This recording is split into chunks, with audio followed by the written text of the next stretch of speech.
point, I like to go to grab a little B-roll for my reels.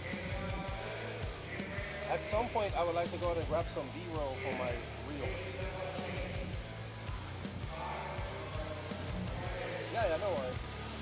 We'll be alright. We'll figure it out. But let me know. And we're not. Are we going on full moving cameras right now, or are we doing moving cameras? Right? No worries.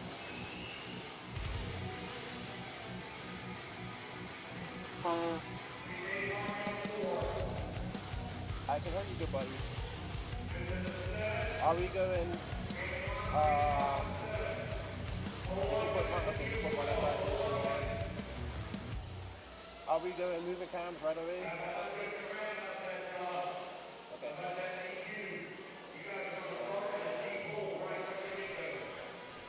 Alright, let me share this.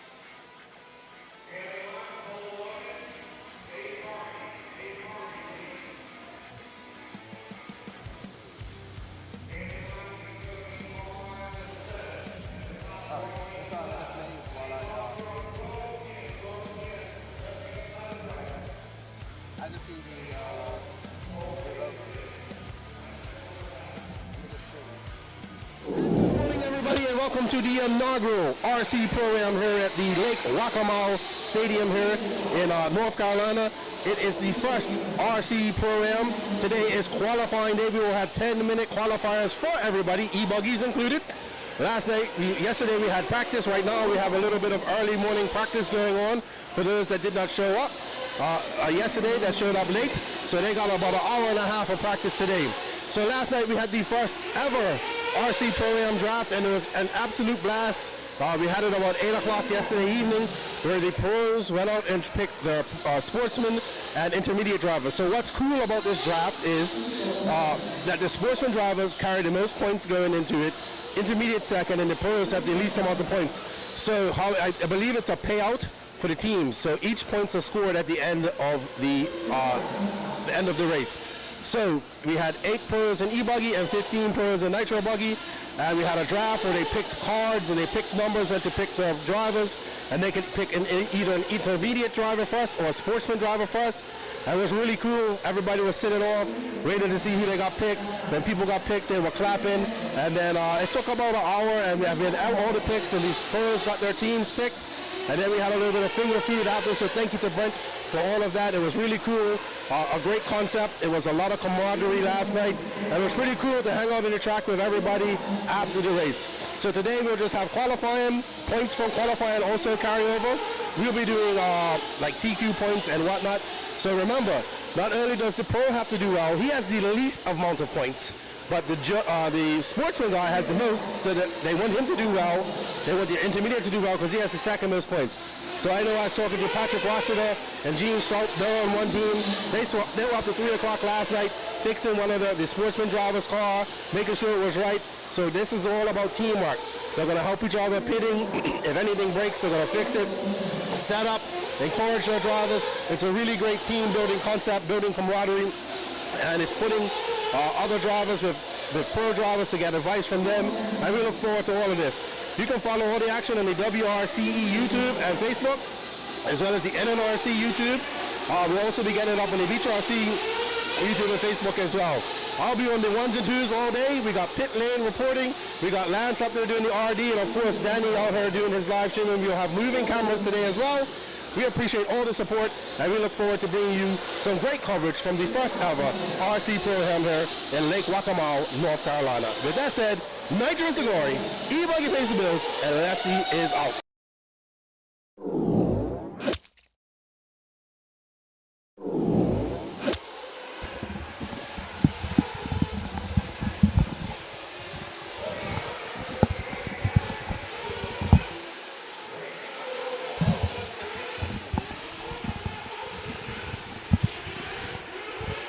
Alrighty then, and good morning to everybody, and welcome to the inaugural 2023 RC Pro-Am at the Lake Waccamaw Equestrian Center here in just about 45 minutes to an hour shy of Wilmington, North Carolina. I am your host, Lefty the Great, or Keenan White, aka Lefty the Great, the guy who talks too much, and welcome everybody to this first unique race that we have here put on by WRCE, Brent and Lucas, and everybody. This is a new facility, never been ran here before. It's a beautiful facility here, not too far away from the Lake Wakamal, which is a very huge lake not too far away from here. And we are happy to be here, and we hope you guys will enjoy the coverage brought to you by WRCE, myself, and of course we have Lance McDonald up there doing the RD work. We have Danny Paz up there doing the camera work, and I will be on the ones and twos for the next 2 days while we watch this very unique event. So what I need from you guys out there in the YouTube world and Facebook world is to share, and help us spread the love there. Good morning, everybody. Quick in VA, how you doing, good buddy? X-Tech 101, how you doing, man? I saw you listen to the episode 252 yesterday. I hope you enjoyed it. It was a great chat as well about here we are. This is a very old school type track, loamy. It's going to get rough. There's not really going to be a groove. It's very damp out there. So Lucas, Lauren, and Brian Burnett built the track. It's extremely fast. We'll see. I think they were throwing low 31s last night. And as you can see, it's loamy out there. And we've got people going on old school hole shots and hole shot-esque type of tires. So we have a great weekend of racing for you guys. There is 10-minute qualifiers. So lots of racing to go and qualifying to go here this weekend. I will explain how the whole team aspect works here shortly. It was actually a great event. I had to visualize it myself, and I got to see it last night during the draft. We had the first ever RC Pro-Am draft last night, which was a really cool concept thought up by Brent Densford and his guys there. And it was executed excellently by Lance and all the pro guys that are here. And it was a lot of fun last night. So, yep, right here we are on with the 40 plus Nitro buggy. We have Don Elliott, Scott White, Brendan Melton, Rob Lupo, Rusty Mihalik. They said his name properly last night and I forget already. I'm sure these guys have been racing against each other for many, many years. All of them from the south. We have Mark Moon, Monty Reedy, and KB making a comeback out of retirement. Former owners of the Badland facility there in Myrtle Beach. There we are on board with Rob Lupo. Met Rob Lupo many years ago. 2005 Sun Valley RC Pro Series. He was both a little bit lighter. He was young, fresh out of the Army. I was about 2005. This is a long time ago. My math is off, so I can't remember exactly how long ago that was. But a great atmosphere here. The draft was extremely awesome last night. People hung around to watch that. And as you can see, that track is getting rough out there. Super loamy, super damp, old school type of track here. We are on board with Brandon Melton, the associated team manager here. There's his son, Tyler, making the pit stop for his dad. So these are 10-minute. Will we see anybody go in 10 minutes here? I don't know. I don't see any Drake-type drivers here, so I doubt we will see that this weekend. And we want to thank you all for joining us. Hello, Amber. What's up, Derek? How you guys doing? So let me get a monitor and a few chats here. So I'm going to have to bring them up. Right there. There we go. X-Tech says, it was a nice episode, and Max he is brutal. Thank you, man. I appreciate it. We can't do it without you guys' support. If it wasn't for the No Name RC podcast, I wouldn't be here right now.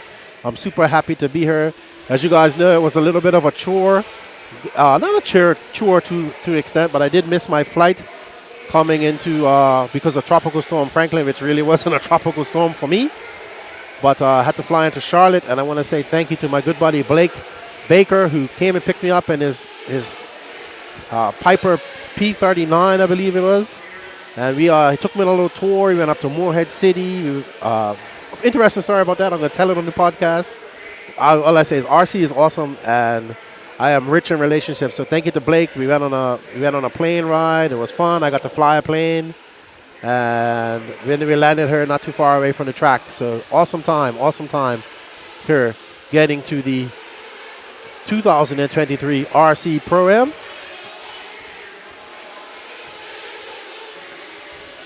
So we are here.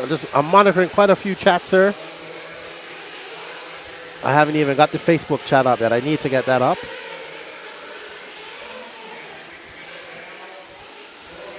But we are live. Derek can't be heard. Derek's working the shop today.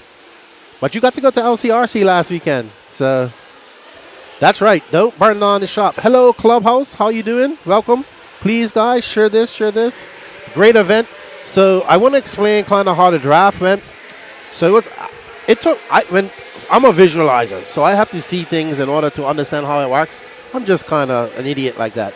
But last night we had the draft here. It started at 8 o'clock after practice. Everybody was sitting off, having some frosty beverages. And basically we have all the drivers in the pro class. We had 8 pros. Pros, when I'm saying pros, is a mix of pros and regional pros. So we had like Cole Ogden, Spencer Heckett, Camden Lime were the top pro guys. Then we had some local pro guys like David Carmendi, Don Elliott, and those guys. They got to pick their teams. So how it works is each driver went up and picked a card, and then that determined where they can pick. So if wherever you picked, if you drew number 1, you got the first round pick, and then in the second round you had to go last. And how it works is the sportsman and intermediate drivers are worth more points. So sportsman is worth the most points, and intermediate is worth the second most points, and the pro is really the least amount of points, because this is a team competition at the end. All the points will be combined and a team will win. And I believe there's a cash payout for it.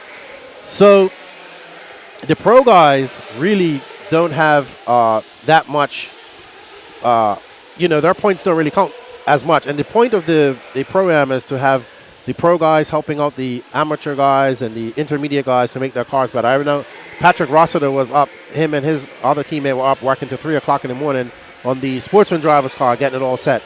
So you can pick either intermediate or sportsman in your on. And so they went through and they picked their different drivers who they wanted to pick.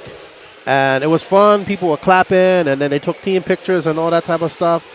So today you'll see the pro guys helping out the sportsman guys, pitting for them, making sure their cars are tuned. Everybody's going to be working at a team effort. It's only for e-buggy and nitro buggy, so this doesn't count right now. 40 plus is just a regular class.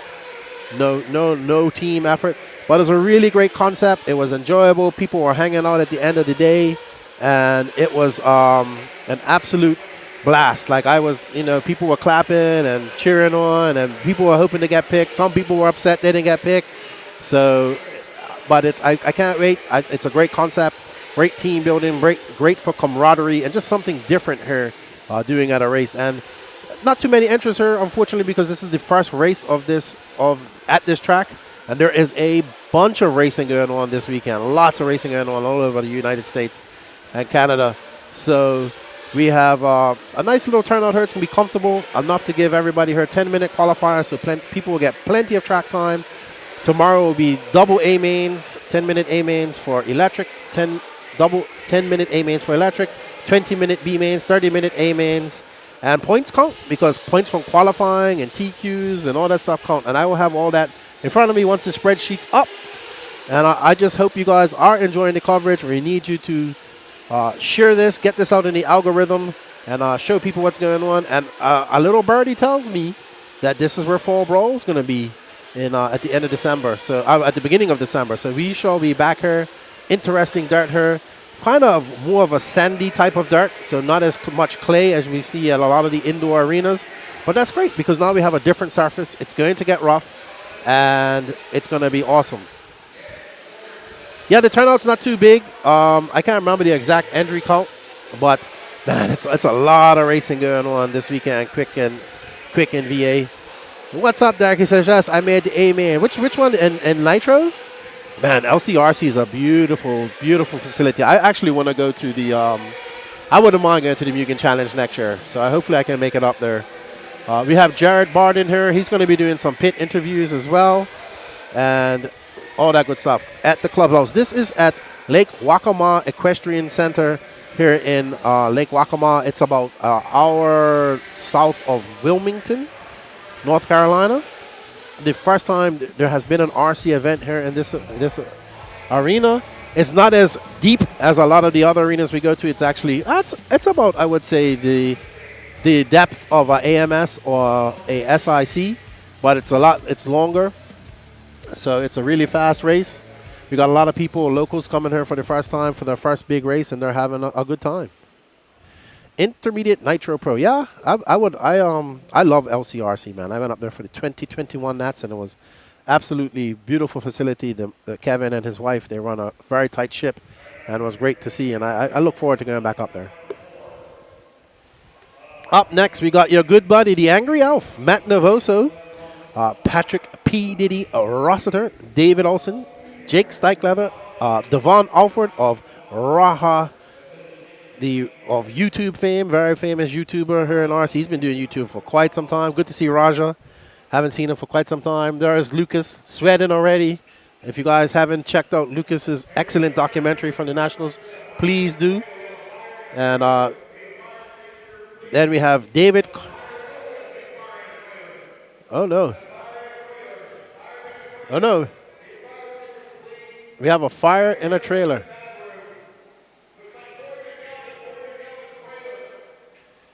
Oh, no. We have a lipo fire, it looks like.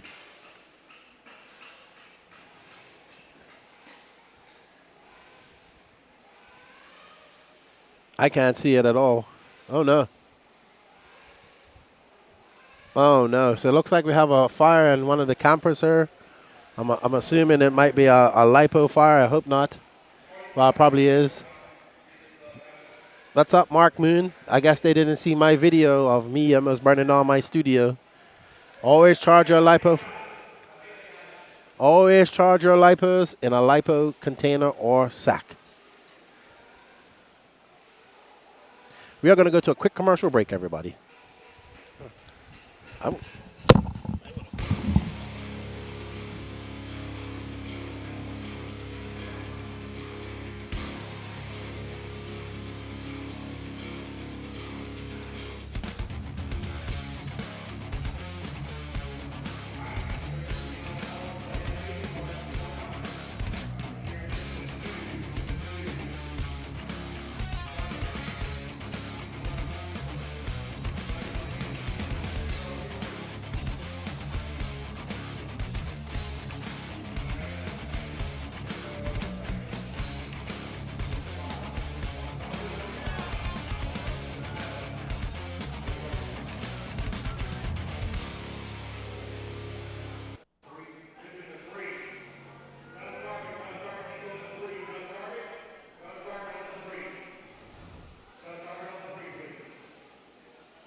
On the 7.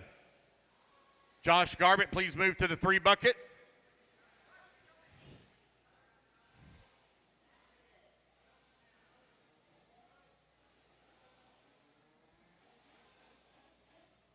All right, guys, go ahead and turn them loose, turn them loose, turn them loose. All right, Pro Truck, here we go. Start of the race. Devon Alford. Alrighty, so I just went and checked on the lipo fire and Corey McElvins. Luckily he had it on a hard type of table base, so it didn't burn up anything. They caught it. As you know, I recently had a lipo fire in my office, and it took quite some time to get that smell out of there. So always charge your lipos in a lipo safe bag or container. Quick MBA said to get them straight on their lipos. What's up?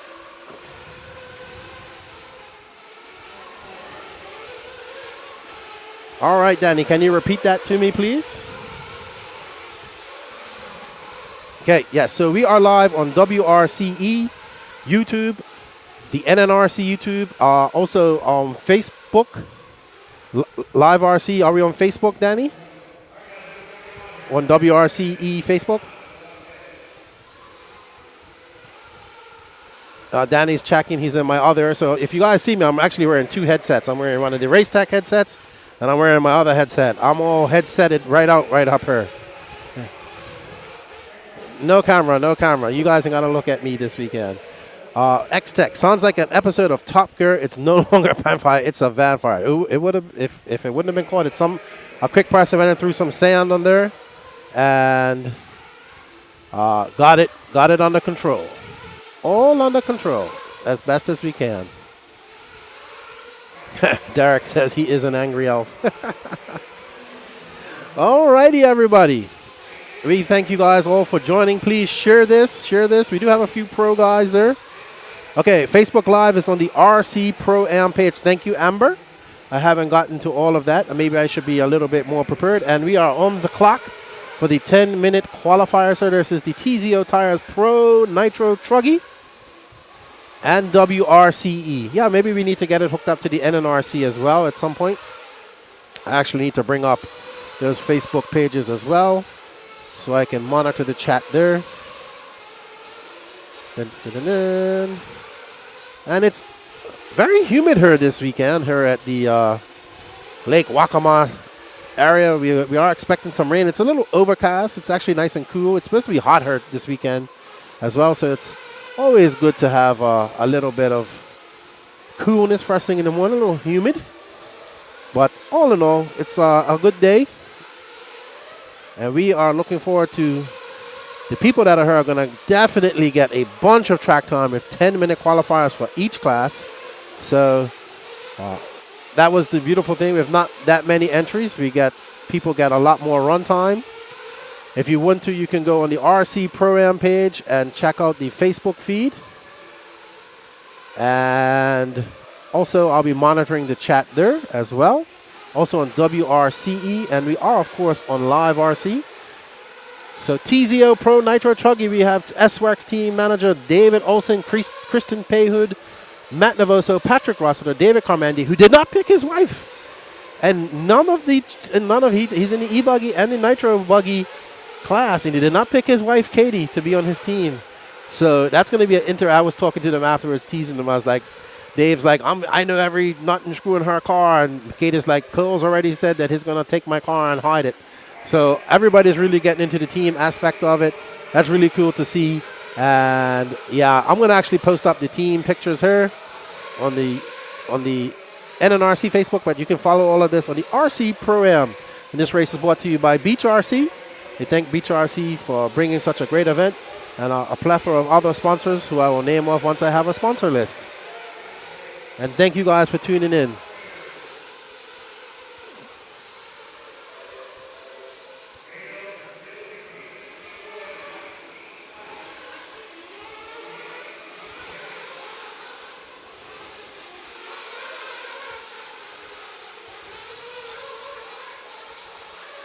And I guess you guys can hear the ambient noise. I am not stuck in a cubicle. Yeah, I'm out in the open, getting a full breath, fresh air of nitro. And we have Derek cheering on Angry Elf. Ron Cool says, let's go, Raha Gallon boys. Good to see Raha. Just went up, gave him a big hug. And we are on board with the pink and white Nitro Truggy of Patrick Rossiter. He's a flea fart away from Matt Navoso. I got that comment from him, flea fart. He is exactly now he's into second, so he's 4.84 seconds behind Olsen, his teammate out there in the S-Works Truggy. So it's Olsen from Rossiter, from Payhood, from Novoso, Carmendi. I wonder if Payhood's going to do his infamous I can drink a beer when I come in and pit scenario that he's famous for. As you can see, the beautiful I love the colors of the RC Pro-Am logos, that cotton candy, blue, pink. This is true cotton candy colors over that blue, purple, pink. I love it. Love the color coordination. Excellent, excellent, excellent. Well done to Lucas and everybody and Brent for a great event. And put this on your calendars next year, everybody, because this is where it's going to be. I don't know what the date's going to be, but also the Fall Brawl is going to be here in December. So Fall Brawl is definitely going to happen. It's been a race that's always had a little bit of issue with rain. Rain will not be an issue this year. What's up, Bob's RC? How you doing? Good to see you in the chat up there in Canada. I hope everything's well up there in Canada. You guys got a few more weeks of summer left, I would say, before it starts getting cold up there in the northern area. Uh-oh. Who's this? I don't know who that car is. He has a Race Like a Girl t-shirt, I believe one. Race Like a Girl has their Future Stars of RC event coming up at the end of September. Great event. They're going to be collecting time. Ooh, and that guy gets it wrong coming out of pit. Oh! Oh! That was impressive. Double backflips, freestyle RC in pit lane. I like it. I like it. That had to be Kristen Payhood. Had to be. And there we see Patrick come. That's a great pit stop. Gene Schrout on the pitting duties. They got in at 3 o'clock last night from wrenching on their teammates' truck, buggy. That was Olsen in pit lane. Okay, he's in the all pink. Well, Olsen was doing backflips in such a, it takes a lot of talent to do backflips in such a small area as that pit lane. So, very good.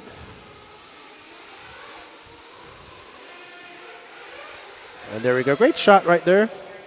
So this track is very fast, but it's going to slow down because it's getting super rough. I was out there walking around, and there are some craters out there, and it is hard getting on to that North Carolina limestone out there. And there we see Patrick. No, that's Olsen right there. Okay, so Payhood was the pink car, and Olsen was the, no, I'm confused. No, Olsen is the pink car. Payhood is the, gotta be this blue and orange car. You would know, Derek. Derek's gonna have me. Derek will get me in tune here. Uh-oh, and uh-oh. So Carmendi has had a flame out. You see Katie coming back in. They're gonna get it cranked back up. Maybe he was trying to go for the 10-minute stretch. Let's see, 3 minutes and 47 seconds left to go. I don't know if the weather will allow, but it's very humid. Cool, maybe we'll see some 10-minute stretches throughout the week. We shall see. And there we are on Patrick, who said, I'm embracing my hairstyle. I don't need a hat. I'll just take my picture like this. Actually, it's me, Gene, and Patrick, and Danny, and Lance all in the camper. And like I said, I heard them guys come in late last night, and they were busy wrenching. So everybody trying to help their teammates out.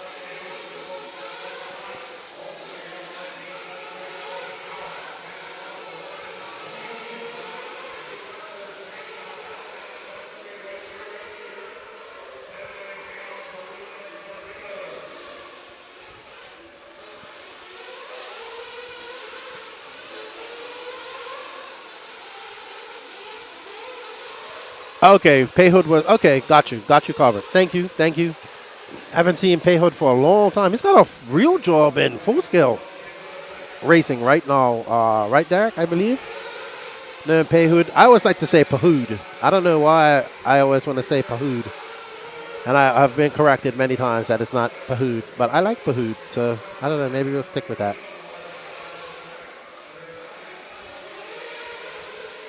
Just trying to organize my screens here.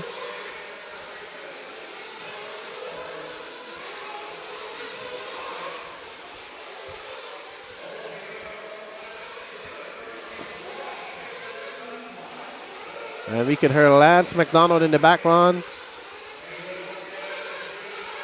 going ballistic as Lance does. And Bob's RC says, don't remind me.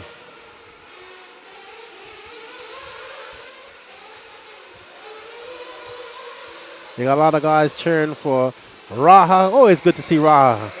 Good dude right there. Good dude. Great YouTube channel as well. All right. We are on board with Raha and that purple and black wheels. Got that Kyosho. He is Kyosho for life. He's been Kyosho for as long as I'm knowing him. And as one of my friends used to say, Lefty, we're not dead. We're just don't call it a comeback. We never left.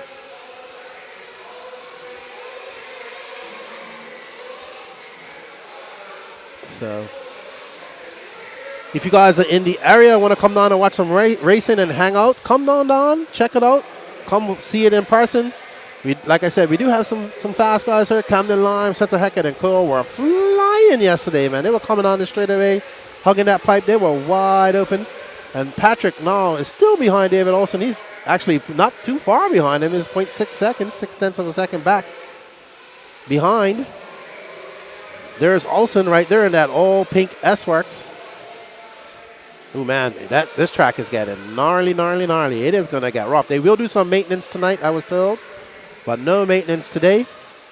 Woo! See how fast it is? Guys are coming flying. They're using that loam as a berm almost. Really cool to see when they get it right. And these top guys are getting it right quite a lot. Yeah, what type of big car stuff does he do, Derek? Like what, like NASCAR or something? I'm not familiar with it, so that's why I'm asking.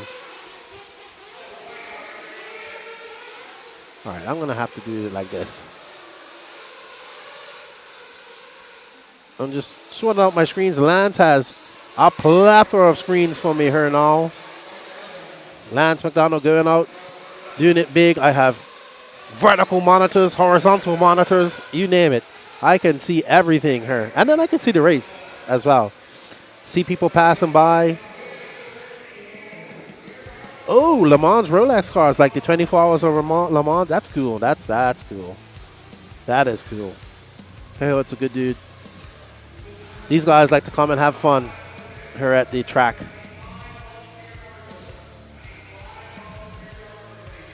So.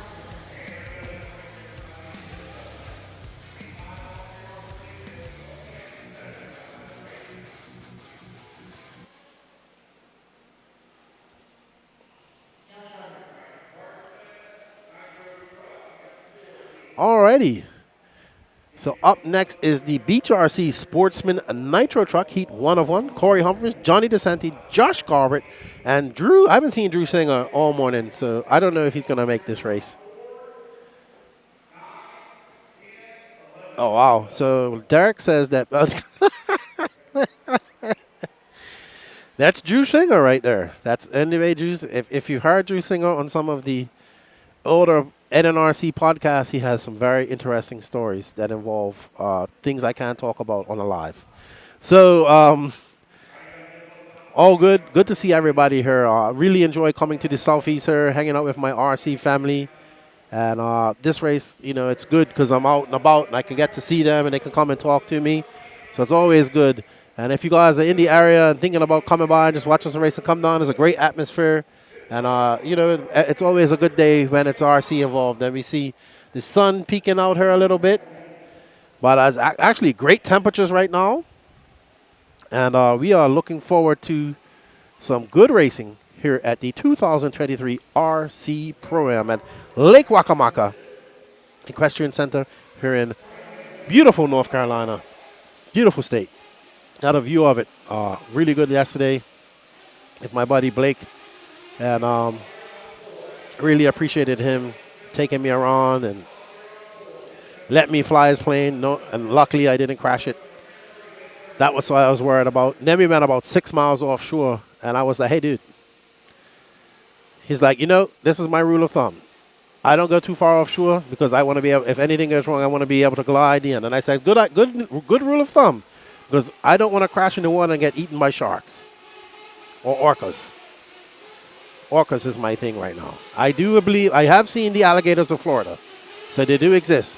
I will not be going in any water whatsoever in Florida. Not even, I will be careful even when I'm jumping in a puddle now in Florida from now on. That's how serious it is. Alligators everywhere. All right, there's my YouTube chat. Sorry, guys, just trying to get used to these vertical screens that we have hooked up here. It's a little different for me. And trying to get all my chats lined up here so I can see everything and talk to you guys. And thank you, everybody. We have Mick Forrest. He's saying good morning from Valparaiso, Indiana. Thank you for joining us, man. How's things up in Indiana up there? Lots of racing going on this weekend, man, all across America. We got the Quebec Classic up in Quebec. We got the WRCE Wildie events over in HRCR. That's a big race this weekend. JBRL going on. Tons and tons and tons of racing going on across North America. And, of course, we have next week coming up the European Championships that will be held in Radovan. We're going to see the best in Europe in 8 scale battle it out on the track that they were at for the World Championships last year. that I was attending, and I'm looking forward to that as well. Well, right now we are at the 2023 RC Pro-Am, and it is starting to turn into a beautiful day here in Lake Waccamaw in North Carolina. The sun is peeking through. We got lots of trees around us. The smell of nitro and dirt is in the air, and if you guys ain't here, you should come down and smell it for yourself, because it is a beautiful smell as we are here getting ready for the Beach RC Sportsman Nitro Truggy Heat. And we have Corey Humphreys, Johnny DeSanti, Josh Garbett, and Drew Singer.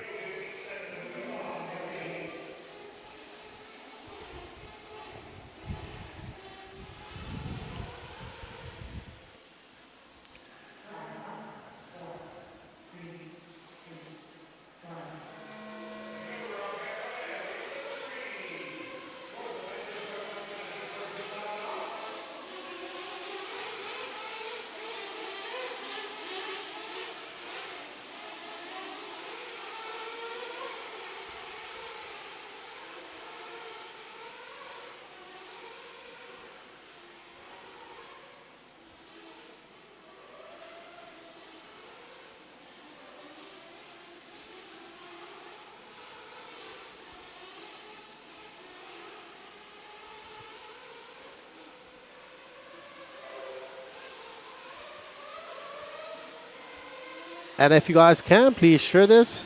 What do you guys think of the track? I think it's fast. Like, you got to see how fast it is here. Like I said, I was watching some of the pro guys yesterday, and they are absolutely flying through here. Coming on the straightaway. Oh, there we have a Baja buggy. I like this. So here we have. So everybody, where is Charlie Mack when we need him? Charlie Mack, where are you? Here we have a Baja buggy. I like it. Herbie out there on the track. Charlie Mack, I'm sure you like this. It's not an old school truggy. It's better. It actually looks like a Volkswagen, an off-road Volkswagen with a wing. I love it. Love it, love it, love it, love it. I actually have this body for my Techno MT410. It doesn't look as good as this one. It was a really bad paint job. I got to fix that. I do suck at painting. But we have an old school Baja bug body. I'm sure Charlie Mack would be very happy to see that. And that is first place. That is Josh Garbett, actually. So this is that buggy body legal? I don't think there's much rules here, dude.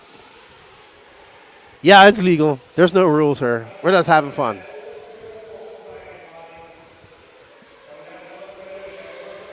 It's not a buggy body. This is truggy.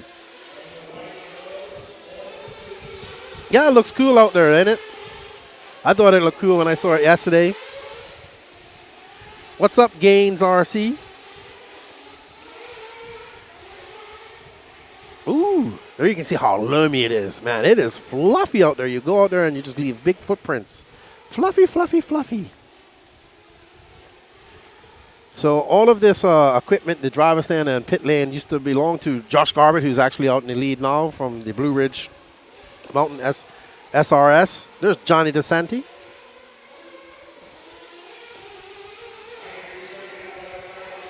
It's Corey Humphreys, who I met last year at Masters of Dirt. We were pitted right next to each other. I was sitting right next to him, and he was pitted next to me. And at that time, he had a couple of mini Bs and some 10 scale stuff. And now I look at him like almost a year later, and he's going knee deep, more than knee deep, throat deep in RC. He has over 12 cars now. He has every single 8 scale car as well as 10 scale car. He is RC'd right out. So you can't see it. You just saw where Drew Singer went on the inside there. It is super rough. It's car swallowing holes right there. And that's a very interesting chicane because it has two bumps through there that you can go through the middle if you can, but it's very hard to judge. And it's a great little slow section right there. You can't see it from the video here. Of this video, maybe we get up close if we follow this green truck right here. There we go. There's Corey Humphreys. So that section is very off-camber. Two very big off-camber bumps. We had a name for it, but I can't say it on television and or on live TV.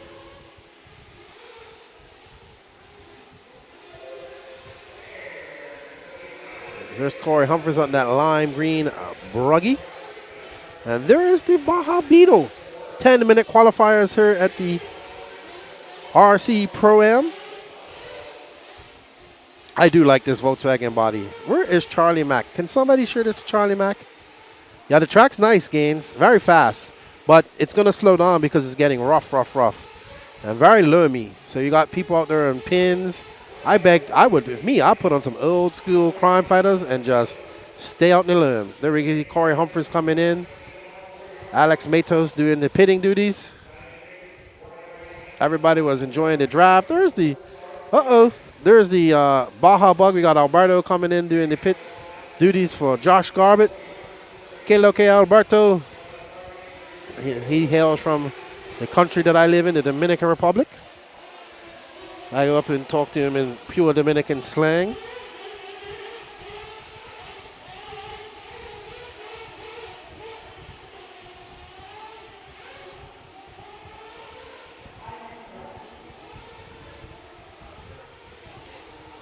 Here we are on board Corey Humphreys. He is RC crazy right now. Loves it. Humphreys truck. He needs some John Deere stickers and it would be perfect. I agree with you, Derek. Perfect colors, perfect name for his truck. He says he'll be at Masters as well. So Masters coming up next in October. I'm looking forward to that. Hanging out with my Pink Pinion friends and everybody down there in Beach RC in Myrtle Beach. Excellent. Got me really into 10 scale racing last year. And we are on board with Johnny DeSanti. Johnny DeSanti coming across the line. He's around a 35.3. He has a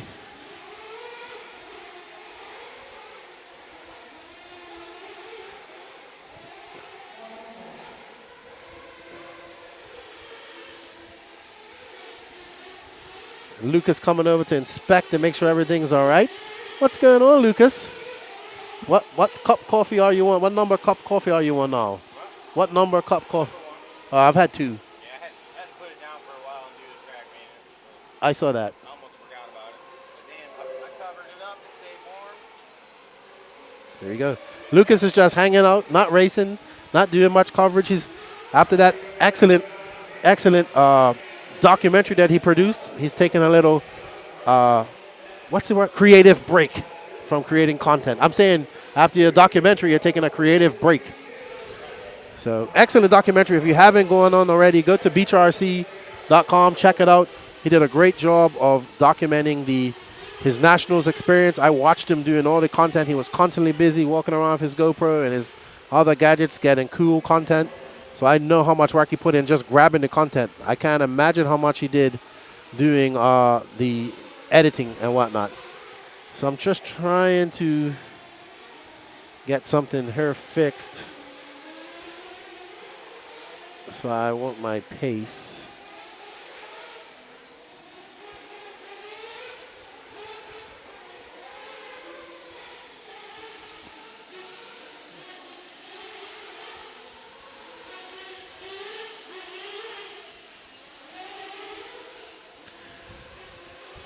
Derek Vandenham says, my friend from the Green White North. He's an S-Works driver.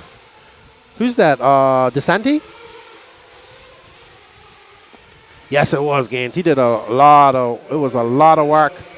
I really thoroughly enjoyed the documentary that Lucas put together, man. Excellent job by Lucas. And I'm super pumped for him. And you guys, make sure you go and hit that sub notification button on that YouTube channel. Give that a like. Give that a view. He deserves as many views as he can get, man. That was awesome. Really pumped for him. And he's just chilling. He's not racing or nothing this weekend. He's just helping out on the track. He helped design the track. So he's enjoying his weekend. No pressure for him. Just walking around drinking coffee. I'm pretty sure he'll be on the frosty beverages at some point. And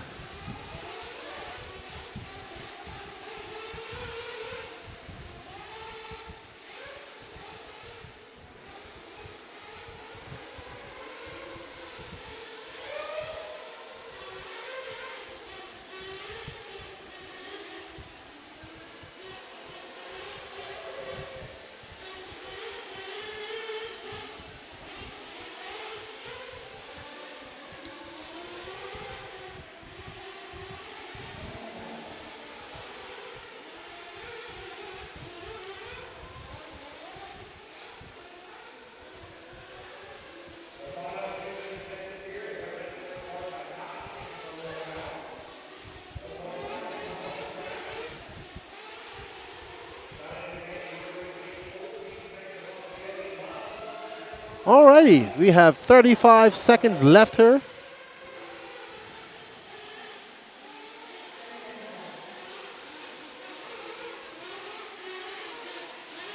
In this heat race 3 of 17.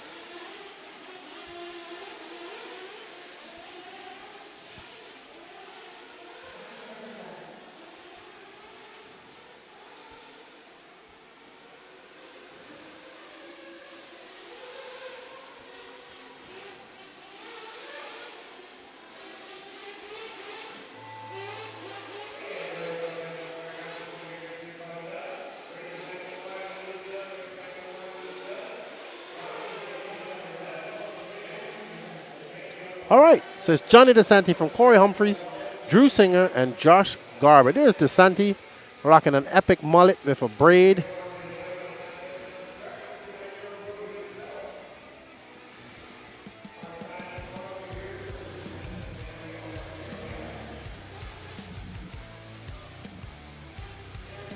All right, guys, we're going to go to a quick commercial break.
Concepts. Well, we also like to say thank you to our sponsors. They are TLR, Exo, Pro Circuit, Nitrolux, RC Project, TZO, Privateer Race Graphics, Reedy, Ultimate Racing, True Form, J Concepts, Factory Team, Nitro Pro, Racecraft USA, Assault RC, MSN, Spectrum, Tekin, HP Racing, Beach RC, Dowd RC, and S-Works.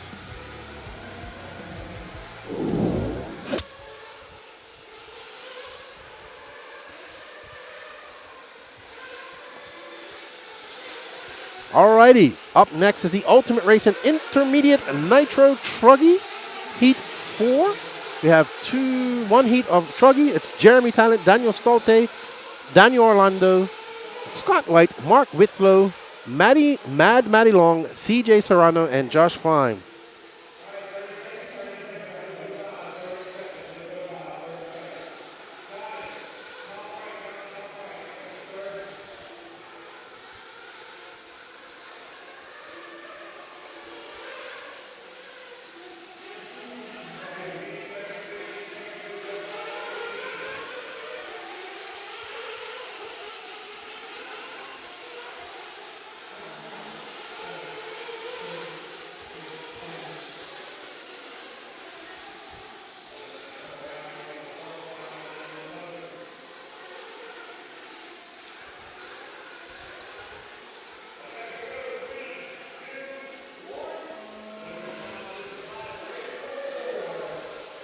And they're off on their 10-minute qualifier.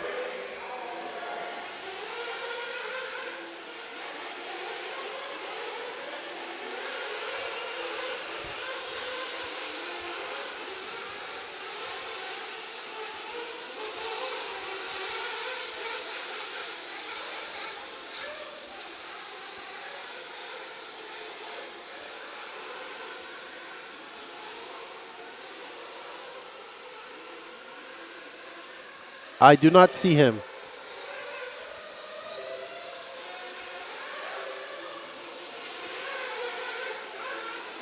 I do not see him.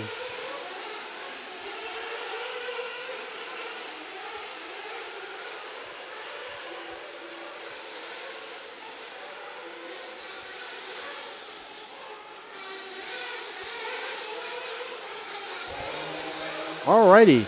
So out front we have Jeremy Talent, who got picked in e-buggy and Nitro Buggy in the team event, yes, last night. Him and his father have been doing a lot of racing here in the Southeast, so he's super pumped. He's out front. He's on a 18 lap 10:02. Remember, he does have to come in for some fuel and whatnot. And there we see Jeremy with his eyes closed, Scott White. And we are going to try to get some pit reports here shortly. Oh, no, we have a broken truck already. Is that Scott White? No, that's not. Who's that orange truck right there? Let's see. We'll see. Is that Jeremy? Is he out already? Oh, no. Wow, he broke early. 1 minute and 53 seconds into his race. And Jeremy Talent, one of the favorites, is out. Good morning, Mr. Holland. How are you? Evan McNeely, how you doing up there in Canada? I know it's pronounced Canada. Just joking. Yes, sir. We are here and ready for some great racing here at the 2023 RC program. We are on board with Maddie Long. Excellent young racer here from the Southeast. She's been racing a lot. Got to see her first racing at the North Georgia Shootout a few months ago. Come on down, Greg, man. Come on down and check it out. It's cool. It's a great vibe here. Old school type track. Actually, that was Daniel Stolte that was out, not Jeremy Talent. So Daniel Stolte out. No, Jeremy Talent is currently in third, scoring in third. So all good here at the 2023 RC Pro-Am team event. Oh, I thought that truggy was broken for a second as well. And we are on board with, we'll find out when he comes across that's Scott White. Beach line, upper with the True Source guys. Florida. That's one of our races coming up soon to the Carpet Championships. I will be at AMS, Greg Holland. I'll see you there. Looking forward to that. We'll be putting on the show there again. There's Gene Strout doing his turn marshal duties.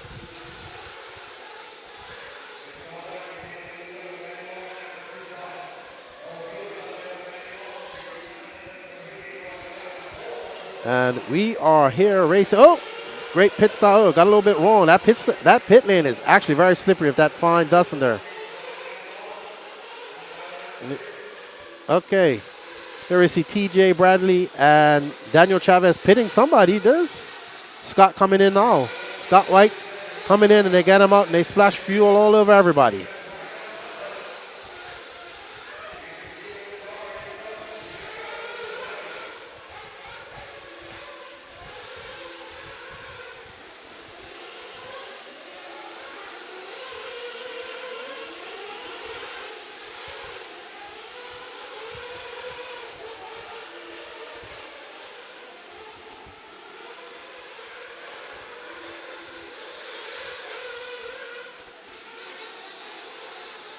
All right, so we are going to go on board with Maddie. Let's see if, it's a great shot right there from across the bay. There we see Danny Chavez. As you can see, they are rocking that TZ Ogre. They are now going to be rocking the TZO tires. I was talking to the guys. They got some good things in hand for TZO. Shout out to Nick and all those guys. Okay. So there you see the pit lane right there.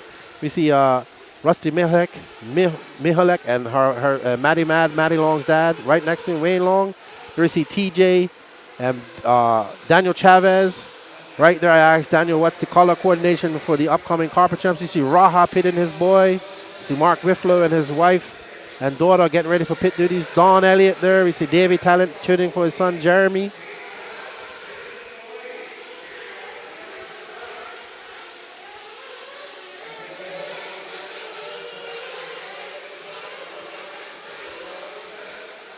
And they are out. There we are, Maddie Long, that pink with yellow wheels. Always easy to pick out her car. I know her color combination. Very nice young lady. Her and her whole family race. Her mom races, her stepdad. I think her stepsister as well. And then her dad's there also helping out as well.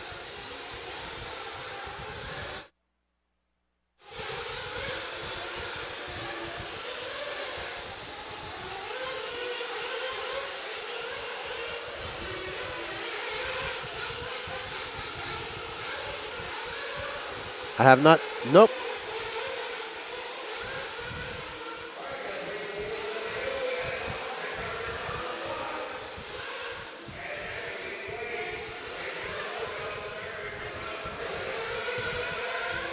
Alrighty, so Maddie Long is out to the lead right here. She's on an 18 lap, 10:21, followed by Scott White, Jeremy Talent, Mark Withrow, Daniel Orlando, Josh Fine, CJ Serrano, and Daniel Stolte out early as he broke on his out laps the first minute in. Unfortunately, these are 10-minute mains. DeSanti, yes, DeSanti, he's from up the north. Yeah, I think Patrick was telling me he's a snowbird. He comes down here and chills out in the.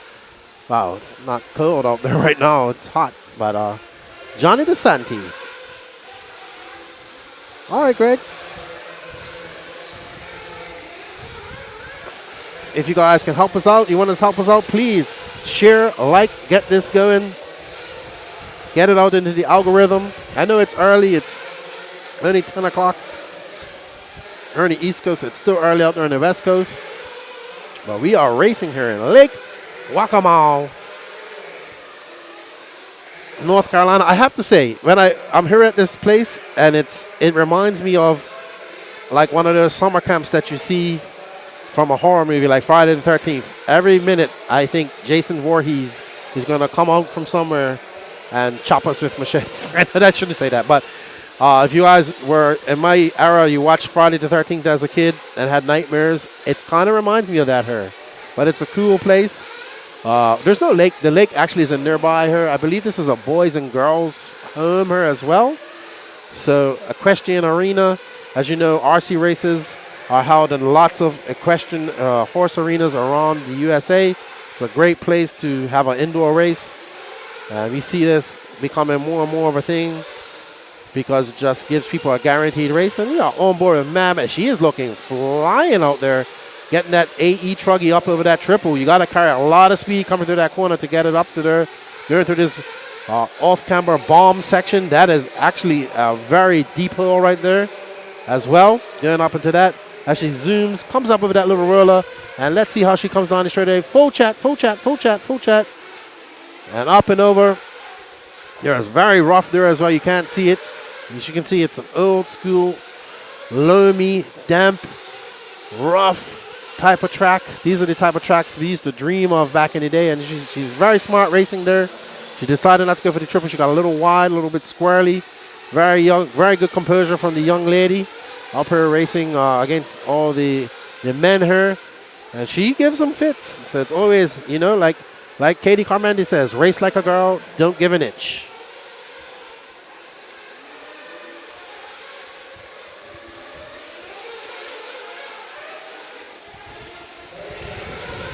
Thank you all for tuning in. We greatly appreciate it.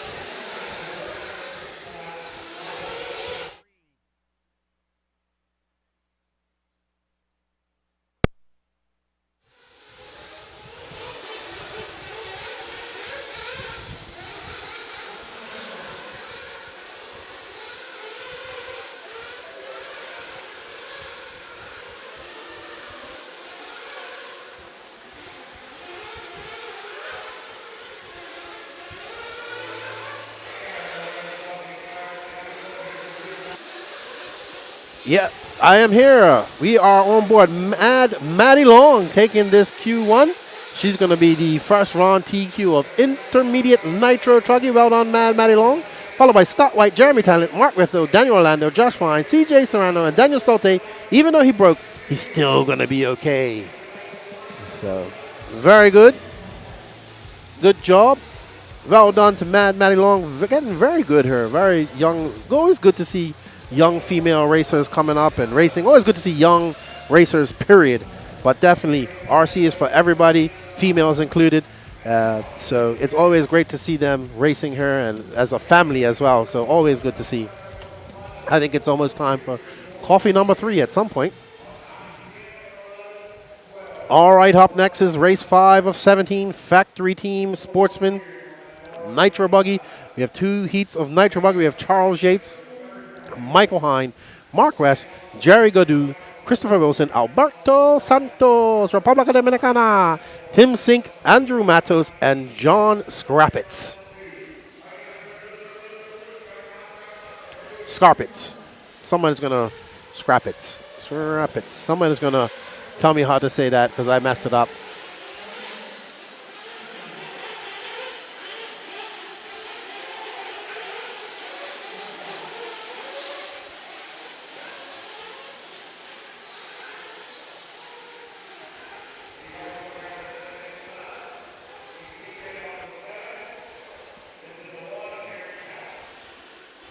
Alrighty, as people go out and get their warm-up, remember these are 10-minute qualifiers. Lots of track time here at the RC Pro-Am. Interesting concept here by Brent Dansford. Mr. Olsen, how are you? Good to see you. See David Olsen, I'm going to tease him about doing backflips in the pit lane. Here we see Brent coming on, chugging on a Mountain Dew, it looks like. Looking all serious. What are you drinking? Sprite, it looks like. What's up, Brentis? Good morning to you. How you doing? So the RC Pro-Am, the first ever RC Pro-Am draft was last night. It was a really great event. Really enjoyed it. Everybody was sitting off, hanging out, cheering on people who got picked. The pros took it very seriously. You saw them out there examining timesheets, seeing who was fast, who wasn't, to make their picks in intermediate and sportsmen. Then many people stayed up late helping those guys get their cars ready. And that's what it's all about. It's a team event and getting that team car up and running properly. And the sportsmen and intermediate guys actually score more points than the pro guys. So the sportsman class is the most points. And intermediate class is the second most points. And the pro points are actually the last bit. So they want these pro guys to do well. And even qualifying counts. So qualifying is a big part of it. That does well. Like I said, Patrick Rossiter and Gene Stark were all staying in the camper. They came home at 3 o'clock in the morning, up all night, wrenching on their good buddy Michael Hines' car. They were like, we had to completely rebuild that kit. So, good stuff. Team building. Got a few people coming on just to watch the racing as well, which is always good. And thank you guys out there in the YouTube world. Don't go nowhere because we do have the pro guys coming up later on. Like I said, we have Cole Ogden, Spencer the Heckard, Camden Limon Lime.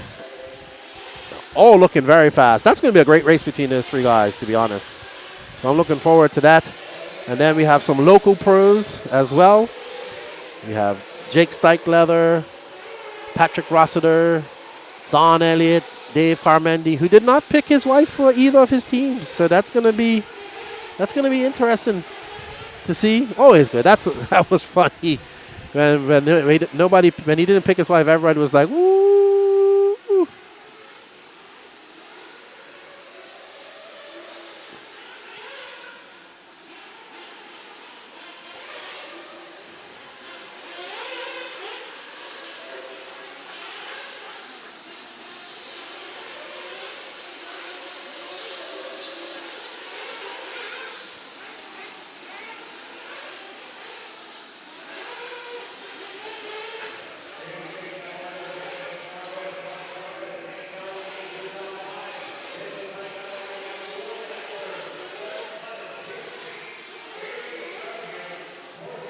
We are on board with Alberto Santos, Dominicano. Alberto from Santiago, Dominican Republic, a city not too far away from where I live.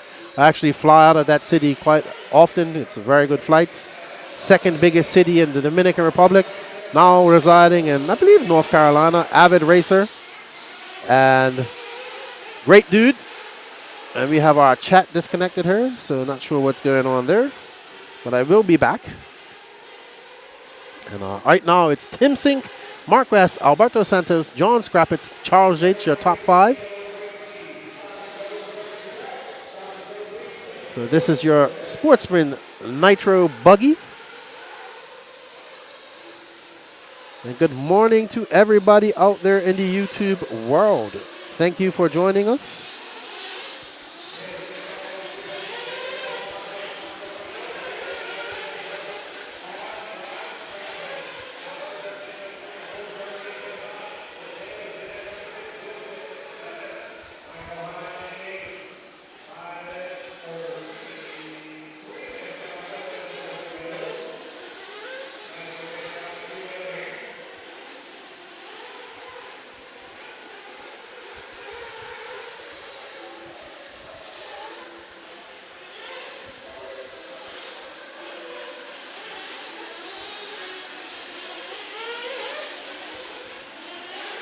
We are on board with Mr. Tim Sink.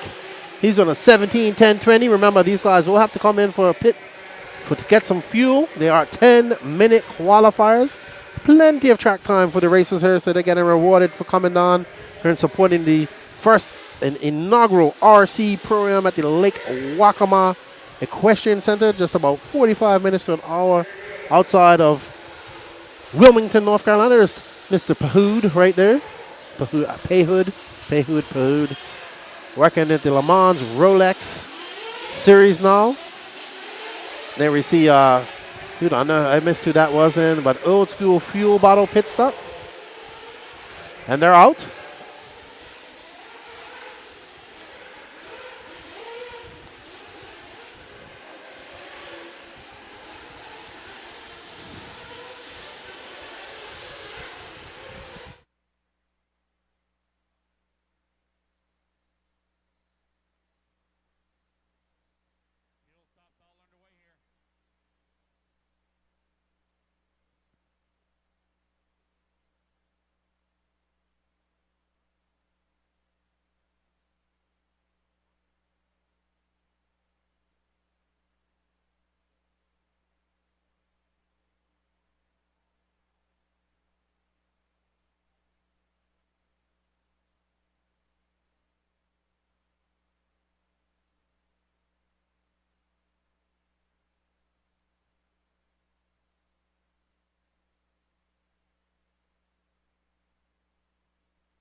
Alrighty, so we are on board. We're gonna get some pit interviews going on her shortly for you guys.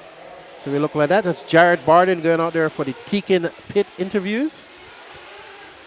Try and get some up close and personal with the pit men out there.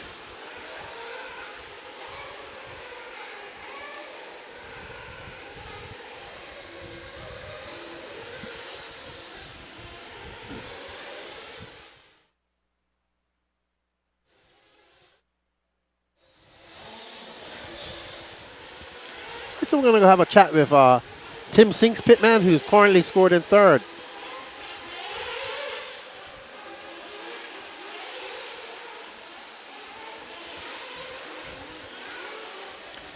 As we see, we are on board with Mr. Tim Sink at the moment.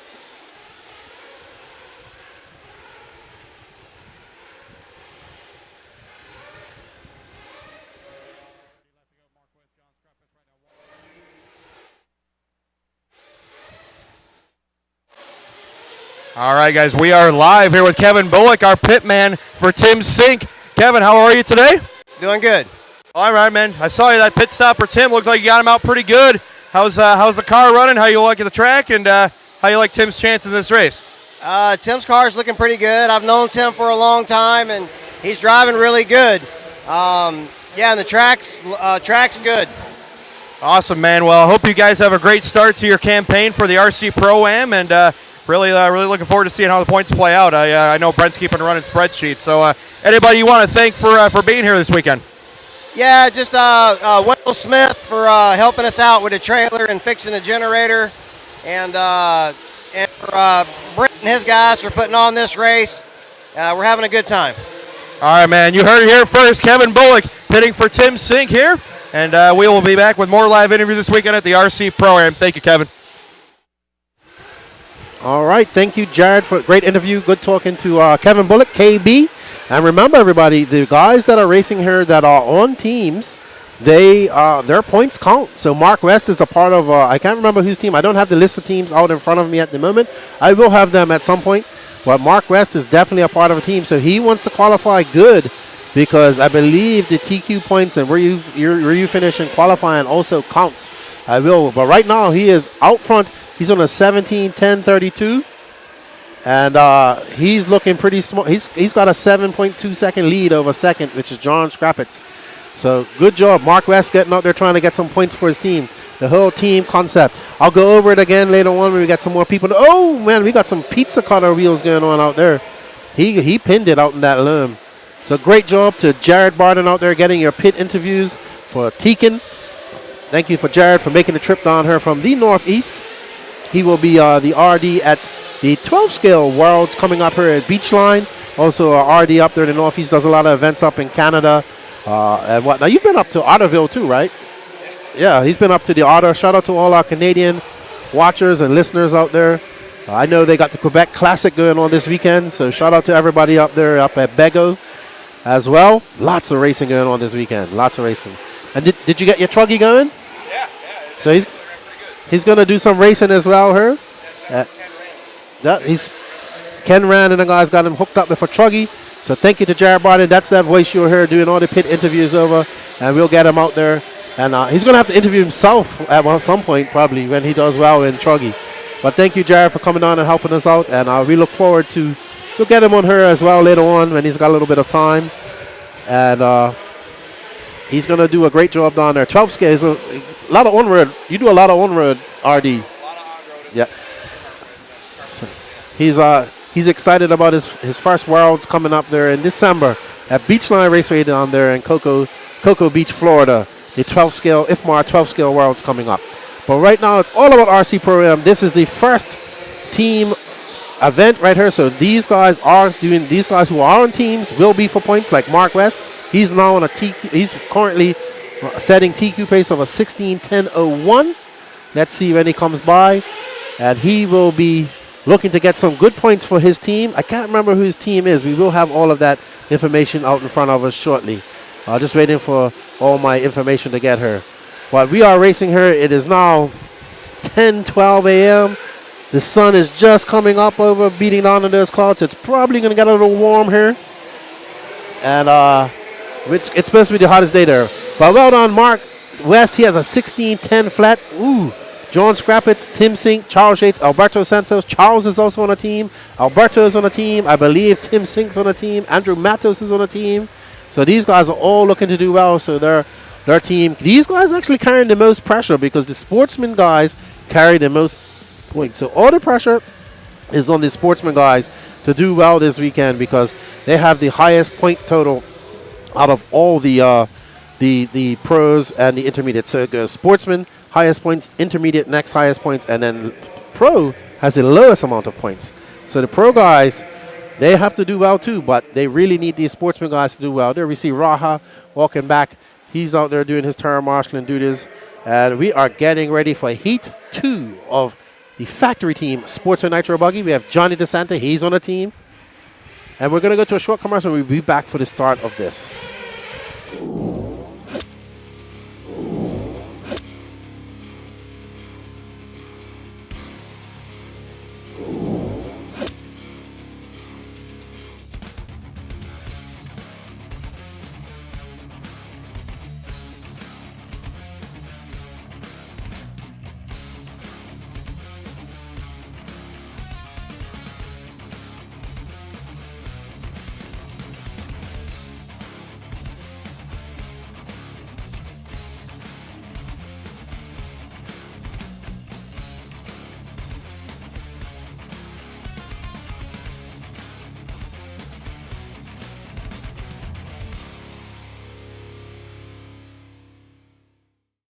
Techno RC. Techno RC is a championship-winning manufacturer of high-performance A-scale, 10-scale,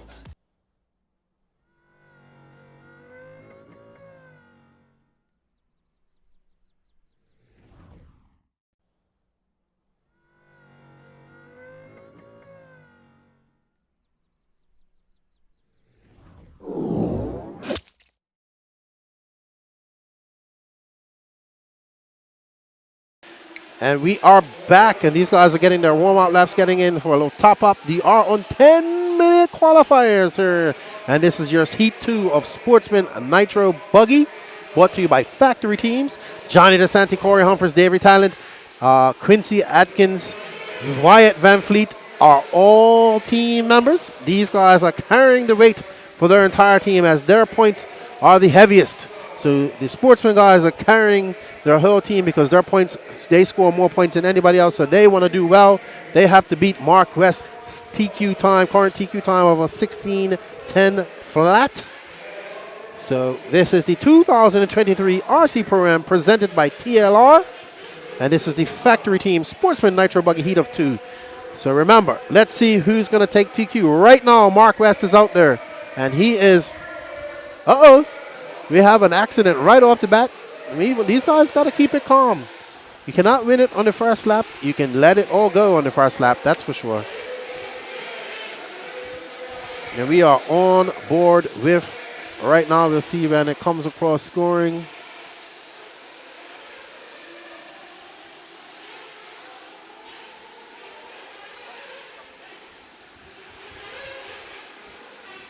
And there you see a great pan shot of the track. Very fast track. Going to get rough. They will do some track maintenance. Super loamy, old school type of surface here. Lots of sand. We're used to that very nice red clay down here in the southeast, but this is much more of a sandy type track.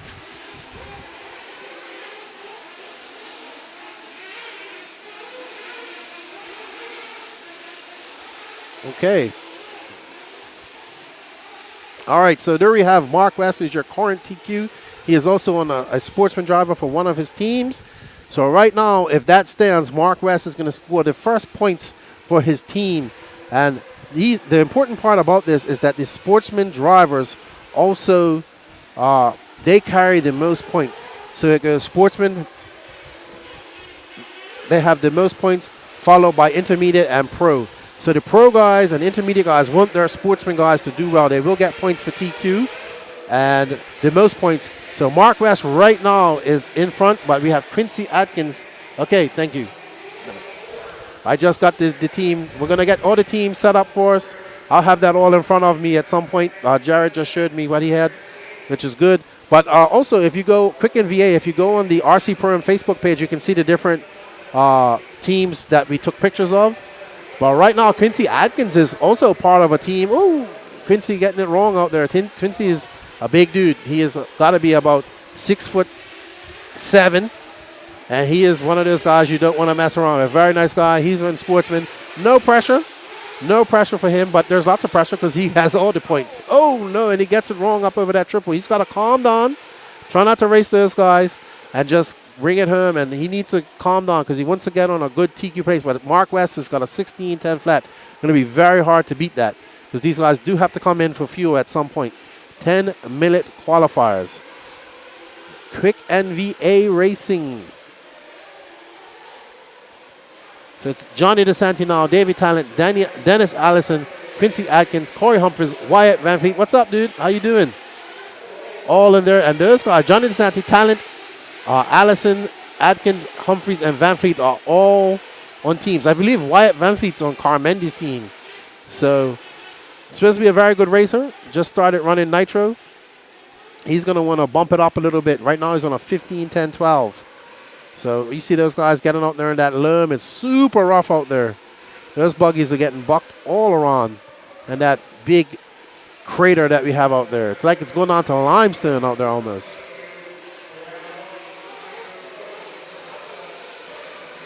Is that Van Fleet? Okay, Derek must be talking about Van Fleet. Or Corey Humphries. Oh, Quincy. Ooh, and he gets it wrong right there. And there's Corey Humphries right there. He's that John Deere color. Car, lime green. Or John Deere green as we'll call it. No, that's Corey Humphries right there we're following. Yeah. And that is... That green car is Corey Humphries. He's currently being scored in 6.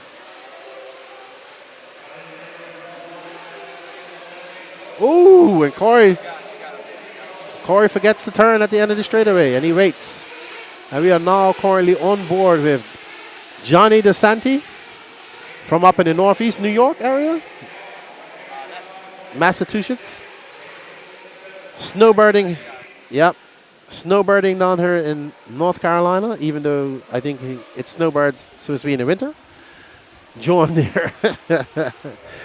Alrighty. So Johnny DeSanti, he is on a team as well. So he is currently on a 16:10:03. So he's got to get 3 seconds. Oh, car number 6 is broken.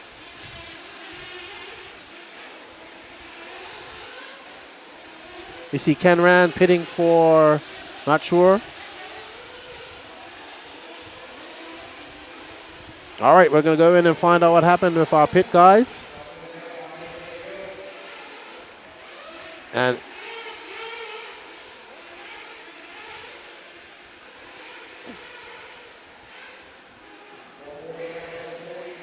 Johnny DeSanti, he is off TQ pace. He's on a 16:10.05.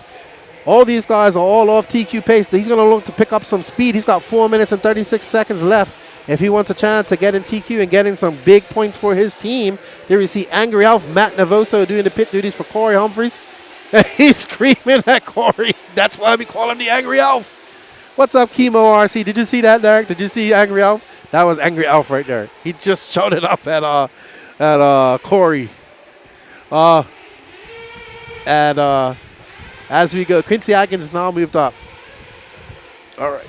So we're going to go to a little pit interview with Jared Barden.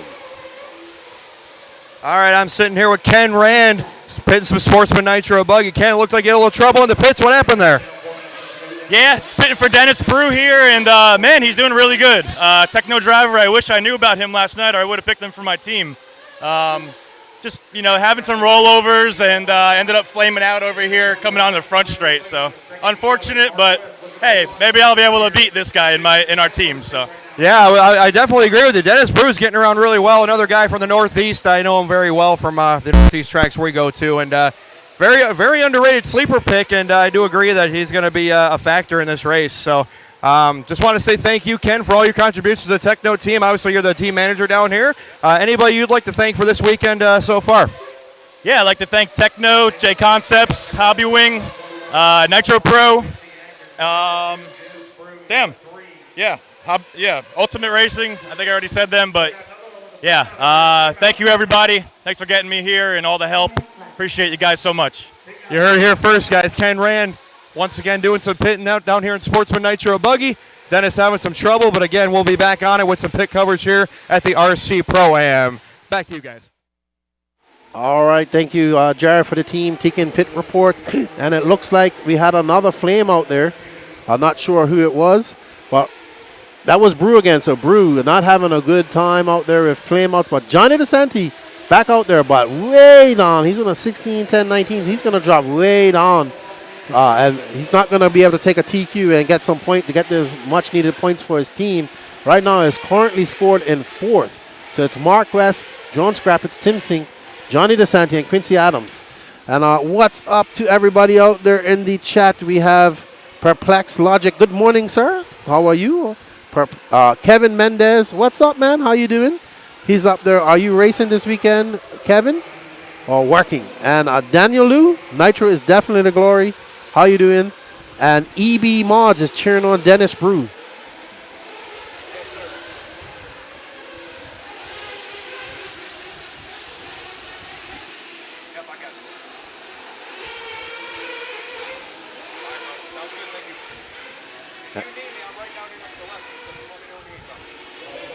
Alrighty, so we are on board with Mr. Johnny DeSanti, who has lost some pace there. Must have had a long pit stop or something that we didn't see, but he is currently being scored down in fourth. I don't have to break down the points. I will have everything. I'm waiting for my spreadsheet to come here, and but this is all for points right here. With Johnny DeSanti, Quincy Atkins, Davey Talent, all on teams. Wyatt Van Fleet moving up to that fifth position. So he's looking to get some valued points for his team as well. Remember, sportsman drivers' points carry the most weight. So these guys all want their sportsman drivers to do well because they have the most, their finishes are worth the most points. So we got Chemo RC tuned in from Bermuda. Where's Salty Joe? Probably being saltier than ever. Derek's laughing at our buddy Matt Navoso screaming up at Corey Humphreys. Well, Matt, a great dude, and all that. So DeSanti out there getting a little bit wide in the fluff, up over through this rough that's naturally turning into like a whoop type of section. Oh, that's a great line through that chicane, off-camera chicane, going around those bumps because those bumps are swallowing up buggies. Let's see, and he comes around. He has 12 seconds. He throws down a 36.5, but still, he's going to be 14.5 seconds off of this 14.5 seconds off TQ. Mark West, who's going to score some valuable points for his team. Much needed points. So he scores the first TQ and best points for his team possible. So well done to Mark West. Taking that QQ with a 16-10 flat. John Scrappage. Johnny DeSanti will finish third, so that'd be good for him as well.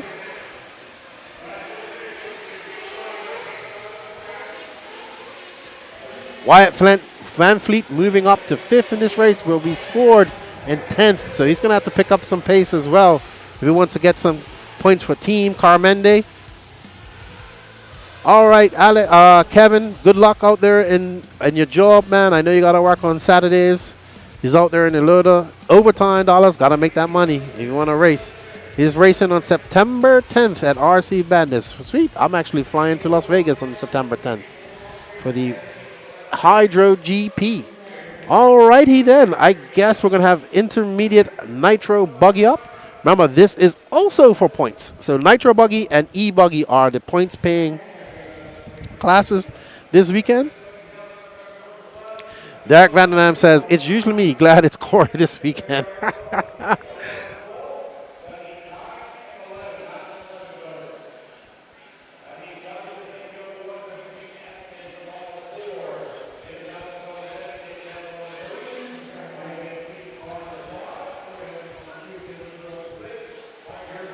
All right, up next in the Dialed Hobbies Intermediate Nitro Buggy Heat 1 of 2, we have Jeremy Talent, Cameron Saxon, Gene Strout, Daniel Stolte, Mad Matty Long, Daniel Chavez, CJ Serrano, Katie Carmandi, Mark Whitflow. So, Jeremy Talent's on the team, Cameron Saxon's on the team, Gene Strout's on the team, Daniel Stolte's on the team, Mad Matty's on the team, Danny Chavez is on the team, Katie Carmandi is on the team, and Mark Whitlow is on the team. Wow, so this race is loaded. What's up, George Bikis? So lots of points at stake here. Jeremy Talent was a hot pick. Him and his father both got picked.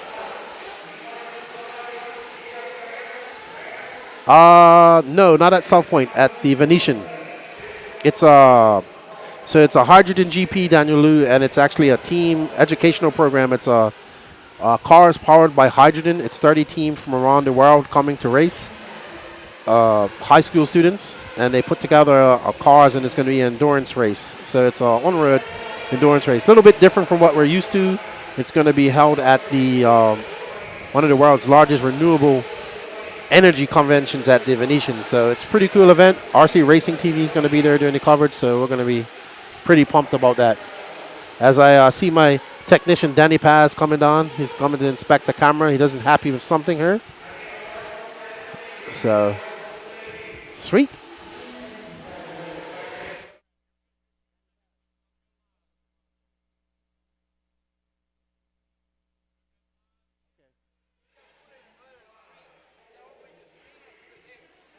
That's true.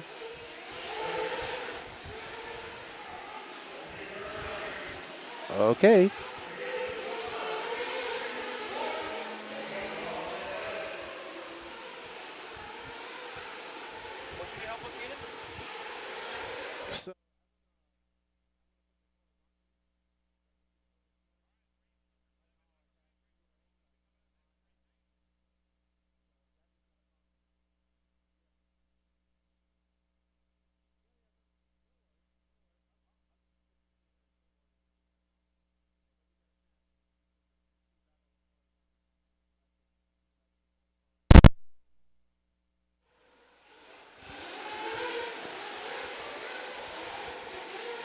All right, so Jeremy Talent, Cameron Saxon, they are on the clock. Gene Strout out there throwing on a 39 flat, followed by Jeremy Talent for 36.3.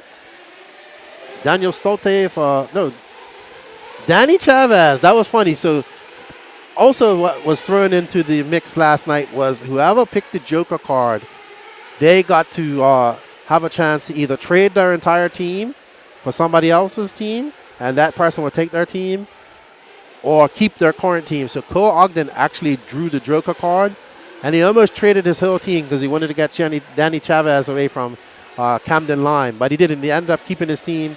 So it's Danny Chavez is actually on Camden Limon Lime's team. And that was funny because they were over there arguing, and Cole was over there trying to get some deals together to try to pilfer Danny Chavez. It was really fun last night. It really did it. It was a great concept. It was great to see it in person. And if you guys wanted to see it, we did video it. It was live last night as well too. So very good stuff. But right now, Danny Chavez is out there, and he's on an 18, 10, 17. So he's going to be looking to score some points. Danny Chavez is your 2023 stock national champion in carpet racing, 10 scale. He won that at the Beachline Raceway this past April. Yes, we was there as well. And we are looking forward to the Florida Carpet Championships coming up in November.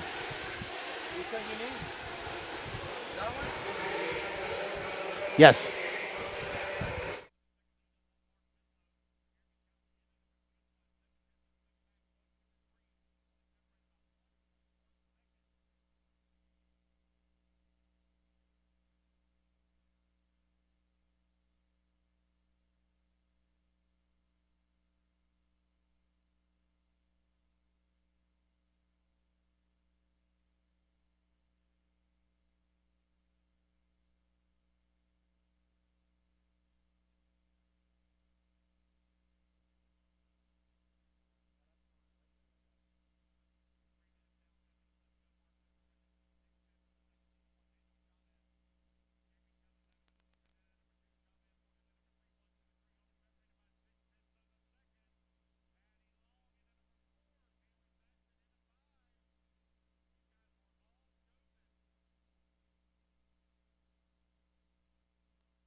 All right, so we are 5 minutes and 48 seconds left here in the Dialed Hobbies Intermediate Nitro Buggy.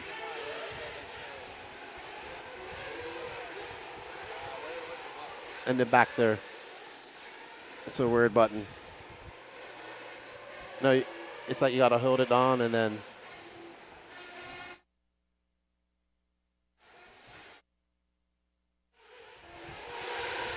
So it's Danny Chavez who's out on an 18, 10, 14. Is Danny going to try and go 10 minutes? He would score some big points for his team if he can hold this out. We're going to see if these next intermediate guys can do some damage. See, Cameron Saxon's a part of, obviously, Team Vale. Danny Chavez, Jeremy Talent, Mark Whitlow, Mad Maddie Long, Katie Carmendi. Katie Carmendi is not a part of Team Carmendi. She's actually a part of Cole Ogden's team, as well as, I believe, both are on Cole Ogden's team. So David Carmendi not picking his wife. There we go. Danny Chavez from Jeremy Talent. Everybody, the top guys are looking to go really a lot faster than our Sportsman TQ, obviously. But we have another heat of intermediate coming up. But these are some fast guys here. Danny Chavez, Jeremy Talent, both hot picks yesterday in the RC Pro-Am draft. As we have I almost called you Danny Chavez. Danny Paz. I almost called you Danny Chavez. I know you can't. 4 minutes and 16 seconds left here in the Dialed Hobbies Intermediate Nitro Buggy. It's Danny Chavez from Jeremy Talent, Mad Maddie Long, Mark Whitlow, Katie Carmendo, and Daniel Stolte. All 6 of them are point scoring positions or points that need to get points, followed by Gene Strout. He's also Nitro Buggy and E Buggy. For those of you guys out there who Want to know how the points and everything works? We had a draft last night. The pro drivers got to pick one sportsman guy, one sportsman driver, one intermediate driver. These sportsman drivers, I think you have to reboot that monitor, Danny. The sportsman drivers carry the most points with their results, followed by the intermediate. And Danny Chavez just ran on a 33.3, then he backs it up with a 35, so he had a little slower lap. Let's see if he's going to come in and get a pit now because he's got 3 minutes left. He probably already had his pit, but he's the fastest guy out there at 18, 10, 29. Maybe Danny Chavez should have been in the pro class. I don't know. He doesn't. But his points are, so the pros have the least amount of value to their points. So the pros want to make sure that the sportsman drivers and the intermediate drivers do well so they can get the most points for the team. There's a team payout at the end. The draft was really fun. Everybody was sitting around watching it after hours. We had some food. Thank you to Brent and WRCE for providing us with some vittles last night. I know I mashed up a good bit of those ham and cheese sandwiches. They were really good, meatballs and whatnot. And it was a great environment and really good to see.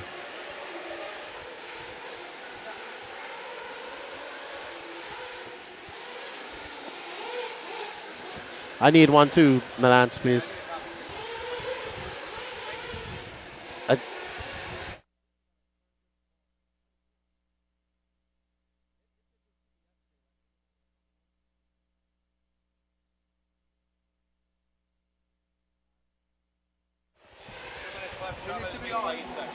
2 minutes.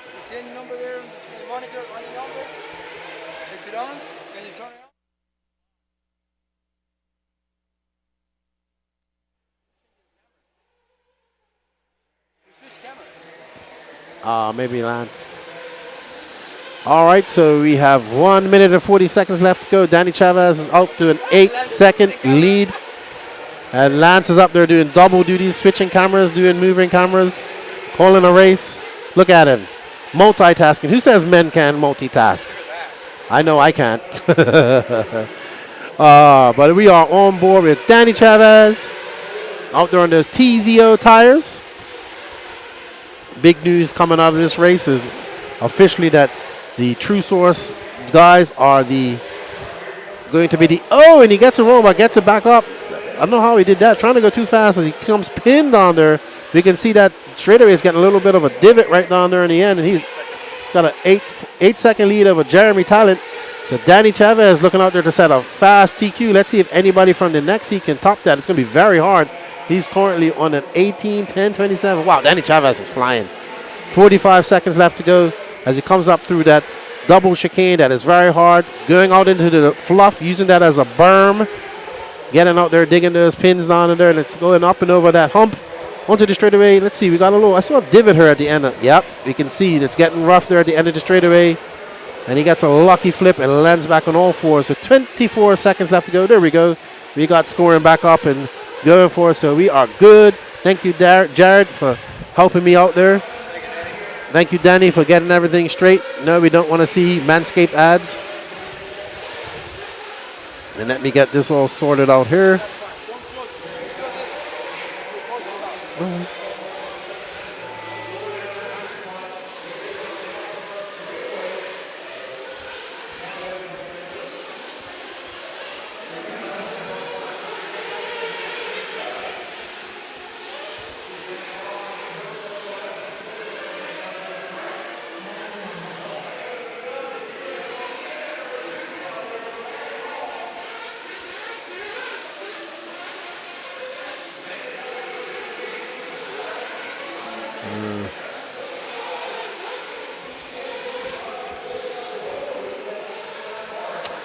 What's up, Cousin Andy? I'll talk about that in a second once we get into a breaker.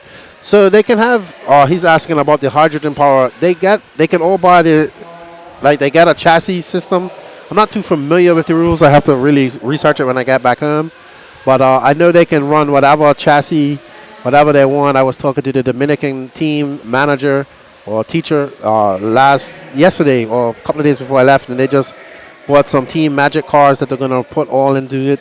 So they do have a chassis that they do get, but they can run whatever they want when it comes to chassis and whatnot. So it's actually a pretty cool event. They get kids in there messing around with RC, which is always a good thing. And yeah, very good event. I'm looking forward to being a part of it. And I can't wait, to be honest.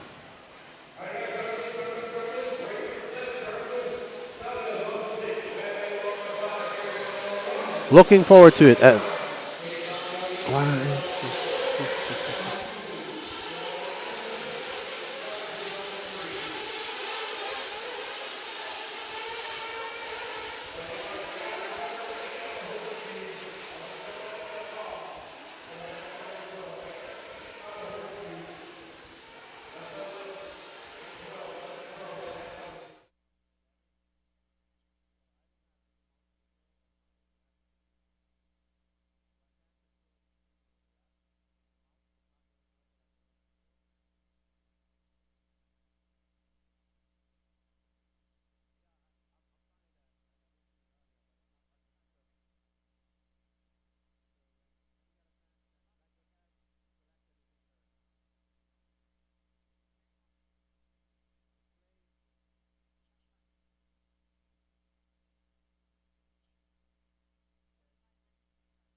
Alrighty, we are up with the Dialed Hobbies Intermediate Nitro Buggy Heat 1. We have Rob Lupo, Monty Rita, Jake Stikelether, Joe Stikelether, Dustin McCutcheon, Just Fine, Grant Walker, Jason Smith, Kevin Bullock, Rob Lupo, Tyler Melton, Monty Rita, Joe Stikelether, and Dustin McCutcheon and Josh Fine are all on teams.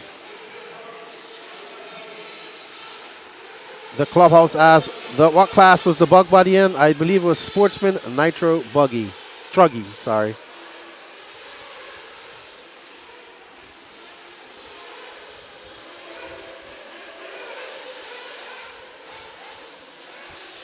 Alrighty, we are getting back to moving cams.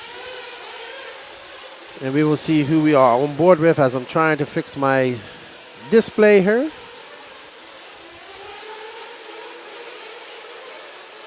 No worries.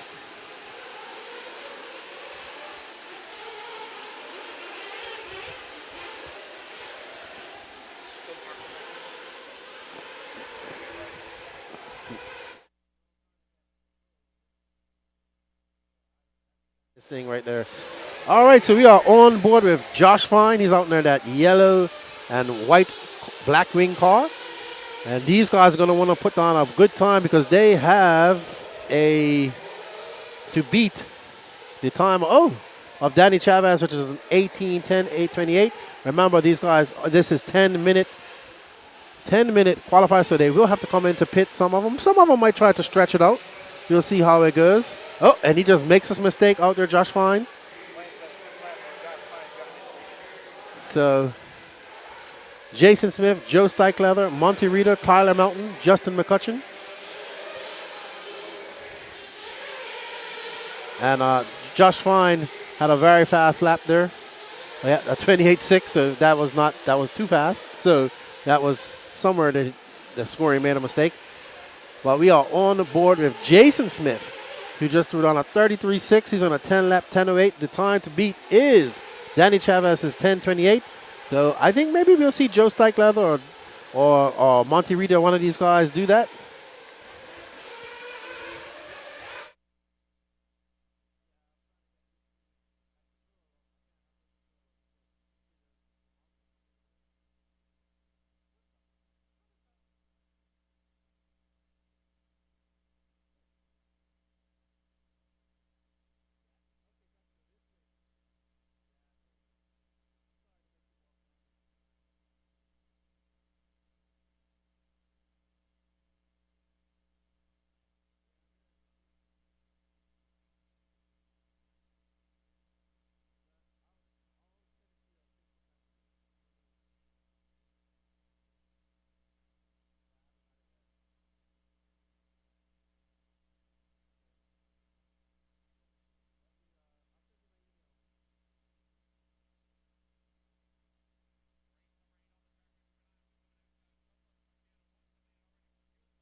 I am back. All right, so we are on board with, let's see, are we on board with Dustin McCutcheon?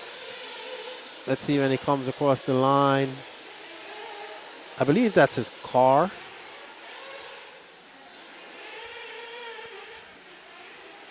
We are on board with Dustin McCutcheon, who's coming into pit. He's actually on Team Ogden. There he is with his son. Great picture with his son right there. What a great pit by Evan Vale. Great pit stop by Evan Vale.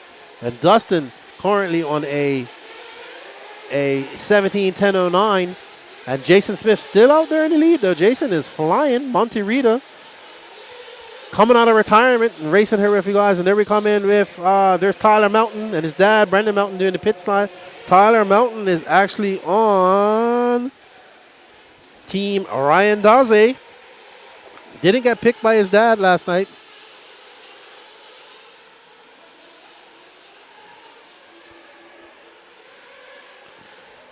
And we're going to go out and get an interview with Mr. Evan Vale.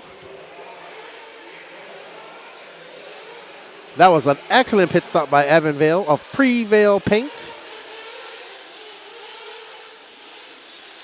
Evan Vale, the man behind Pre-Vale Paints, Associated Factory driver. Man, that was an awesome pit stop for McCutcheon that time. It looks like you've done that one time or another, huh? I try. As long as I don't flame them out, we're good to go. That's right, man. Hey, how's everything doing this weekend? How's the cars running, and who'd you like to thank for being here? It's going pretty good. I mean, the car's working good. It likes the bumpy track, so that's a good thing. And just want to thank all my sponsors, especially Team Associated, for all the support, and all my friends for the pit help. All right, Evan Vale, thank you, sir, for your time. Good luck this weekend. Great to see you back on the racetrack. Back to you guys. All right, thank you, Jared and team, taking for the pit lane interviews. Good job, Jared. Jared making the trip down from the Northeast to help us out, and a great pit stop by Evan Vale for his team, not for his teammate, but he's still helping him out. And we are here.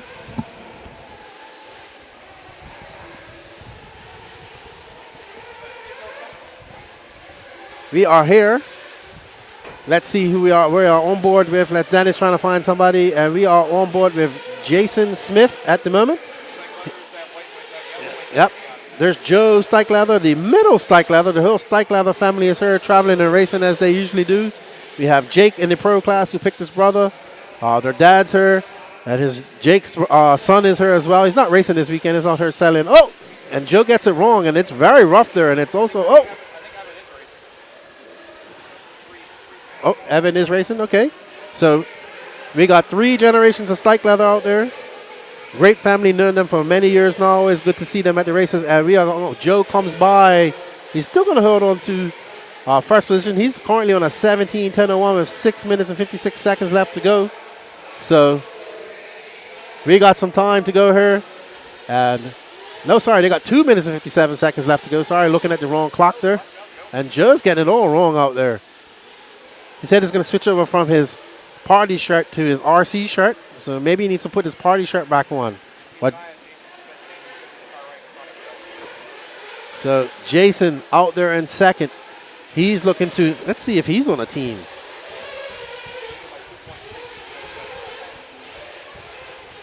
Jason is not on a team. Maybe somebody should have picked him. They should have. Oh, okay, so he was a late entry, so he didn't get her, so he just got some practice this morning. Yeah, so sleeper pick. Well, he's gonna make him show why he should have picked him. Joe Stikelather, Jason Smith, Dustin McCutcheon, Monty Rita, Tyler Mountain, Rob Lupo, Kevin Bollock, Josh Fine, Grant Walker. You finished with Grant Walker's out early. Looks like Josh Fine's out as well. Unfortunate for those guys. And next up will be the pro class.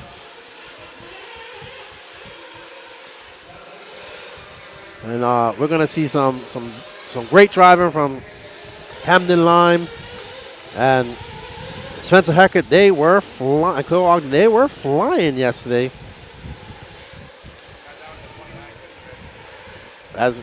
Really? I wonder if they're going to be able to do it today. It's a little rough out there for them today.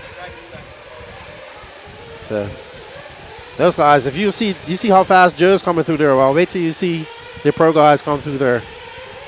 And Danny Chavez is still out there on a TQ, so he's looking to score some good points. But it's going to take some, Joe's going to have to throw down some quick laps, and he doesn't have much time left. But Danny Chavez currently still holding on to that TQ. That's going to be good for his team, Team Camden Lime. Camden Lime's got Danny Chavez and Alberto Santos on his team. Brandon Melton's got Daniel Stolte and Johnny DeSanti. Stolte has already run. He finished in 11th. So David Olson has Mad Maddie Long from the intermediate. She's in 4th right now, so that's a good pick for him. Evan Vale, who's pitting for Joe. So we got all the teams here together. We need to probably post this up on Facebook somewhere. Oh, Joe making another mistake, getting too wide out there. So let's see. Jason Smith back out to that lead. But Jason's not on the team. So he's out there going fast, and he's not going to count for anybody.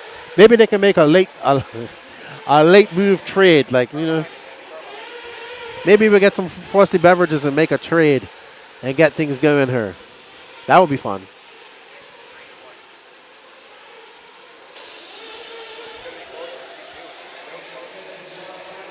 Ooh.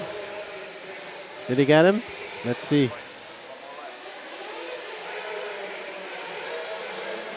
Jason Smith challenging for that TQ spot. He's got one more lap. Will he be able to do it? Very close at the moment. He's got to beat a 10:28.8. As he comes across the line, let's see. There's Jason Smith.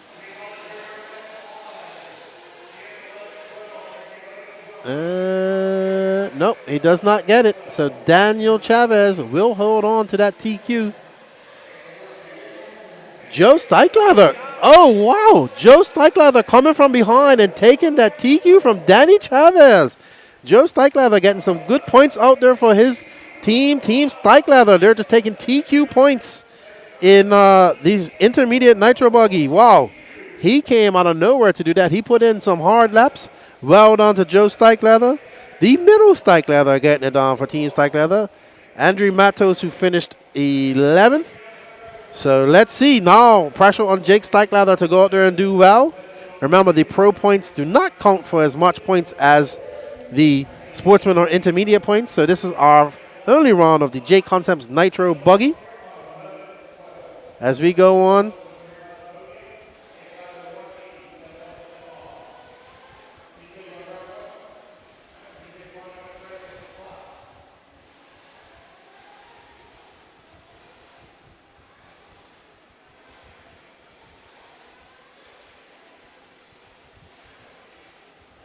Alrighty, up next is Ryan Rand, Matt Navoso, Patrick Rossiter, David Olson, Jake Steichlather, David Carmende, Ryan Daze, Spencer the Heck Hackett, Cole, the Beast from the East, Ogden, Camden Limon Lime, Evan Prevail Paints, Ken Rand, Don Elliott, Brandon Melton, Kristen Payhood.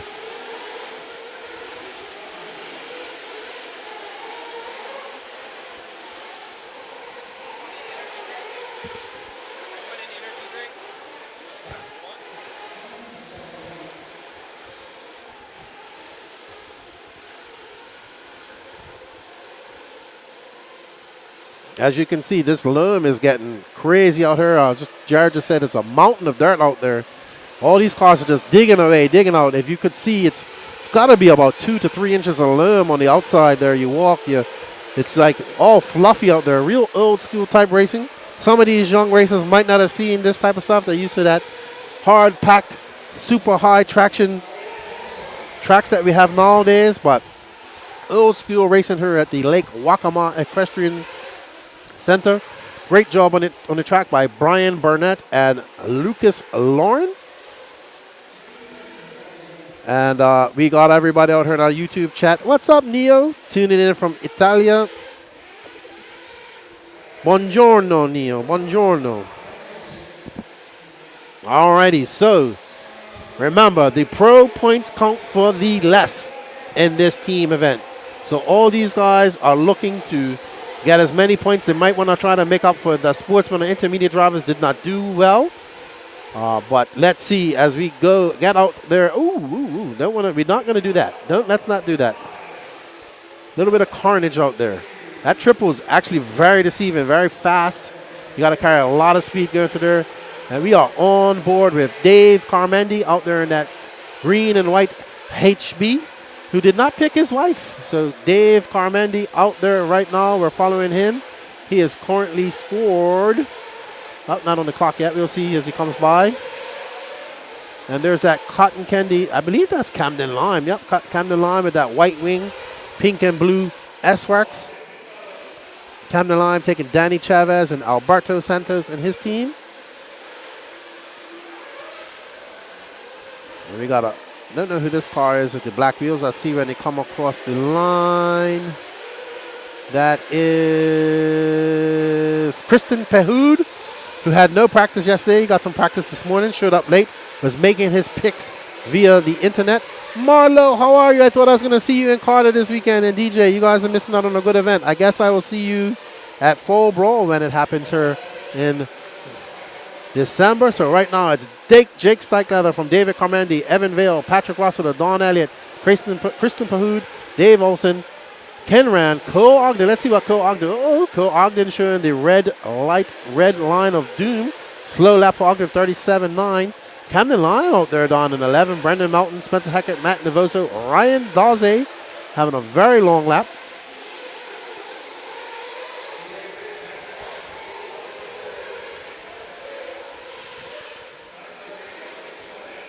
We are on board with Patrick Rossiter, who was up to 3 o'clock in the morning wrenching on his teammate's car. I know, because they came home. There he goes, very wide out there in the fluff. Out there in that green and white. Patrick's had that paint job forever. Paint scheme.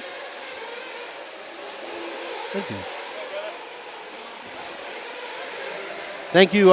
Just got me a nice energy drink handed to me. I really appreciate that. 0 sugar. Always good to have these type of energy drinks. Thank you, everybody out there in YouTube Landia and Facebook Landia. We are on board with that orange and white car. That looks like a, let's see, as they come across, that's Ryan Rand right there. Ryan Rand's team consists of him, Grant Walker, and Corey Humphreys. Man, the draft was really fun last night. And Corey out there in that nice looking green car, that all pink and yellow wing car. That's got to be, we'll see as they come. There's Ken Rand right there. So I assume these guys are brothers, Ken Rand and Matt Rand. All right, so brothers racing each other out here. Ken Rand, Ryan Rand getting right now, just pipping his brothers, got a 34.6. Right now, David Olson's the man on the moment, his man on a mission. His fast lap of a 32.2. Wow. And there we see Steichleather coming in for some fuel. So it's Olson, Steichleather, Vale, Elliott, Pahoud. There's Pahoud coming in for fuel, getting a little bit of an adjustment out there, tuning in. Get a little tune in there, get some fuel. Remember, these are 10-minute qualifiers, 3 minutes, 45 seconds down, 6 minutes, 13 seconds left to go. See David Olson's dad down there, looking to have a good run out here. David looking to come in, and here we have Ryan Rand, one of the two. I believe she's doing double duty. So we see some guys coming in for these early pits, trying to get some space for them. But right now, we're looking at Cole Ogden, Camden Line, Spencer Hackett, 3-3 top pro guys. Way down the line here. Don't know what's going on with them. Maybe they came in early. Maybe they're conserving fuel. And there we see Camden Line coming in. Mr. Olson in on the duties. Great pit from Olson is doing some great pit stops as well. Let's hand it over to him so he can talk to Mr. Olson.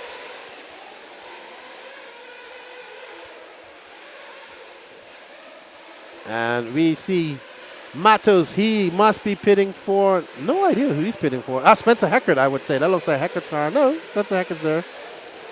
Oh, man, I got to get these cars on. That is Ken Rand right there. Dust out there. Good day, D70. How you doing? All right, we're going to get some pit interviews with the team. Taking Jared. Jared Jordan's out there ready to talk to Mr. Olson. We're going to hand it over to Jared right now.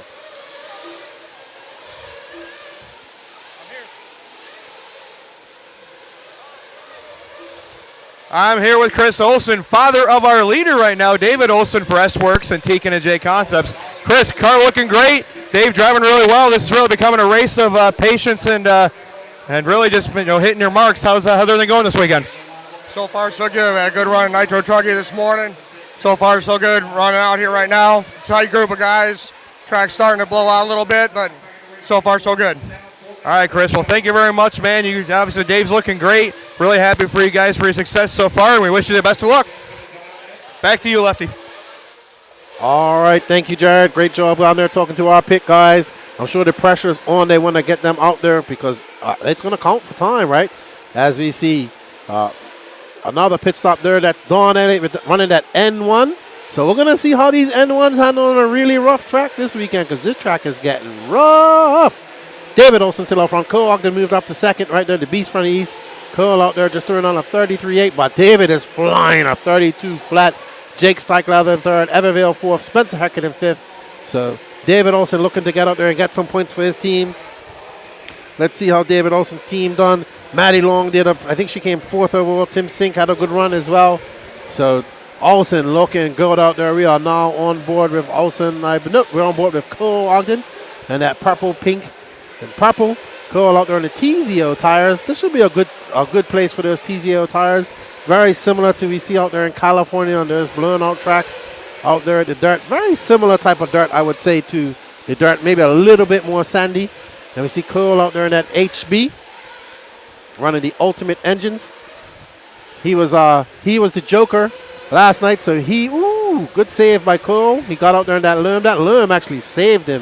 So that was really good. And we are on board with Steichlather. Yeah, hey, Olson's flying. And he just threw that on for 32 flat. So Olson got the fastest lap right now of everybody, a 32 flat out of everybody. So Olson has found some pace out there. He must be used to this type of dirt.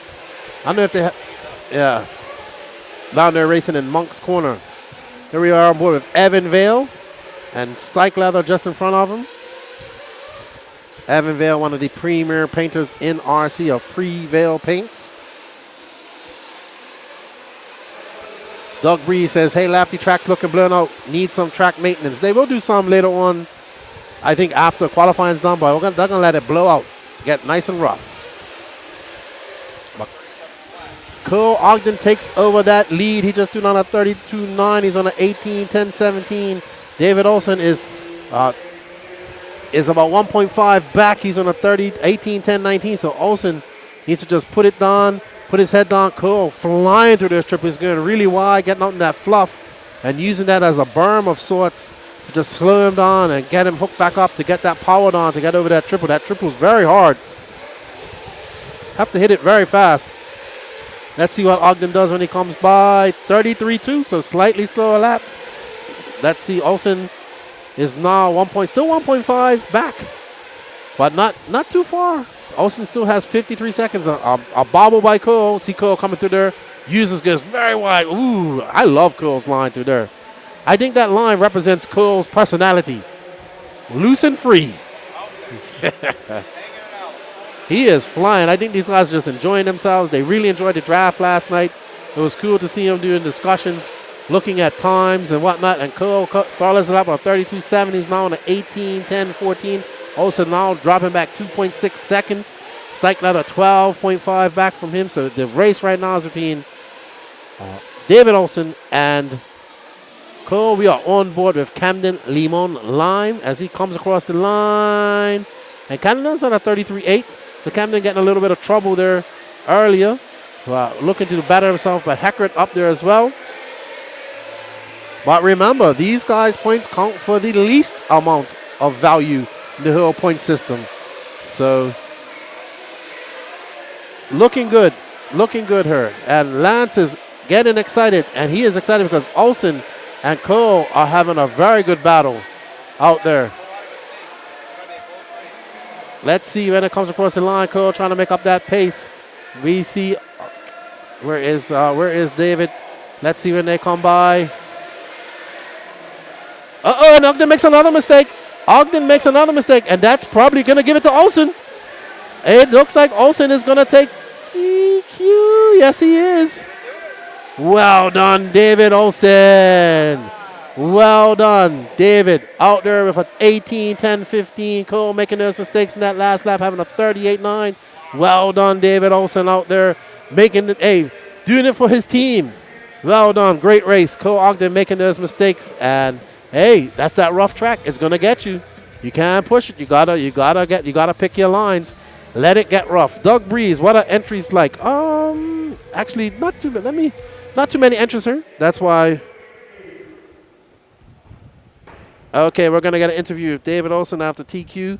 Let me get on my post.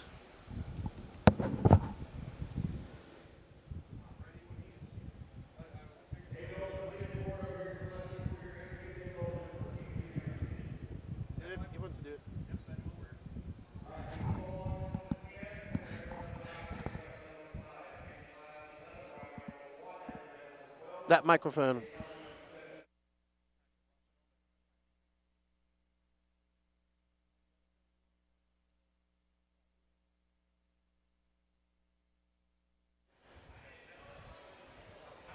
Good job, dude. Oh, wow. Great job by David Olson just now. He's getting ready to get his interview. We're gonna he's heading over for his interview, have a chat. Sure, team points is on his mind. I'm gonna take it over to Jared and the interview.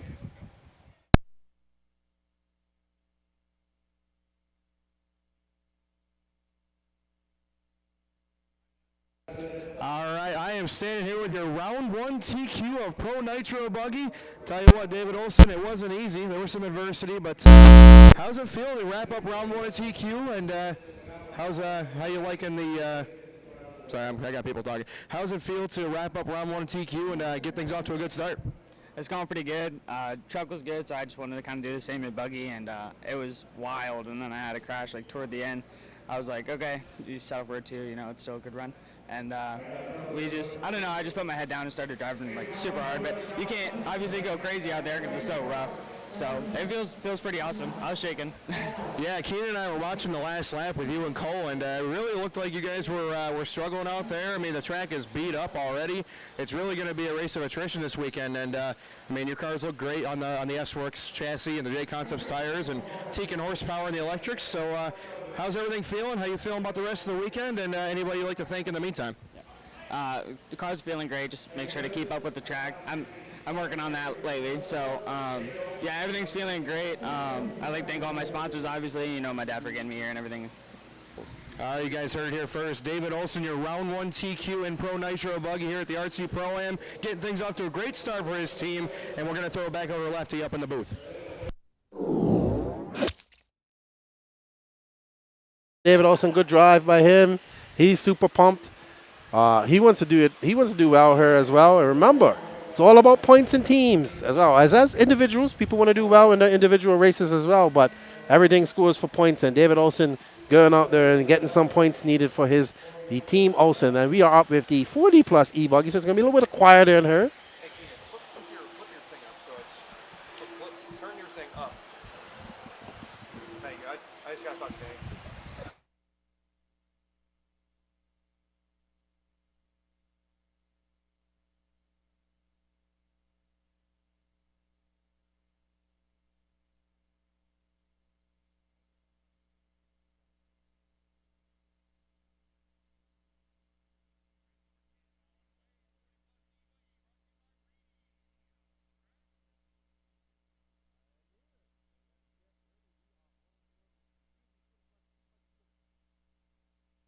Heat 1 of 1. I am sorry I had myself muted. Rusty Mihalik, Kendrick Cummings, who actually turned, you know what? Kendrick is where E-Buggy Pays the Bills came from. About 4 or 5 years ago, he was at a race, a small club race up there in North Carolina, and he was running JQ, and I was like, Kendrick, you got to get a Nitro because Nitro's the glory. And it was way more E-Buggies there, and he goes, Nitro's the glory, yeah, but E-Buggy pays the bills. And that's where we got that slogan from. So he is the reason why E-Buggy pays the bills. And he's out here racing E-Buggy with Jerry West, followed by Rusty Milhilik. I know I'm going to get it by the end of the day. Jerry West, Dennis Brew, Mark Moon, Corey McEwen, who had a lipo fire, Mr. Burnett doing some racing here, TJ Bradley, Brad Powell, Doug Tudor, Josh Garbett, and Dean Howard. How's everybody out there? Yeah, not too many entries up here, Doug. Lots of racing going on this weekend around the America, period. We even have races going on here in the southeast. So, first race here at this facility. And but the people that are here get to have 10-minute qualifiers and plenty of track time. And the draft was exceptionally fun last night, and we had a good time. We had some frosty beverages and some food as we watched the pro drivers pick their sportsmen and intermediate drivers for the RC Pro-Am team side of things. So for those of you just tuning in, we have the intermediate and we have we have Nitro Buggy and E-Buggy team events going on where the pro drivers picked their sportsmen and intermediate drivers in a draft last night. They had to pick cards, and they had to pick cards to get their turn in a draft. The sportsman drivers, their points, they carry more points than anybody. The intermediate drivers are second on that list, and the pro points are actually the least amount. So the point of the draft and the team is to get everybody to work together and get those sportsmen and intermediate drivers' cars running good and get them as high up in the points as they can get. And they some guys were up late last night helping some of the sportsman drivers get their cars ready. Lots of strategy going on. It was very fun to see. Very great concept. You guys, honestly, I really enjoyed it. It was a great thing by Brent. I really appreciate him. You know, for me, I'm a visual guy, so I had to visualize it. And just seeing everybody sitting around, getting right into it last night was really worth it. And Chemo RC wants to know who I think the strongest team is in all of this. All right, so I'm going to look at Nitro Buggy. I would say that,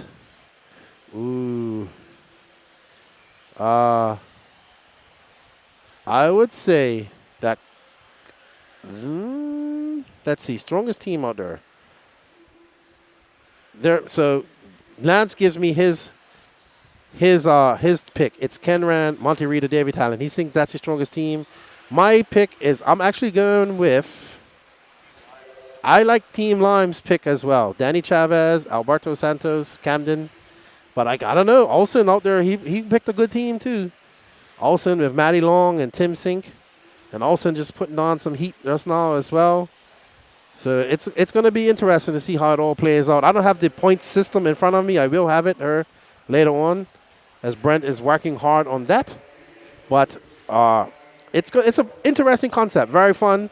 And like I said, Rossiter and Gene Strout were up to 3 o'clock yesterday morning working on their teammates, their sportsman teammates' car. They're like, he had no diff oil in his fluid. We had to change that, all that stuff. So that's the whole point, is getting the teams to work together. And there we go. I agree with you, Chemo. Lime, he says Lime's team is the strongest, in my opinion, too. I agree. And it was a great concept, man. I mean, just the camaraderie that we saw last night between people. And there were some people like that were upset they didn't get picked. And you know, if they didn't get picked, they just go out there and show why they should have been picked, in my opinion. And also, there wasn't many pro. It was only 8 pro drivers in the e-buggy class, so that kind of slimmed it down for the e-buggy drivers, e-buggy only drivers. So we shall see how it goes on later on today. And good stuff here. But Kendrick Cummings, e-buggy paying the bills out there in first right now with an 18:10:31 on a TQ place. He's got 4 minutes and 25 seconds left to go. Things are calmed down a little bit, so you can slow things down. Danny's just taking a little break, so we don't have any moving cameras at the moment. And we're here in the chat, so how hot is it today? Actually, Doug Breeze, it's not too hot right now. The sun's coming out, so I assume it's now, 11 o'clock? It's not bad at all. It's supposed to be the hottest day. It's humid. It's very moist, and it's humid here inside the track because the track is very damp. But outside, it's pretty nice. There's no wind, and I'm sure it's going to be hotter on today. 87. No, that's not bad. That's great. That's good, 87. So, great. 95. 95 is okay, but then you throw in humidity, it gets bad. Yesterday was pretty warm. We actually flew over the track yesterday on my way here, so I got to see it. And Chemo, I agree. The hobby needs a type of off. Let's see. I can't read that. I will bring it out.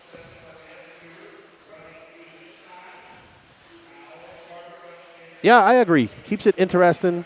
something different, gets everybody to work together. I like it. I like the concept, and I think it's good. And good kudos to Brent and everybody for coming up with this. The good thing about this is that this facility is also going to house Fall Brawl later on this year. We know that Fall Brawl always took place at the Badlands down there in Myrtle Beach. But actually that facility is going away because it's going to the soccer crowd. There's a big soccer crowd there.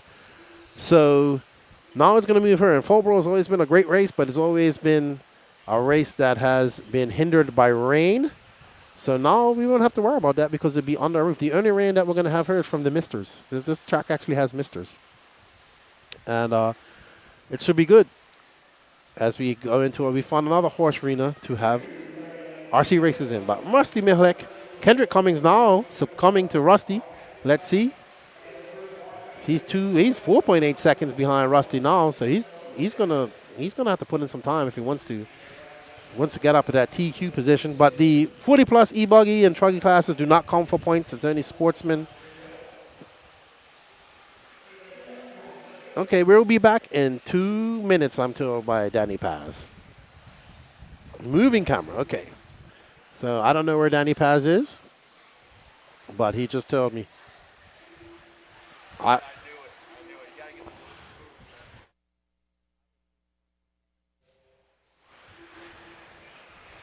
Danny out there getting some vittles. I do have. Getting some vittles.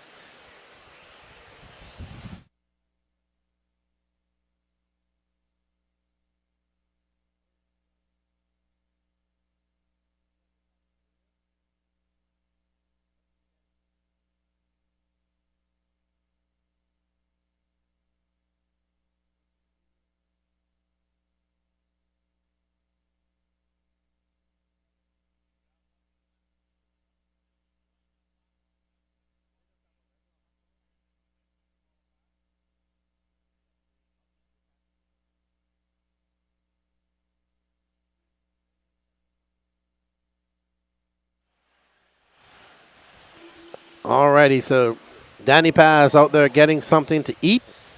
We can't have Danny not eating because he has to move the camera all day. And we're scheduled to be done around 7 this evening. So giving everybody 10-minute qualifiers. And we have 29 seconds left here in this Reedy 40-plus e-buggy. This is race number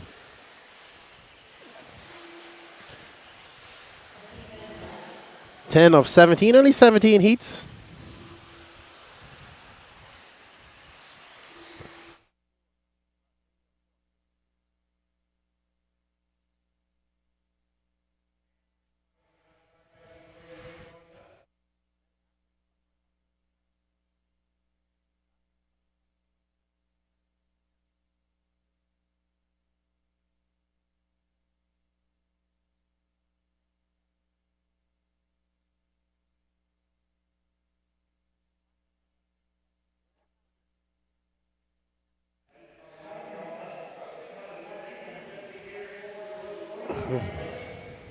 Okay. Alrighty then. So Rusty Milhick is taking that TQ of a 17-10. That's going to be a good run for him. He's out here doing double duty with a whole bunch of. He's got Matty Long, his wife. Oh, he's busy. As we see Camden Lime coming talking to Cole Ogden, Spencer Heckert. Cole will be upset with throwing that away on the last laps there. What's up, Daiquiri man? Good to see you in the chat, man. Man, I still don't know who you are. You've been giving super chats and been a patron for many years. No idea who this guy is. Even one prize never answers me when I say, hey, you want a prize? And thank you, Chemo. Shout out to Danny Paz for all his hard work. We got Jared here doing the pit interviews as well and racing. So it's good. Always out there. Glad he decided to race. And I hope you guys are enjoying it. Maybe put this on your list of things to do. Really like the draft. Go and watch the draft from last night. It was fun. It was really a lot of fun. Even better when you was here. And we're up on Spectrum, the Spectrum E-Truggy. We got 2 heats of E-Truggy here. We got Ronnie Bowman, Alan Bland, Donnie Williams, Mike Watson, Matty Long, James Wyatt, Jackson Harris, Ken Rand, Don Elliott, and Alan Wion. Thank you, Daiquiri. And he gives me a Kung Fu Fox. I like that meme. I like that meme.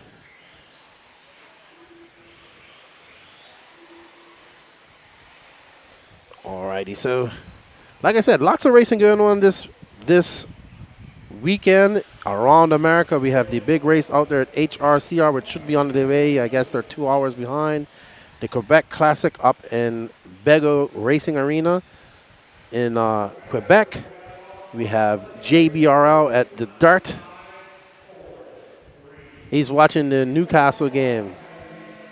I need to check scores too, see what City's doing this weekend. Who they got this weekend? Are they playing this weekend? Let's see. I didn't know you was a football fan. Like you even more. Real football, soccer. City is playing tomorrow, I think. Let's see. All right, so we are on board with the E-Truggy class. E-Truggy, a super fast-growing class here in the Southeast, all across America, to be honest. They're actually going to have an exhibition E-Truggy class at the upcoming Euro Cups in Portugal in a couple weeks in September. So this is the road to an E-Buggy Worlds. You have to have a World Cup first, and World Cup is coming up in Braga, Portugal, in September, the week after the World Championships that are being held in Hobby Action. So we are looking at 2025 for the first ever E-Buggy World IFMAR World Championships, and they have an exhibition E-Truggy Championship race as well. E-Truggy seems to be growing a lot there in Portugal, and E-Truggy is just growing worldwide. It's a fun class. You run E-Truggy, Jared? Yes, I do. Actually, just come on the mic. Let's talk about it. Yeah, I think we use that one. Yes, I do run E-Truggy. It's a lot of fun. Very easy class. That's the one class you can literally throw down any time and very little maintenance as long as you got good tires on. These things don't care if they got burned up diff oils or half full shocks. That's just the class you go out and have a blast with. And I tell you what, Ken Rand and Matty Long both getting around really, really well, representing their teams well. And really excited to see this class grow. It really gave it validity when you let the pro guys run it, like a Bornhorst and Lutz and Mayfield and all those guys really running the class. I think made it legit. So glad to see it growing. Oh yeah, it's a huge class up there in the Northeast too. I'm assuming where you come from, they race quite a bit up there as well. I like it, and I'm a nitro guy, and that's the only class I want to run is E-Truggy. I agree. I love me some nitro too. I specialize in electric this season just to be prepared for the E-Nats, but you'll see me back in nitro in 24. I really miss it.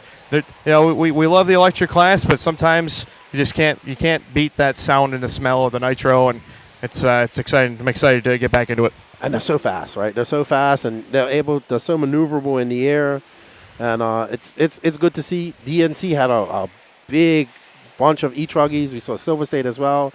Obviously, shout out Joey Bourdon. Oh yeah, he's he's one of the most impressive young mans out there. Period. But he really excels in E-Truggy.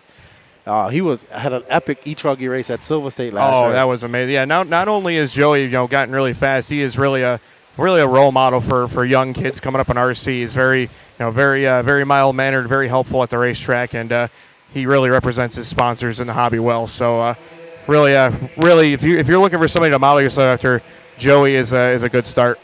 I agree with you. I've gotten to know him and his father over the years, and very nice young man. And they're making very good leaps and bounds in their race program. So he has made a few mains. I think he made a few nitro mains over last year and this year, and he's very always high up in the B mains as well. And he's still young, so he's got a lot of talent there, putting in a lot of work. It's not good enough just to have the talent. You got to put in the work as well. Absolutely, and he is one of the hardest working young men I've ever met, and it's going to take him a long way. This Fuel Nats where he was just outside the transfer to the A and Nitro Buggy was pretty awesome. So shout out Joey for watching at home. Right now we're following Ken Rand on the live camera, and he's coming across the start-finish line. Kenny, team manager down here for Techno, just ran a 34 flat. He is 6/10 behind Donald Elliott, so good racing right here. Ken, the yellow, white, and red. Yeah, Ken letting you run his nitro truggy this weekend as well. And, yes, Ken is my crew chief this weekend for that nitro truggy, and it's very safe to say that the car is better than the driver, but I appreciate Ken letting me rip around here, have a good time down here in North Carolina for the first ever RC Pro-Am. Obviously, shout out to Brent and the whole boys at Beach RC, Lance, and obviously yourself, Lefty. I'm having a great time down here. Really appreciate the warm welcome. Yeah, man, thanks for coming on, bringing that Northeast flavor on her, and you will be getting ready for your first World Championships at the 12 Scale Worlds coming up in December at Beachline. You Yes, excited sir. about that? Yes, sir. I am really excited. I was able to discuss with Robbie Michael and Daniel Chavez and everybody at Beachline, and it was truly an offer that I couldn't refuse. It's a huge honor. Really grateful for the opportunity, and I get to call the warm-up race the week before. So, getting 2 weeks down in sunny Florida, you're not going to hear me complain about it. Well, it might not be too sunny in December, but we're gonna. I mean, when I'm down there for the snowbirds in February, it's always super nice. So Okay. here's hoping, fingers crossed. But hey, I'm from the north, but I was born in the wrong part of the country. I certainly love the nice warm weather down here. Oh, I'm sure it will be better than up north. And I don't know. I think we will be there for RC, the Carpet Championship. So I've been very familiar with that race. And I don't know, maybe I'll end up there as well for the 12 Scale Worlds. I know I was talking to Alexander Hagberg, and he asked me, so am I going to finally meet you? And I was like, I don't know, we'll see what happens. And I've never actually seen 12 Scale drive in person. It's awesome, man. I hope you're able to come up and pay a visit. I know that it's going to be a meeting place of a lot of people. No worries. There we go. Donald Elliott looking solid right now. 32.6 fast lap. He's that white, pink, and blue just behind Ken Rand. He's currently leading Ken by 2.3 seconds, and that's one guy. He showed up kind of late yesterday. Didn't really know what he had to offer us, but that truck looking really, really planted. Gets down the straightaway at a high rate of speed, and with 3:40 left, Donald on an 18:10.06. That is moving. I mean, that's faster than a lot of the pro nitro buggy times. Obviously, the big tires and the bigger chassis helped that, but give credit to Donald. He's really wheeling it right now. Yeah, Don is a stalwart here in the Southeast. I believe he races every weekend, wherever there's a race going on. He's also the only N1 here in nitro buggy. So we're going to see how these N1s handle out here on this track's going to be really rough. As you can see, we're following Ken Rand again, and Ken is really holding his own. He's got Donald right behind him, but that time by for Ken was a 33.6, 33.3 for Donald. That makes it a 2.8 second lead for Elliott. Maddie Long still running third, about 6 seconds off the lead, but she is getting around very well this weekend. That was a very sneaky pick in the draft. I can't believe she stayed on the board for so long.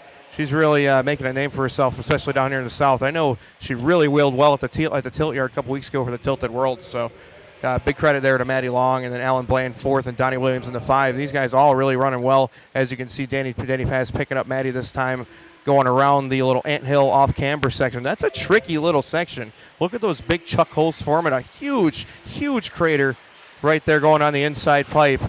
And Maddie navigating the terrain well. We got 2:30 left in this one, so about 3/4 distance here. Yeah, Maddie here. Her mom's racing, I believe. Her stepdad's racing. Her real dad is here as well, supporting her as well. She has a stepsister that races too. I haven't seen her race for some time, so I don't know. Maybe she's not taking a little break. But always good to see young females, young people, period.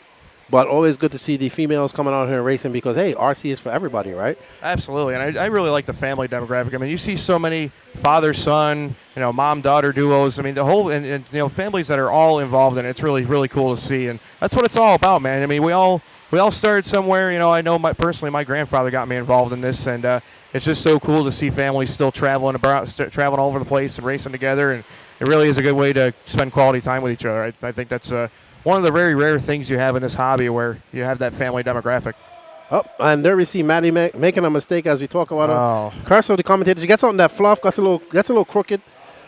Because that section of the track, you have to carry so much speed trying to get through there, and it's getting really rough in there as well. But I think she needs to look at Cole Ogden's line. He's going on in that fluff. I don't think him down. Yeah, I don't think it can be understated just how good the pro guys are at what they do, because you're out there just trying to run in the middle of the line and there's these massive craters forming.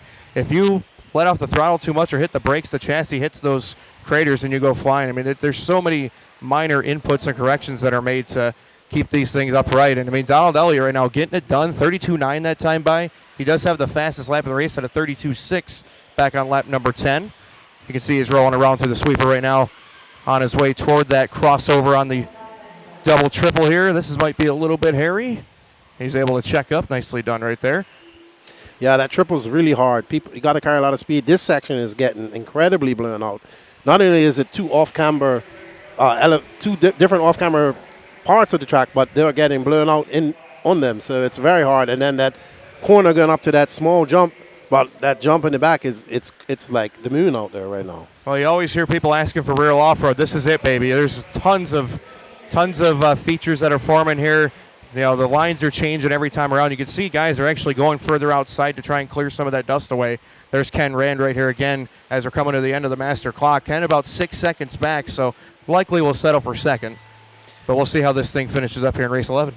Yep, and we have one more heat of E-Truggy coming here up next. Remember, E-Truggy is not a part of the points program. It's just Nitro Buggy and E-Buggy. So these guys are out there just trying to run their own race and have a good time and have some fun. And if you guys are in the surrounding area of Lake Waccamaw, come down. It's great weather here. We got some racing going on. We got a few top guys. Come down, pay us a visit. Bring us some vittles. That'll be good too. Donald Elliott does end up taking it down, 18:10.09 with a 3, just 3 seconds in front of Ken. So Ken did cut it down towards the end, but all Donald had to do was roll her home. So this is coming to an end for race 11. And we got one more heat of E-Truggy brought to you by Spectrum up next. All righty. All right, and we'd like to thank these companies for supporting the RC program. They are TLR, Exalt, Pro Circuit, Nitro Lux Fuel, RC Project, TZO Tires, Privateer Graphics, Reedy, Ultimate Racing, True Form, J Concepts, Factory Team, Nitro Pro, Racecraft USA, Assault RC, Mark Santa Maria, MSN, Spectrum, Tekin, HP Racing, Beach RC, Dowd Hobbies, and S-Works. And what's up to everybody out in our chat? Thank you, Travel Guy. We hope you guys are enjoying the coverage. What's up, Adrian Johnson? He says, what's poppin', fellas? We're chilling. We're enjoying some racing. It's not too hot yet. Hopefully it stays like this. I don't think it is.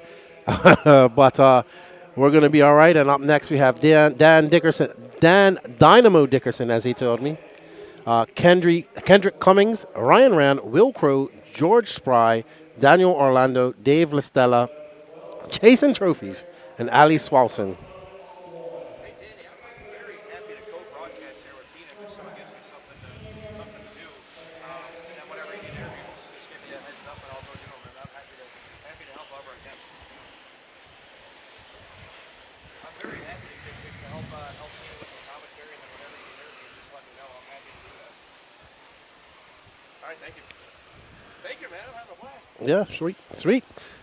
Alrighty, so we hope you guys are enjoying the coverage out there. If you are, don't forget to hit that like, that sub, that notification button. Share this as well. It is live on Facebook as well, on the RC Pro-Am Facebook page, as well as WRCE. If you are trying to follow us on the YouTube, you can look us up on the WRCE YouTube or No Name RC Podcast YouTube page as well. And we have a lot more qualifying left to go here. We're looking to get out of her. We're going to be qualifying right up until about 7 tonight.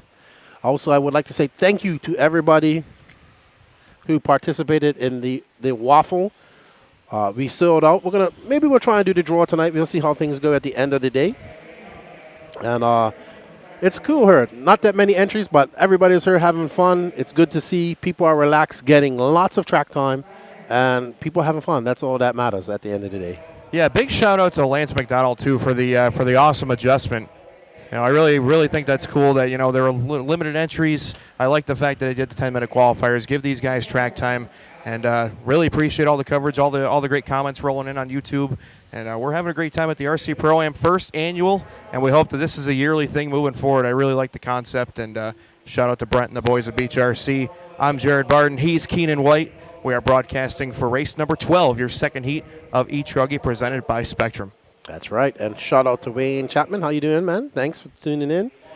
And we are here. Oh, Gene bringing my chili dog. Thank you, Gene. I appreciate that, sir. Oh, boy. That looks good. That's some customer service right there, I'll tell you that. It's kind of small, though, but it will work. It's all need something to feed the worms. We'll be all right. Let that cool down. Beach RC, that's right. Beach RC bringing this awesome concept. Like I said, we will have Fall Brawl here as well in the first weekend of December.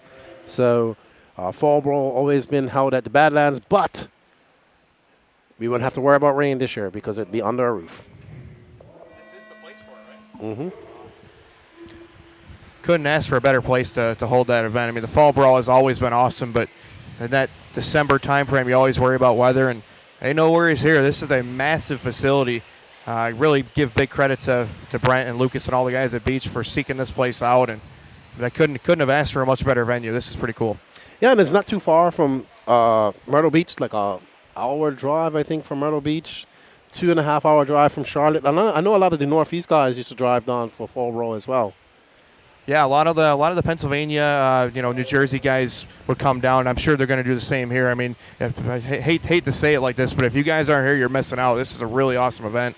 Obviously, I do like the adjustment by Lance to give longer qualifiers, but we're hoping next year that this race will catch fire, and I really don't see why it won't. I agree with your comments earlier before I jumped on the mic here about the camaraderie. Was pretty cool to see last night in the draft, and all the cooperation. Everybody kind of scouting each other out, and it really promotes more social interaction than you might get at your traditional bigger events. So good move by all these guys for this event. Yeah, I appreciated that last night as well. You kind of had to be here to feel it, and it was good. Like, it was great. I enjoyed it, and anything that gets team building, camaraderie, instead of, we get to these races, and when we have these big entries as well, we kind of get so busy racing that we don't get time to hang out and have some fun with people. So. I'm with you on that, Lefty. How about Ryan Rand open up with a 32.8? So this you just saw the brother of Ryan in the last race, and now we got Ryan out in this one. Looks like a little bit of a longer lap here for Ryan, 37.3. That's the bright pink car just working through the little up downhill, working around the sweeper right now. There you see Ryan getting picked up here by our man Danny Paz. Great camera work, Danny. Yeah, all pink, yellow wheels. Techno RC driver. Techno has their e-truck is money. The trucks have been absolutely dialed, and the Techno support down here is really something else. The brand has really kind of come out of nowhere to be one of the most prominent down here. So, shout out to the guys at Techno for making a great product and helping us out with the event here. And obviously, you see Ken and Ryan wheeling it this weekend. Yep, Techno, Matt Walter, and all those guys. Very good program going on. Techno team is huge here in the USA, in all regions pretty much. And always good to see Matt at the races and talk to him.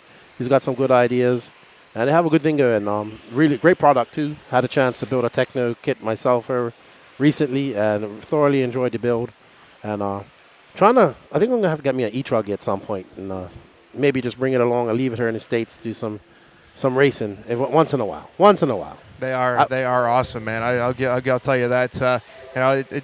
That's one thing you unanimously hear from everybody is Techno has one of the easiest building kits and one of the most descriptive manuals you can ask for, and that's really big. Not even just for your beginner, but even the guys that are just looking to have a nice pain-free build and have everything go together nice. Techno is really specialized in that, and it doesn't hurt that the product runs really well on the racetrack too. And really happy to see the success that Techno's had.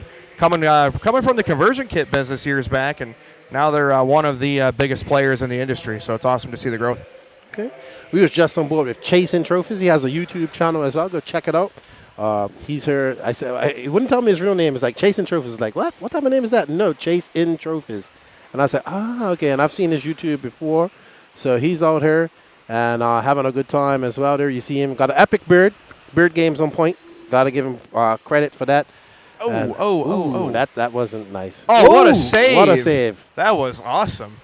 That's e-truggy, man. You could do things like that with e-truggy. That's what I'm telling you, man. You just went in down, throttle out. 4 down, 6 to go. Ryan Rand currently on an 18:10.25. That is not TQ pace. Right now, Donald Elliott holding on to it, but there's still plenty of time left in this one. This would put Ryan third behind brother Ken and Donald. But again, Ryan has the speed, 32.8 fast lap. You see him heading over the triple right now. Nice and square. Whoa, using that car as a landing pad. And again, these off cameras, that don't look like much, but those things are blown out. And you really got to pick your spots. And I mean, Ryan is an expert driver in this area, and you can see that everybody is really having to pick their way through there carefully. Coming up on the halfway point. Yep, and it's really steep. You can't tell from when you walk out there, you see how steep those off cameras are, and it's really, I like that feature. I really do. I do like it. I'm with you, man. I of course I didn't practice at all, and I just walked the track this morning during the drivers' meeting, and I come back to Ken Smith. I'm like, dude, there's a hole out there the size of this truggy. Like, you can't go in that, or you're done for. And Ryan just kind of skipping over the top of that. Again, the trucks are much more forgiving on that, but you could see like even the pros in the buggy class, pro buggy, those guys are some of the best in the world, and everybody making a lot of mistakes and getting caught up in ruts. This track is not easy by any means. Exactly. Shout out to Wayne Chapman. Yes, Thornhill is a beautiful track. I hope to get there one day. Says he has an NB4 8 2.0, 2.1. He loves it. AJ Johnson saying, "What's up, Lance Lefty?" And that guy, Danny the Bomb. Tell Gene, I guess Gene Sharp Jr., good luck. Gene was up to 3 o'clock in the morning last night, so he's a little bit tired. And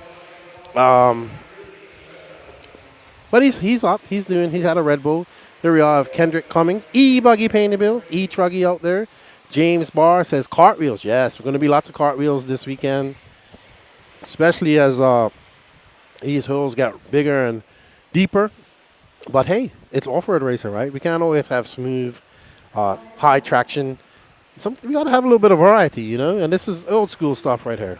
I love it. Real off-road from what everybody says. And you really see what people are made of when they're clamoring for real off-road, and you get it. Now you see who stacks up where.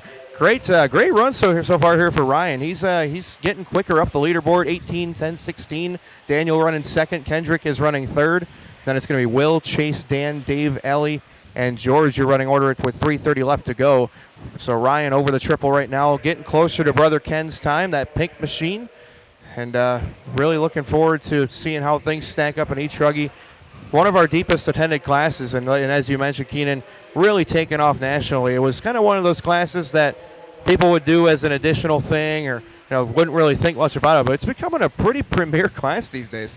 Most definitely, and I think it's just because it's just so much fun, right? And it's forgiving, and I think it's just gonna be a class that we see grow. I actually think that Nitro Truggy isn't growing, but it's kind of stalemated right there where it is. Like the diehards like to run it, and but this class is, exceptionally great. It was a big class at Wicked Weekend here recently, and of course at all these major races lately. So it's here to stay, and we are, I need to come up with a slogan for E-Truggy now, and I'll figure it out at some point. Yeah, well, obviously in a perfect world, you'd love to see every single class grow across the board, but usually you're going to get a trade-off. When one grows, the other one will decline a little bit, and you still get your concentration of Nitro Truggies, like in the Mugen Challenge at LCRC last weekend.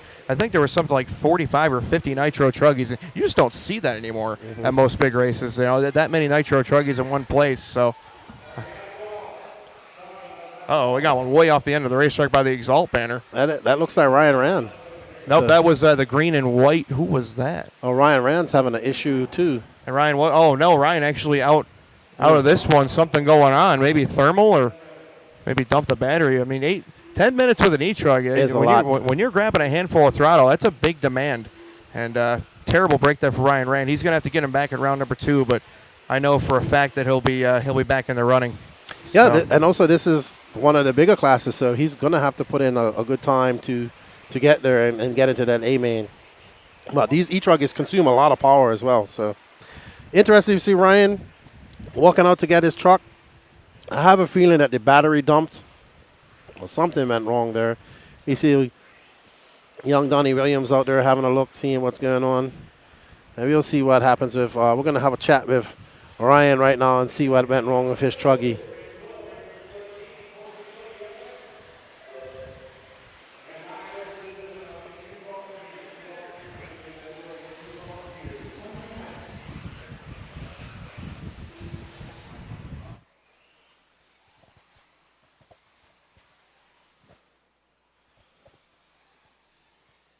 All right, guys, I'm here with Ryan Rand. Tough break in that E-Truggy race, Ryan. That was looking like a really good run. Obviously, I know we're bummed out for you. We don't want to keep you too long, but what happened out there? Do you know what happened, or do you still got to go kind of evaluate the damages? We'll troubleshoot a bit, but probably just went in the thermal. I think I just overlooked it. It's my girlfriend's novice car. It's probably never seen such a beating before, so it's probably just thermal protection. We'll just turn it off and just let her rip again. I was off the TQ by like 5 seconds, so good job to Don. But we got 2 more rounds left, and we're going for 2 zeros, baby. All right, well, you heard it right here. Ryan Rand going to get right back into the action. That's not going to deter him at all. Here at the RC Pro-Am, you're going to see much more Ryan Rand this weekend along with the rest of us. All righty then. So a little bit of thermal protection on there in his car, causing that to shut down. Won't make that mistake again. And, yeah, he has 2 more rounds to go, and I'm pretty sure he will be making the A-main, barring any imminent disaster. Yeah, Ryan's a great wheel, and that another great example of not getting too down on yourself. He obviously you're disappointed, but doesn't end your weekend. So big kudos to Ryan Rand for taking that one well, and he'll take his licks, lick his wounds, and come back at it. Sweet. So you mentioned LCRC last weekend. Excellent race. I did follow it online. I say this all the time. I said this on the podcast. I said probably the result we would have seen had Ty Tasman not been DQ'd in 2021 for the Nationals. He was so fast there. Oh, he was flying. Just want to give a quick shout out to all the LCRC crew. Kevin and Krista Muma have an absolutely platinum standard facility. I mean, the track is great. Hobby shop is very clean, well stocked. They got Kendall behind the counter. We're really doing a great job holding things down. Best slushies in the business too. If you're hot and you need a slushie, a nice cold slushie, very, very good slushies, and they're very fair priced. So they have slushies? They have slushies. They weren't there in 2021. Or I wasn't aware of. Well, they're always trying to make improvements. So it's one of the things we got to get you back up there, and you can get yourself a special made slushie. So LCRC, great job hosting the event. 470 entries, and just can't say enough about how they continue to elevate the standard.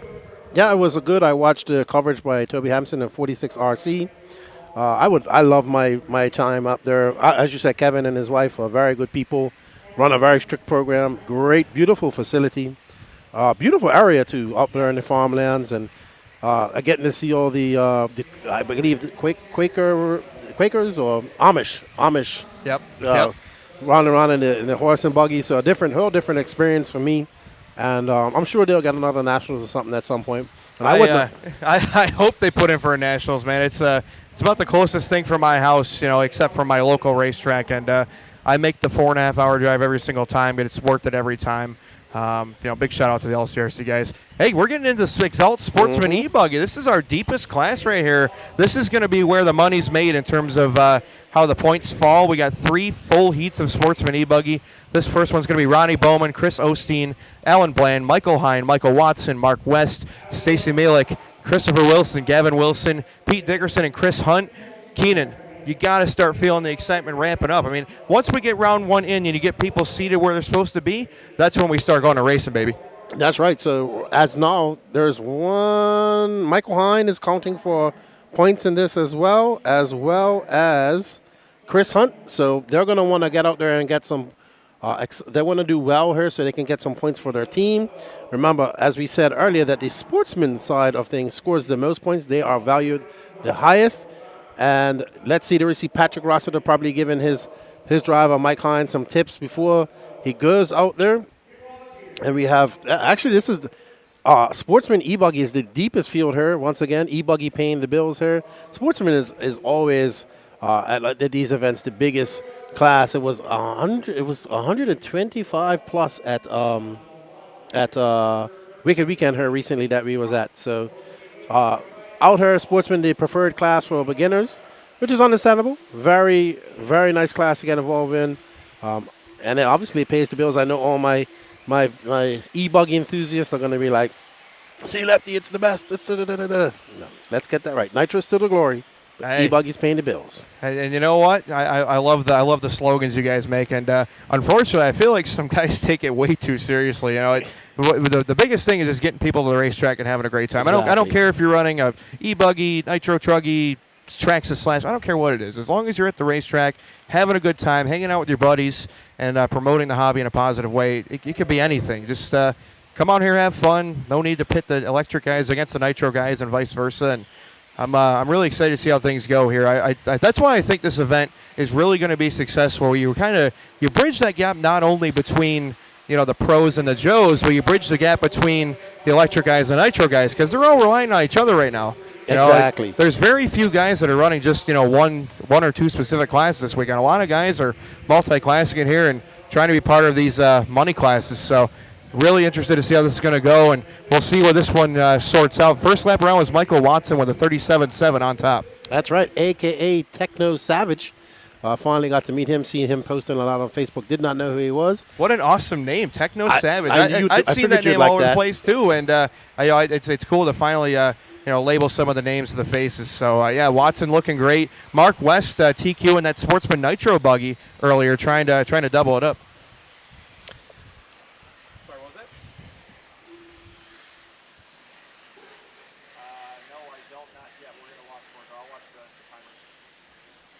All right, so Michael Watson, Techno Savage out there. Let's see what he comes by on this line. When he comes by, he just doing a 37 flat. And Mark West's car, we're looking for him because Mark West, I believe, is up. He's in the points as well. He TQ'd Sportsman Nitro buggy, gained some good points for his team. He is on Team Lime's team in e-buggy. So these guys don't have not the Nitro teams and the e-buggy teams are different. If you got picked for Nitro buggy, it doesn't mean it's necessarily the same as e-buggy. So Mark West is on a different team in Nitro buggy, and he's on Patrick Rossiter's team in Nitro buggy, and he's on Camden Lime's team in e-buggy. So he scored some good points for Patrick Rossiter. Who's that upside down? Mark is going through the sweeper right now. Mark's going through the sweeper. He's the white, blue, and yellow. Helping these guys track down some cars. This is a very big racetrack. I mean, again, the video doesn't, I don't think does it a lot of justice because Danny's so high up in the air, but this is a big racetrack, and it's such a fast layout, but you're still doing 29s and 30s and 31s. I mean, this is a massive place they got going. I think it'll be an absolutely great host track for the Fall Brawl this winter. Yep, it should be good. I haven't been to a Fall Brawl since 2020. No, not 2020. We didn't have one. 2019. No. So Michael Watson's still out front. Where is Mark West? Mark West not looking too good for his team in e-buggy right now. Let's see, it's 23 minutes and 37 seconds now. Right on the front wheel. Oh, and he can't get it back over. That's Trouble a hard on spot. The triple, and that's going to be a very tricky spot. Try and get Marshall. Marshall, watch your head and clear, but that's going to hurt. Probably will put Allen at least closer to the lead, if not into the lead this time by, as we're coming to 4 down, 6 to go. Mark just hitting the line right there if you could pick that up, Danny, but either way, he's still in 7th right now. 4 down, 6 to go. Watson with a long lap. That's going to put Alan Bland, well, I don't know yet. Bland with a 37.1. Yep, Bland back in the front now with a 16.10.27. Oh, man. It's going from bad to worse for... And it's getting worse. That's right. Oh, man. And we're clear. Marshals are scampering. Michael Hine up now in 2nd. He's doing pretty well. He's on Patrick Rossiter's team, so he's going to look to get some points for his team. Not sure we need to get a points breakdown. I don't know if Brent has sent it to me. Let me check my email here. And there we go. Spreadsheets. Oh, how I do not like spreadsheets. And Brent, if you can hear me, I could use that same spreadsheet, so I am in the know as well. Please and thank you.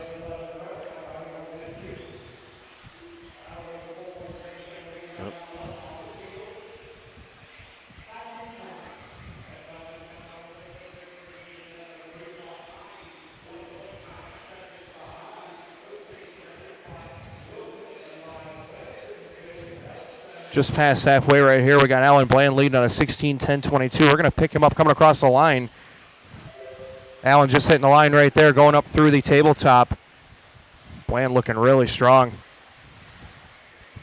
Looks like the car behind it. It's going to be the yellow wing. That should be your leader, Alan Bland, right there. Bland looking solid. That green, pink, white, yellow wheels, yellow wing, up and over the triple. Nicely done right there. Down through the off cambers. Bland trying to represent his team, doing a great job of it so far here in Sportsman e-buggy.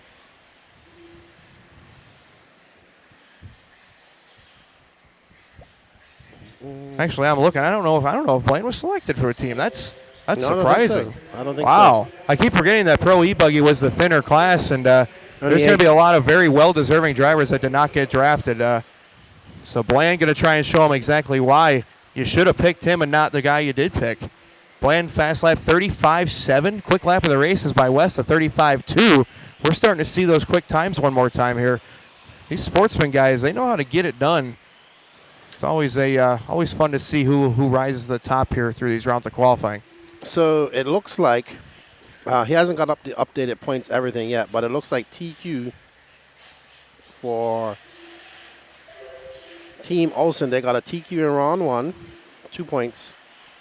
So I'm guessing that we don't have a points breakdown here. Next, Brent for that as well. Oh, here we go. Sorry, we do. So our TQ gets you 2 points. Overall TQ, 5 points. Hold on. So no, I'm confused. I'm gonna have to get him to break this down for me. We're gonna have to interpret that one, Brent, with some hieroglyphics here. 2:45 left. Bland still really getting the job done right here. Allen working his way up the tabletop and down. We were following the wrong car. Our apologies. We're still learning here. The blue and the orange with the white wheels. White Wing is your leader. He just ran a 38.9. He's on a 16.10.18. He has a 13-second lead over Watson. So Allen really making this race his own at the midway point and has been pulling away ever since. About 2:20 left in this one. We got Watson second, Hine third, and West and Wilson your top 5 right now. And you can see him. He's using that hole as a berm almost. He's jumping right down and he's good in it and just popping back out of it. His car is looking good. He's showing guys, hey, somebody should have picked me last night. Yeah, this track is getting gnarly, Keenan. I was just out there by pit exit, and if we're going to follow him coming out of the straightaway this time, look at that berm of dirt that he just went and bigger. So really looking forward to seeing how these guys navigate the terrain. And remember, this is only round 1. We got 2 more rounds of qualifying here, plus pretty good mains. I know the electric mains will be double, so I can't wait to see how the points work out for those. But again, Bland 20-second lead over Watson. Hine is still running third, about 8 seconds back of Watson, about 7 now. And then Osteen and West, your top 5. Wilson, Hunt, Bowman, Mielik, Wilson, and Dickerson, 6 through 11. So I just want to give people a breakdown of how first would be. So Sportsman points for first place would be worth 20, intermediate 18.5, and pro points 17.25. So that's how it breaks down for the first place position. Second is 19 points for Sportsman, 17.5 for intermediate, 16.25. Then it goes down just one point each time as you go down to 15. So really, the Sportsman guys have to, they actually have the pressure on them because they have to do well, and they get the most points for their team. Yeah, shout out to Brent. He is a mad scientist when it comes up to these weighted point systems. You guys are familiar with the Masters of Dirt and the Dixie Nationals, the events they host at Beach. He makes it absolutely impossible for there to be a tie. And very good system. And if you got, I keep coming back to the draft because it was just a lot of fun last night. Really enjoyed it. And shout out to Rick Hayes. He's tuned in, watching some racing with you guys. I hope you guys are enjoying the coverage here. If you are, don't forget to get out there and hit that like button, that sub button, WRCE YouTube, NNRC YouTube, as well as the RC Pro-Am Facebook page. As we see, somebody just coming up a little bit short there. That triple is, wow, it is getting really rough out there, Oh, it's bad. This race coming to an end, and Bland had a long lap, but still had a big enough lead where it won't matter. This should be his final time around as we're following him to the start-finish line here. Should finish up with a very nice run to start us off in E-Buggy. It'll be a 16 at 10-10. Great run for Alan Bland to start us off here in Sportsman E-Buggy. We've got 2 more heats of Sportsman E-Buggy brought to you by Exalt. And we can't wait to see Kevin Abbott and his whole new line of products. We are all big Kevin Abbott fans here in this department. Exalt coming out, I guess, pretty soon, I would say. Had him on the podcast a few weeks ago. Great chat with him, getting to know him. There we see Lucas, who's not on camera. Okay, so Lucas said, no more coffee. It's time for the Frosty Beverage coffee.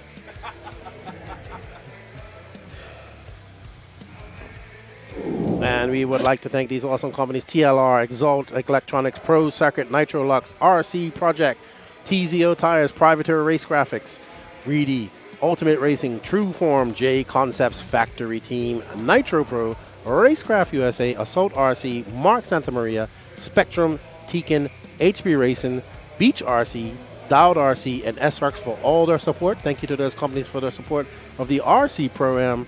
And thank you guys for tuning in. Don't forget, share. Sharing is caring. Up next, we have Heat 2 of 3, Brandon Armitage, Charles Yates, chasing trophies, Corey Humphreys, Dan Dickerson, Davey Talent, Donnie Williams, Quincy Atkins, Wyatt Van Fleet, who's part of our team. Will Crow is also part of a team as well. Will Crow is part of Spencer Heckett's team.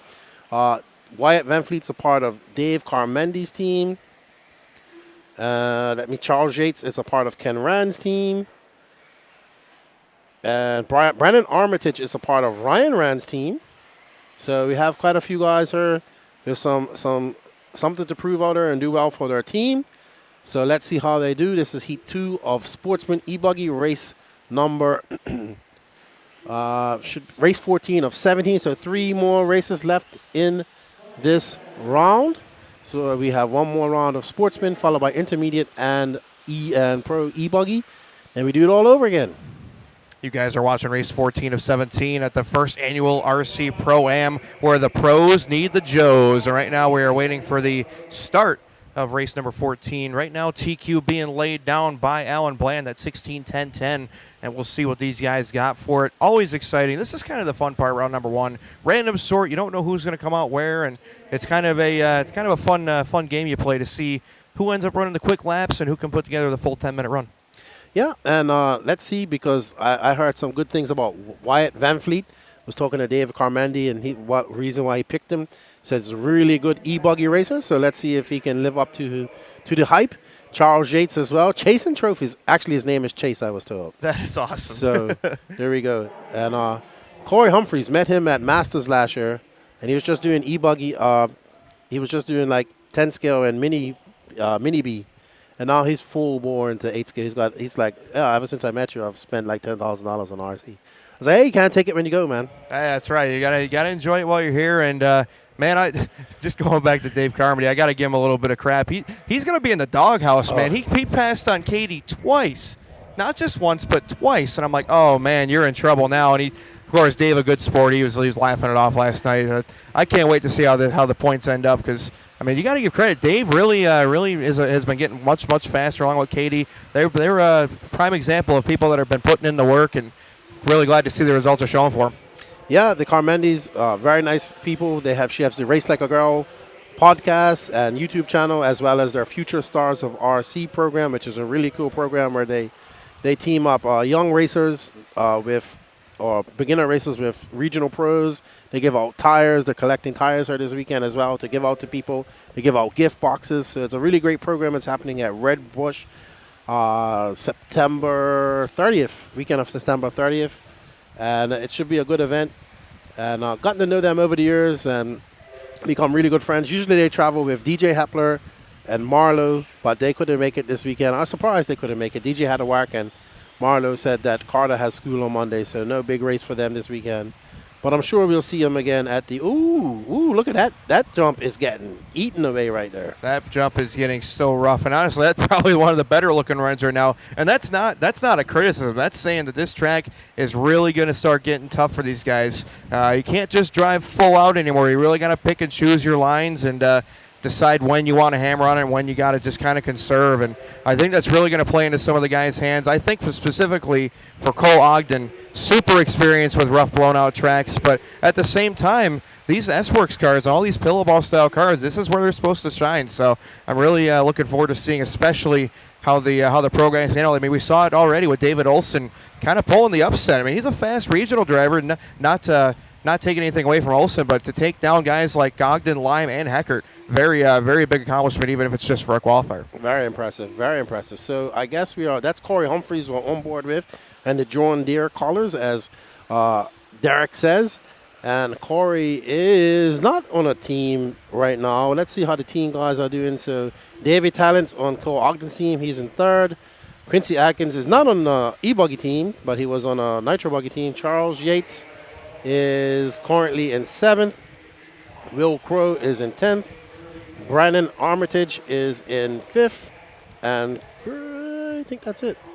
It is very fun to watch the pro guys make their draft picks because, not of any fault of their own, these guys really are not familiar with a lot of these names on the list, and you're going to find instances like this, like with Donnie Williams, who's leading, guys that probably should have been drafted once you see how the qualifying sorts out. But you make your bed and you sleep in it, and right now Dennis Brew really getting the job done along with Donnie, both running an early 17-lap paces. They're really wheeling with 3 minutes down and 7 to go. Oh, yeah, so Dennis Bruce currently on a TQ place, followed by Donnie Williams. All of them looking to beat Alan Bland and his TQ. They have 6 minutes, 54 seconds left to go. Donnie hitting the line with a 35.6 that time. Wow. He was a little upset that he didn't get picked. I talked to him this morning. He's like, nobody picked me. I said, that's why you go out there and win and show them why they should have picked you. That's right. This is a race that you prove yourself. And Donnie, the young man, he is very, very talented. And you got to think he's more motivated than ever now. Look at that save that he just made. I mean, that's great car control. I mean, you're going to see a lot of that where, like you mentioned, kind of bummed out he wasn't drafted, but I think you talked to him exactly the right way. Don't get down about it. Just go show why you should have been picked, and I think that's a great way to do it. And he throws down a 36.8, little slower lap. That was a great save. If that would have been me, it would have been ended up in 1,000 cartwheels. So great save by the young Donnie Williams. Him and his dad her doing RC. A lot of RC. That's always good to see. Father-son teams, father-daughter teams, and like we talked about earlier, they didn't save it that time, but can't make no more mistakes like that, Donnie. Calm down. You'll be all right. And if you can't make that triple, double, single is the way to go. Because absolutely. It's going to cause a big problem for people here as it gets more and more rough. And we are on board with Quincy Atkins, who has now inherited that first place position. Probably wants to show people he should have been picked for e-buggy as well. I think Quincy may have had a short lap there. It looks like it counts as 9.8, but we'll see if Lance can get that corrected in the system. But it looks like Davey Talent going to be moving to the front early here. Speaking of father-son teams, this is a little older father-son team. So Davey and Jeremy both being picked for teams. They have run a track down there in North Carolina for many, many years. They're also the guys who come up here and build this driver stand and the pit lane, and they do that as well for the North Georgia Speed State Classic and whatnot for Mark Moon over there that we'll be attending next month.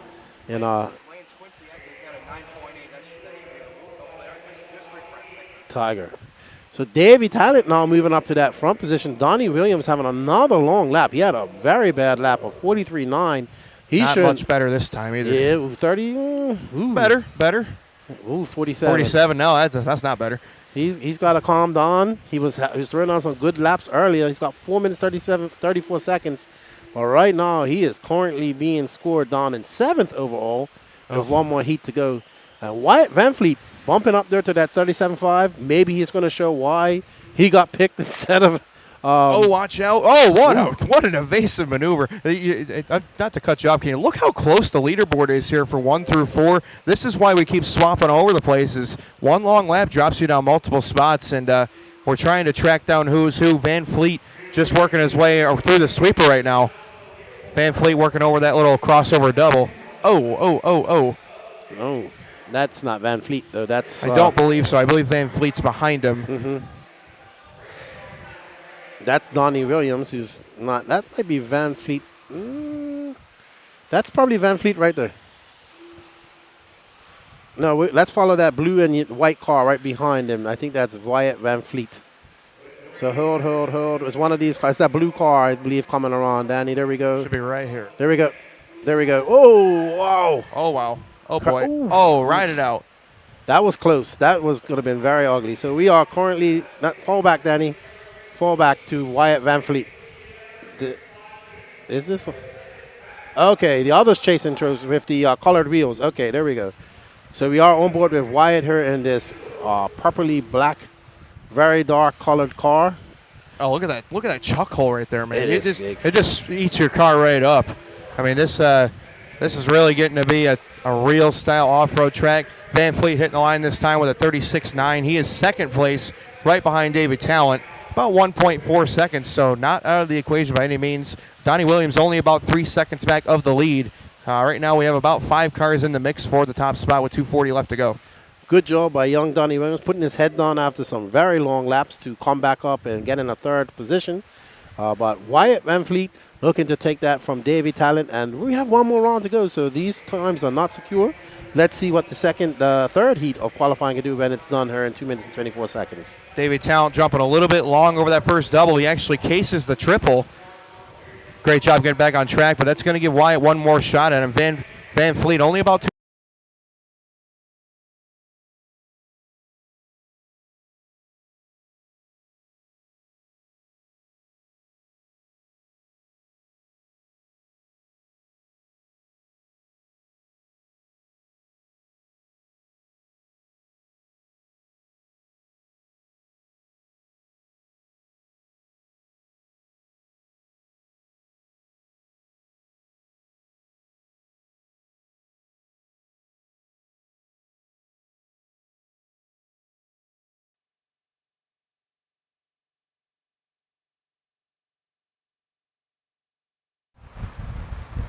Quincy Atkins, Wyatt Van Fleet.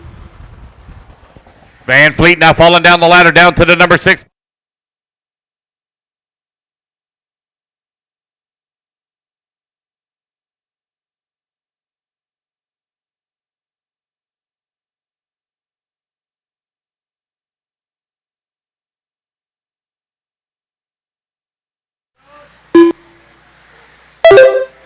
New race leader, Quincy Atkins to the top of the leaderboard. 1.6 seconds now up on the field for Quincy. Atkins trying to steal one here right now. He's on a 16-10-10 flat. That's 0.3 of a second to the good. 5 seconds left.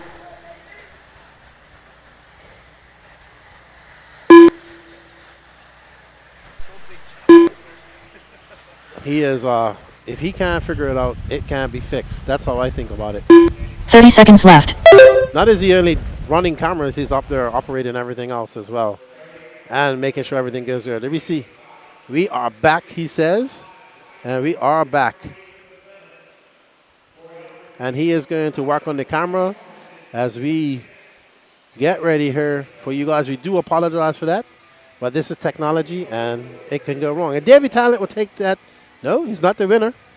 Quincy Atkins is going to take the win here with a 16:10.07, followed by Davy Talent. Both of them beating Alan Bland's time. Donnie Williams coming back up to finish 4th of a 10:15.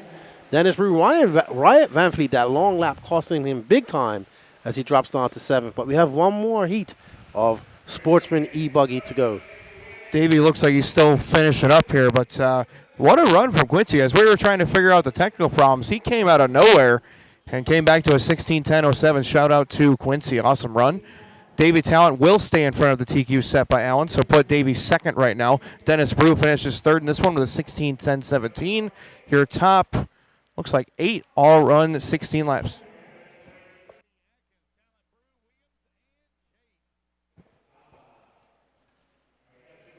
Going to go down for just a quick second, guys, to refresh, but we'll be right back.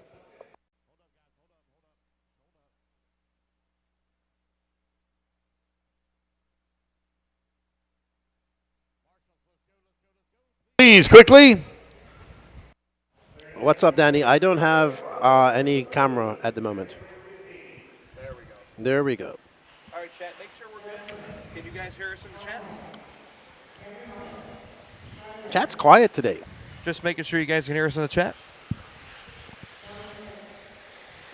If you guys can hear us in the chat, just give us a thumbs up or a yes. There we go. Rick Hayes says, yep. Derek, all right.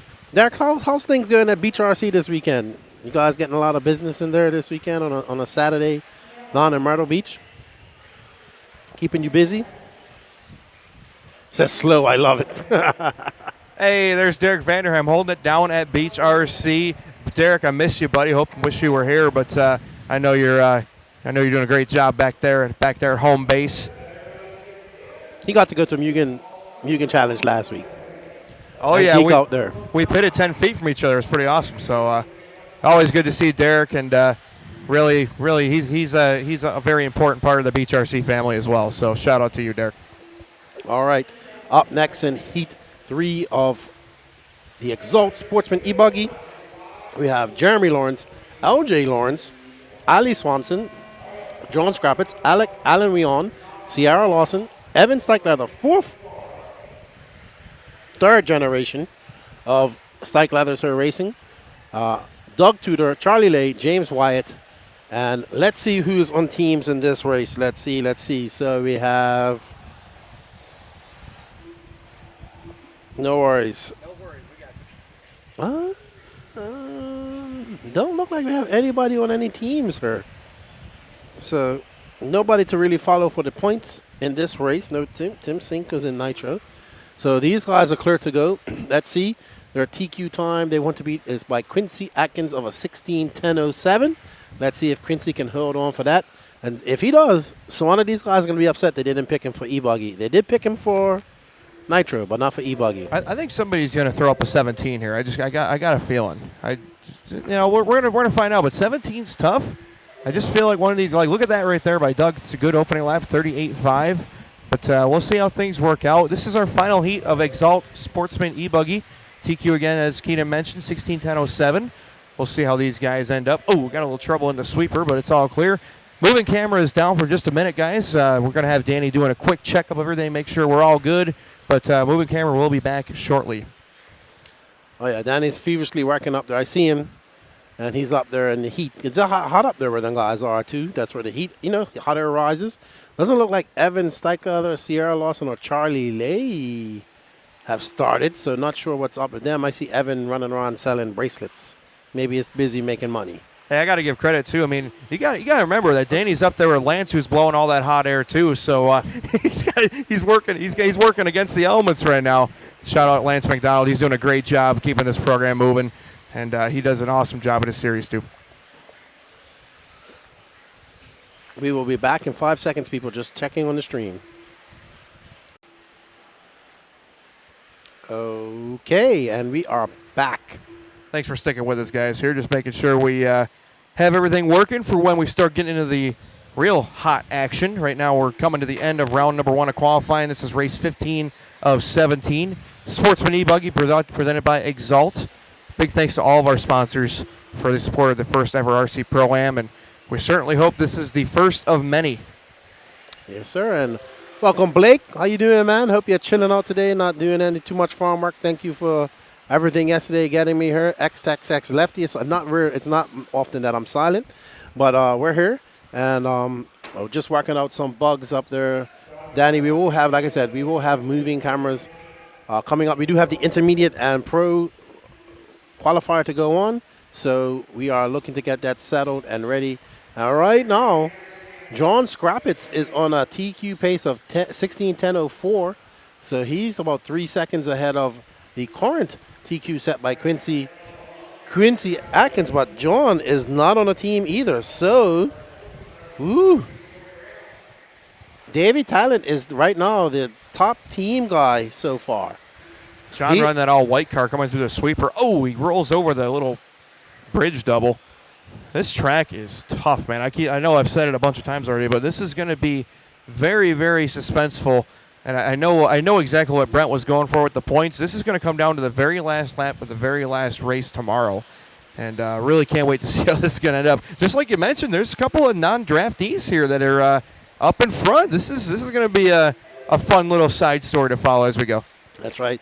John now just 1 second behind Quincy Atkins TQ time.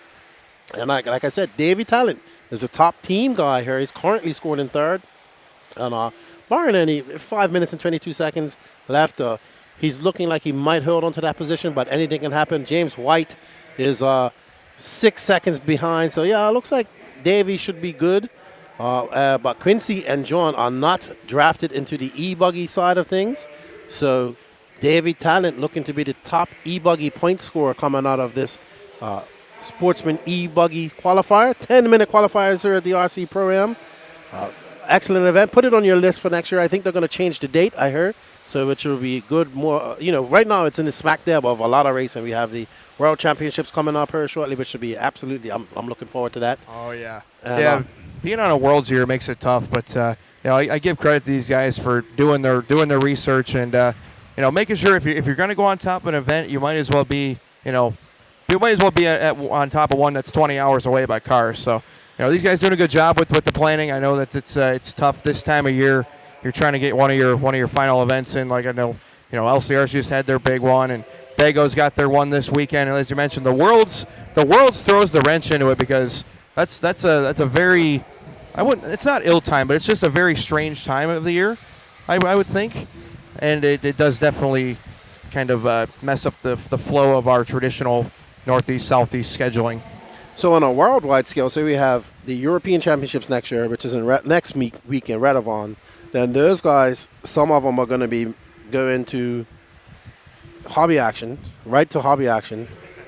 Then you have the World Cup e-buggy race after that, but you also have Angaro's race on. So a lot of those guys are going to Angaro's race. Then you have Buggyland. It's on a world scale. There's still a lot of racing going on in the Europeans. I think Buggyland will be the last big race for the Euro guys. It truly is. Truly does live up to the name that there's always a race somewhere every weekend, and these guys really work hard at doing their best to stay off other events. We got to make sure we're all working together to support each other. So, make sure you remember that, guys, when you're picking events and choosing events and trying to schedule them. If you're a promoter, teamwork makes the dream work in this aspect. John Scrappets had a lot of long laps. He had a 42.2.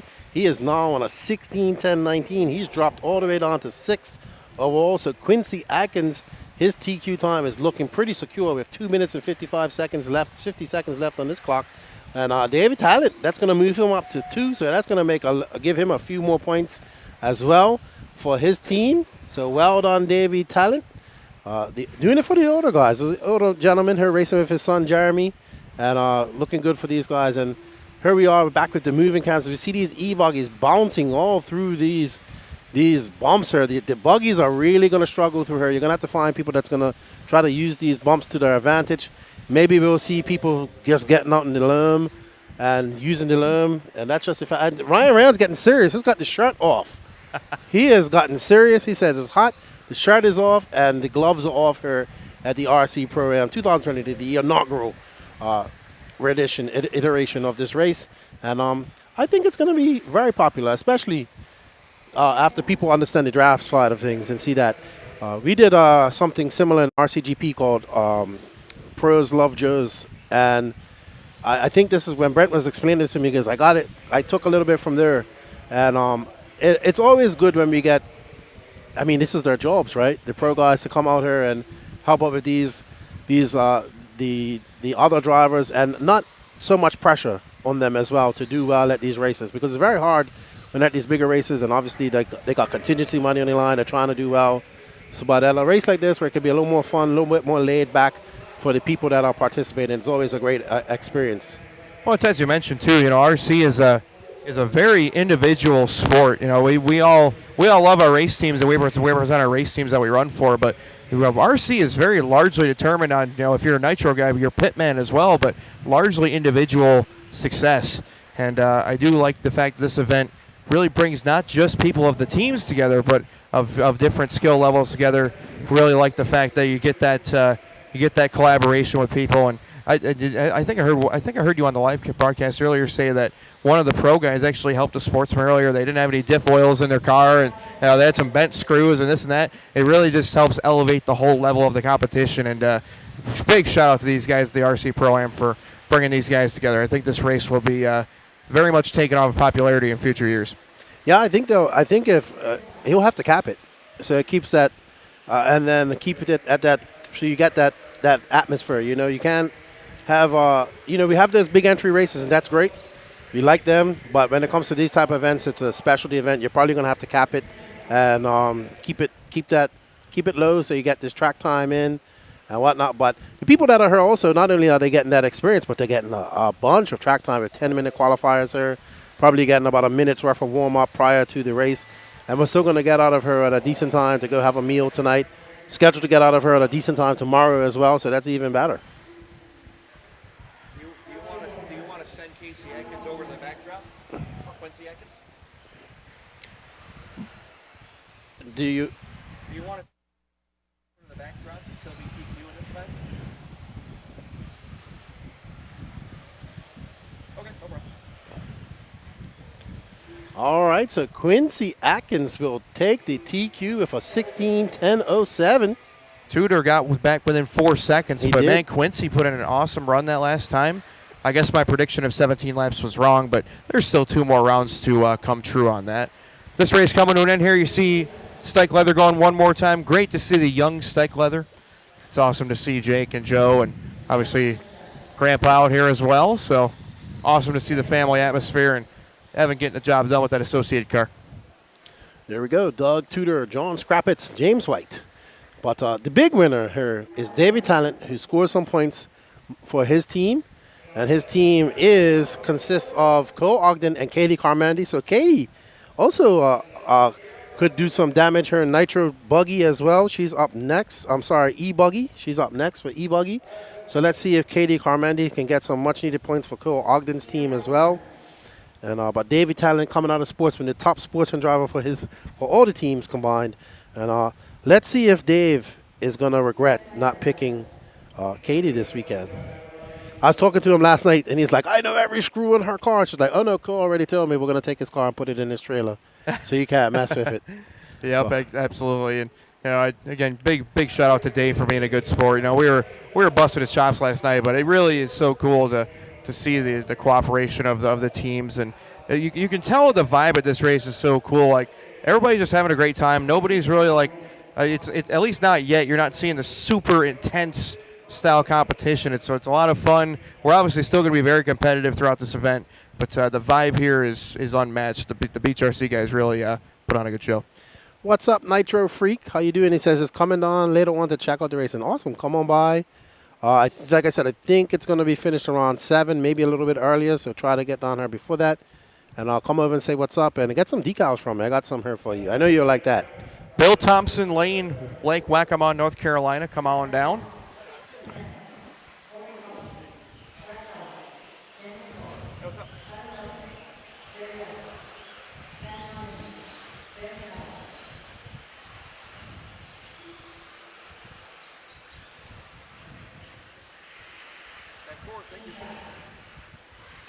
All right, so up is Cam Hamill, Jeremy Talent, Cameron Saxon, Brad Powell, Gene Strout Jr., Daniel Stolte, Daniel Orlando, Jerry West, Mad Matty Long, Katie Carmandi, Corey McAlvin, and Tyler Melton. So let's look at who we have on teams. We have Katie Carmandi with Cole Ogden's team, Matty Long with Ken Rand's team, Cameron Saxon with Dave Carmandi's team, Corey McAlvin with Camden Lime's team, Tyler Melton with Heckert's team, Cam Hamill with Ryan Rand's team, Gene Strout Jr. with Patrick Rossiter, and David Olson picking Jeremy Talent. So lots on the line here. Intermediate points on the line here. There's going to be some hardcore racing here. Don't go anywhere. You are watching the 2023 RC Pro-Am, and this race is brought to you by HB Racing. This is the Intermediate E-Buggy Heat 1 of 1.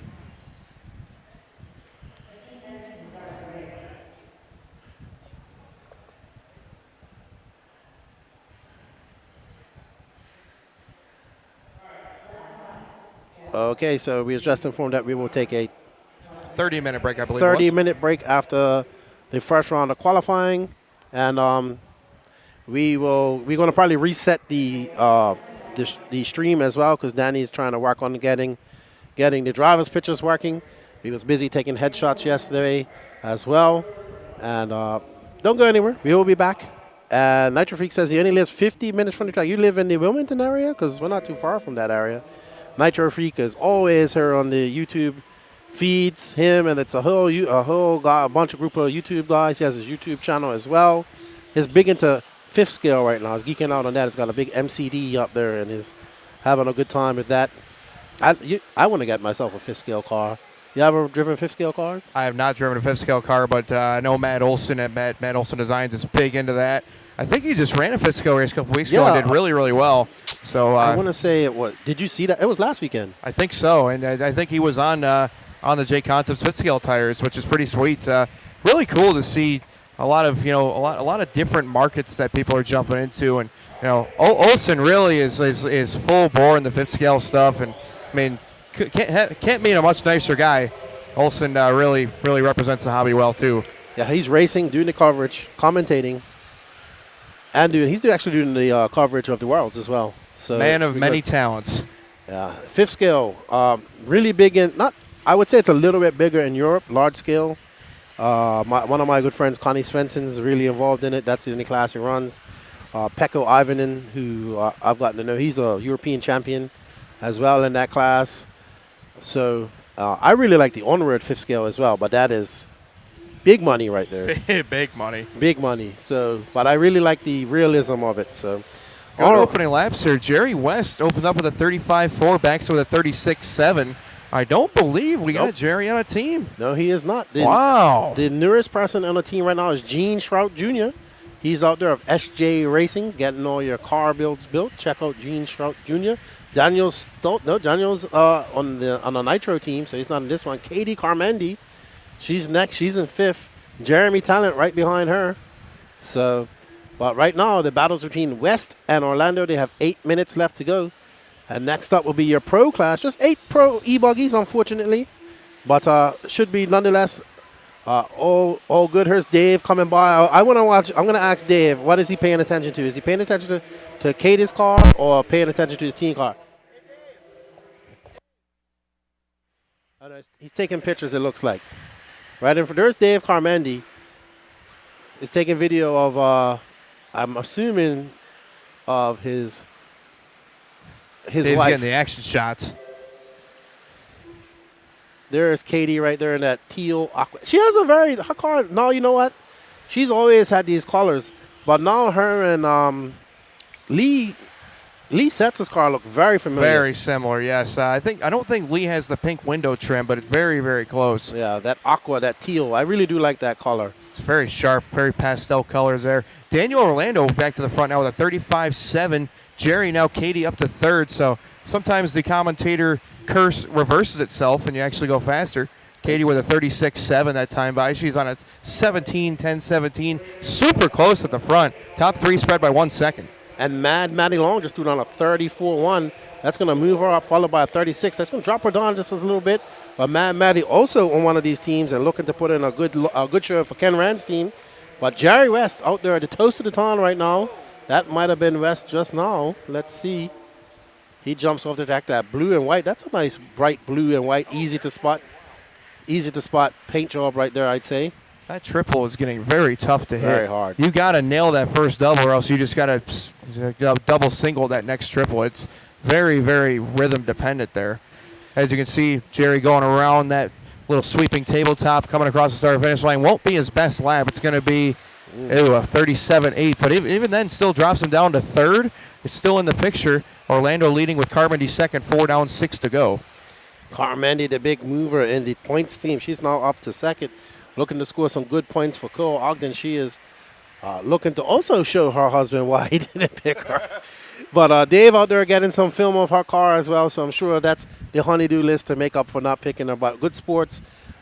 Katie, race like a girl. Don't give an inch. And really good people there, and got to know them over the years and had really good to sit off and talk with them last night. I don't get a chance to do that much at races now. Absolutely. It really, really was awesome. And as racers, we'd all love to practice till 10, 11, midnight, whatever. But I really think that was the perfect time to cut off practice at 8 p.m. and do the draft and have a few snacks, have a couple of drinks, and really have a great time. And how about Maddie going to the front? 34.2. That's a moving lap right there. Actually, Maddie has the second best lap of the race so far. Cameron Saxon for 34 flat. She has a 34.1. But Maddie at the North Georgia Shootout, she was exceptionally good. She had some good racing going on.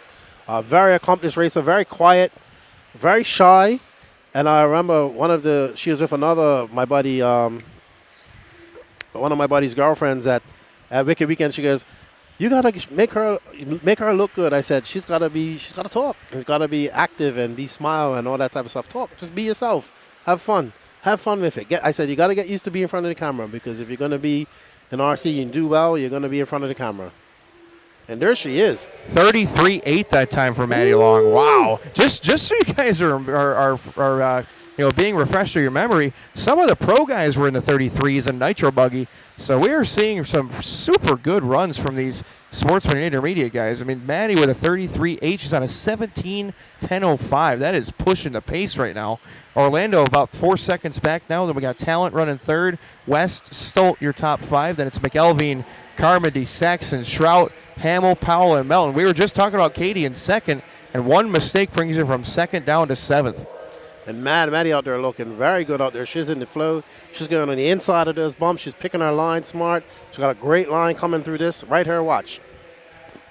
Up and over perfectly. Ooh, oh, that's a little wing high. Yeah, got kicked a little bit there. A nice save though. Didn't need a marshal. This track's really becoming all about patience and picking your spots. You can't go full out like you were in qualifying or in practice. I saw a lot of guys were really driving hard yesterday, and it's always fun to chase the hot lap. But right now, you're more thinking just keep it on all 4 wheels and run 10 minutes clean. And Maddie, that was a 38 flat for her, but she is still on that TQ pace because this is the only heat her. So looking to score those points for her team. I'm sure Ken Rand will be happy if it stays like this, but we have 3 minutes left to go. So just keep calm and bring it home and, not make any mistakes. Katie Carmendi is her nearest competition, and she is currently scored in 5th, about 8.1 seconds behind her. But lots of time left her in this qualifier mains, because this is what the e-buggy mains are going to be 10 minutes as well. Double A mains for the e-buggies as well tomorrow. Yeah, this is truly one of those quality over quantity fields for e-buggy. We got some big names coming up next in pro e-buggy. Got to think of guys like Ogden, Lime, Hecker, both the Rands, Ken and Ryan. I mean, you got some awesome competition coming up next. Even if there's only 8 cars, it's 8 quality cars. And I believe that was Maddie Long making a mistake over there. And now she can't. She needs to calm down. She needs to calm down and just get back in the flow, get back in the groove, and she will be fine. Let's see when she comes by this lap. Another long lap for her.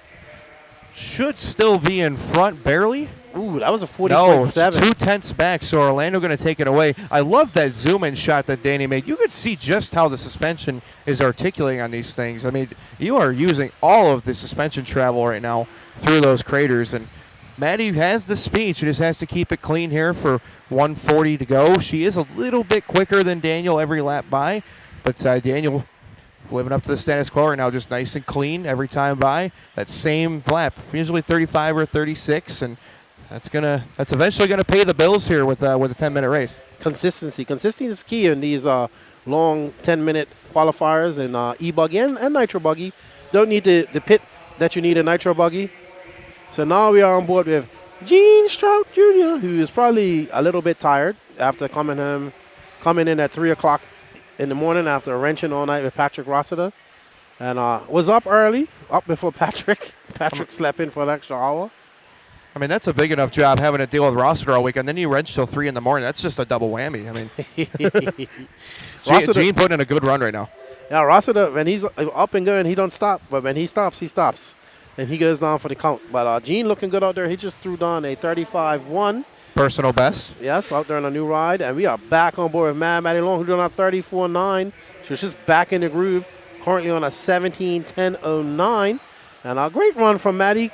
This is the true sign of learning race maturity, making some mistakes. Yes, able to just gather your composure and get back out there and get back on that horse and keep on riding. And big shout out to Maddie too. She really did a good job of kind of settling back in, reevaluating. This is Maddie at her best right now. Super clean, hitting those tight lines, but not trying to set the world on fire. Just trying to put in smooth laps time after time. And with 5 seconds left, she is very close to taking down TQ in round 1 of intermediate, presented by HB. That's right. And Jeremy Talent, who's moved up to second, he's in a point scoring position as well. So it's Talent, Jerry West, and then next up is Gene Strout Jr. He's also in a points position for his team. And as we come over here, over the finish, Maddie Long is going to take your TQ, turned on a 33.9 at the end. So she got faster as she got there later on. And a great run by Maddie Long, getting better every race she goes to, gaining that confidence, gaining that racecraft that's most desperately needed. Out there beating some people that have been racing for many, many years. So Always good to see the youth on the upswing here. And great job, man. Maddie Longshore, our mom and dad and everybody will be happy for her. Awesome race right here. Maddie taking the win with Talent second, West third. Gene Schrout grabbing fourth at the end, followed by Orlando down to fifth. McElveen, Stolt, Cameron Saxon is going to grab eighth, Carmody ninth. Then Hamill, Powell, and Melton going to finish us up here in race number 16. Intermediate E-Buggy in the books.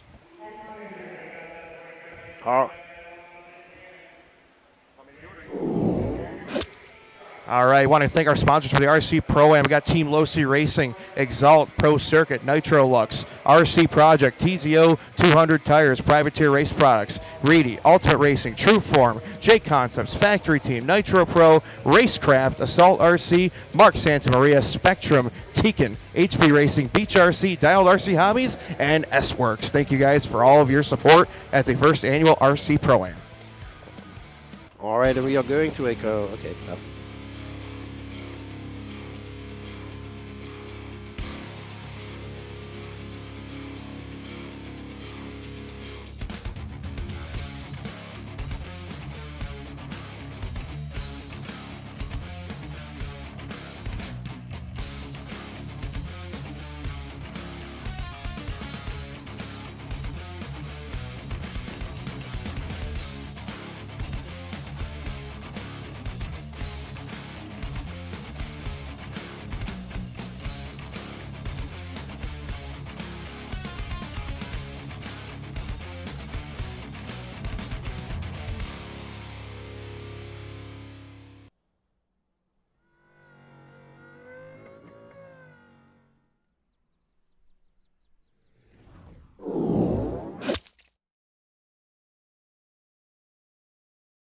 WRCE, we do RC Media. That's the man behind all of this live stream. Danny Paz up there working hard for all of you guys.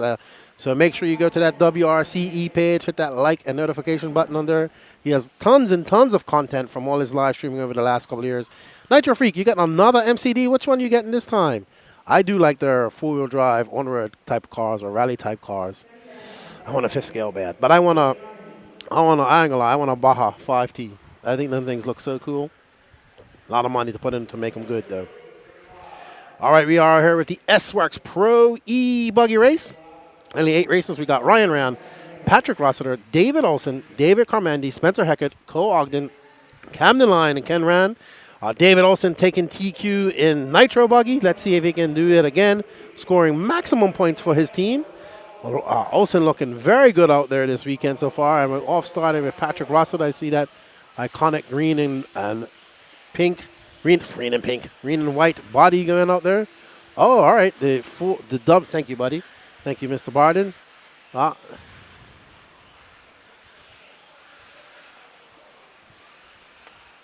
Yes. So just to let you guys know, there will be a 30-minute break after this, and we will be restarting the stream on YouTube and Facebook.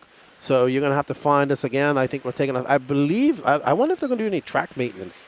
They probably are, because some of these jump faces are getting blown out. I don't mind the holes. I like jumps to be good, the jump faces to be good. I don't mind a track getting rough. Danny, do you want to interview the Pro TQ or no?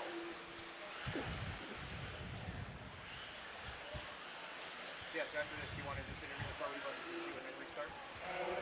All righty, so we have Cole Ogden out there throwing on a 32.5. Cole looking to make up for those mistakes he made in the end of his Nitro Buggy qualifier in Q1. He was in the lead and just made some mistakes out in those rough parts out there. And he has one of the fastest lines through this section. Look at that line over the triple. I mean, you pointed out the first time you saw it, he's going wide and it's risky, but he is carrying all of that momentum over that table, over that triple in the air, keeping it super low. This might be a 31. This looks like a hot lap this time for Ogden. 32.3, close enough. But, man, Ogden off to a great start. Rand running second. That's Ryan Rand off to a good start. Back-to-back 33s to open him up. Followed by Camden, Spencer, David Carmody, Olson. Oh, Rossiter dropping like a rock that time. Olson dropping like a rock, I'm sorry. These guys are all really, really close early on with 2 down, 8 to go. That's right. And Cole Ogden out there. Followed by Spencer the Heckett and Camden Limon Lime. Right now we are on board with Patrick Rossiter. There's Spencer Heckett making a mistake over there, over that triple, and that S-Works buggy and that red, white, and blue paint job. And look, he goes to the inside. We saw Cole going on the outside of those bumps earlier. Heckert choosing to go on the inside. Let's see, he had a super fast line coming to the straightaway yesterday. He was not lifted. Yep, that's exactly what he was doing in Nitro Buggy yesterday. Cutting it very close to that pipe, not lifting, and just flooring it. As we see, we're on board with Heckert. I believe he is going to the Worlds in the next month. I'm not sure. I believe he is. And there we see Patrick, also his teammate, running the WRCE buggy. Track is getting gnarly. This is one of the very rare races you find where you're going to start seeing guys doing alternate line choices just to avoid some of these big potholes. It's becoming very motocross-like right now.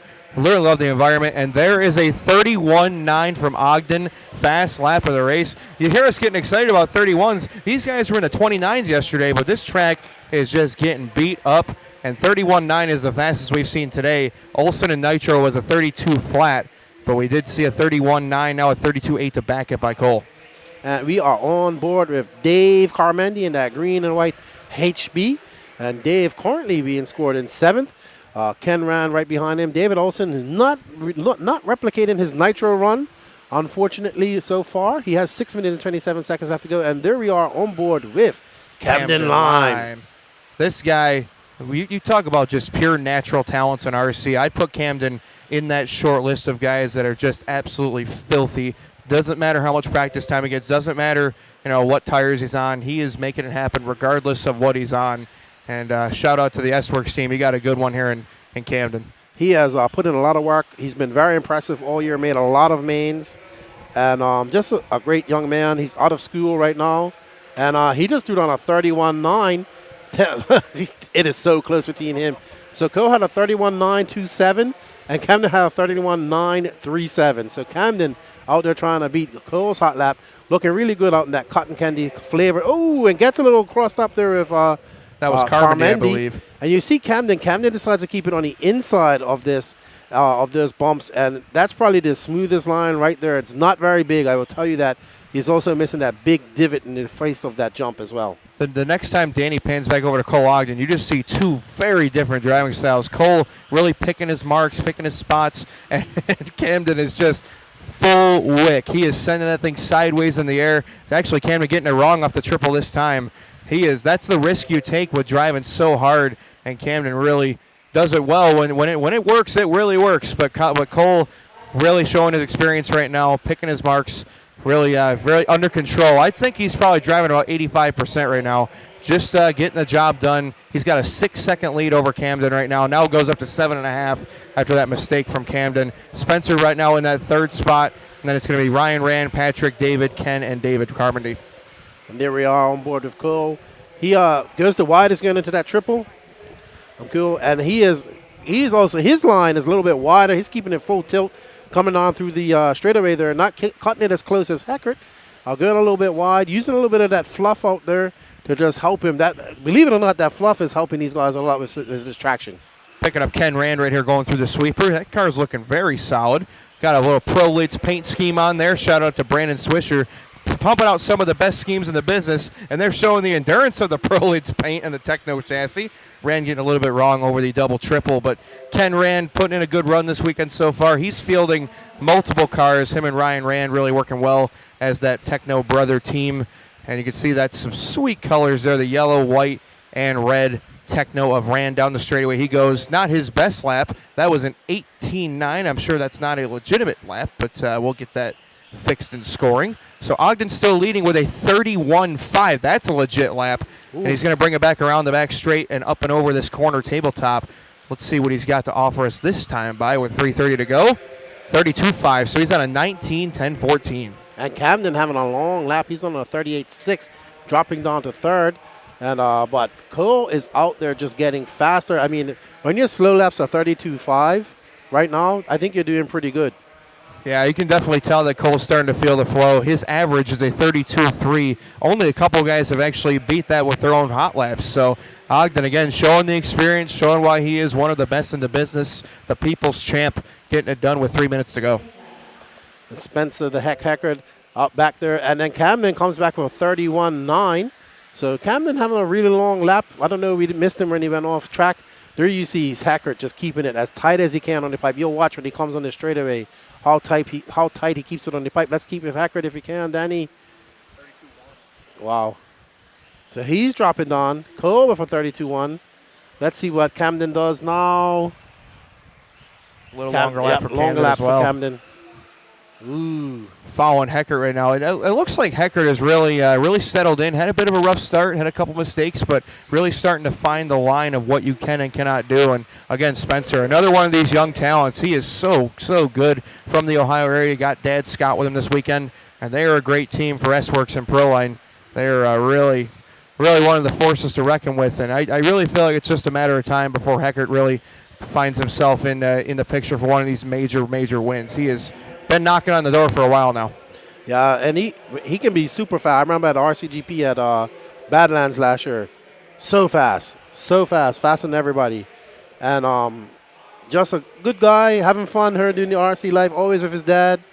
And there we see Cole Ogden. He's got Patrick Russell right behind him. Cole with the best line. Look how fast he's getting through there. He's just moving through that triple. And again, look at the way he's just kind of squaring the car up, letting the car roll through these bumps. He's not trying to force things. Nice save right there as he got up on two wheels going into that massive crater. You can really see Cole is just doing what he's got to do. I don't think he's driving 100%, but all he's doing right now is just getting the job done. It's kind of one of those things you learn when you get more and more experience is race management. And right now, Cole's not trying to run hot laps. He's just trying to keep it up front. 11-second advantage now.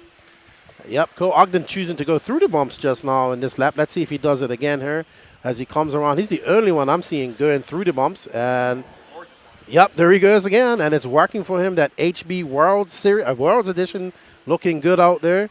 And with those TZO tires, so Cole's, did they have a World's Edition for the e-buggy yet? Yeah, probably. I'm pretty sure he's testing out some parts for it. I believe he's on the 202 tire right now. That is TZO's real Swiss Army knife tire. Works in almost every condition.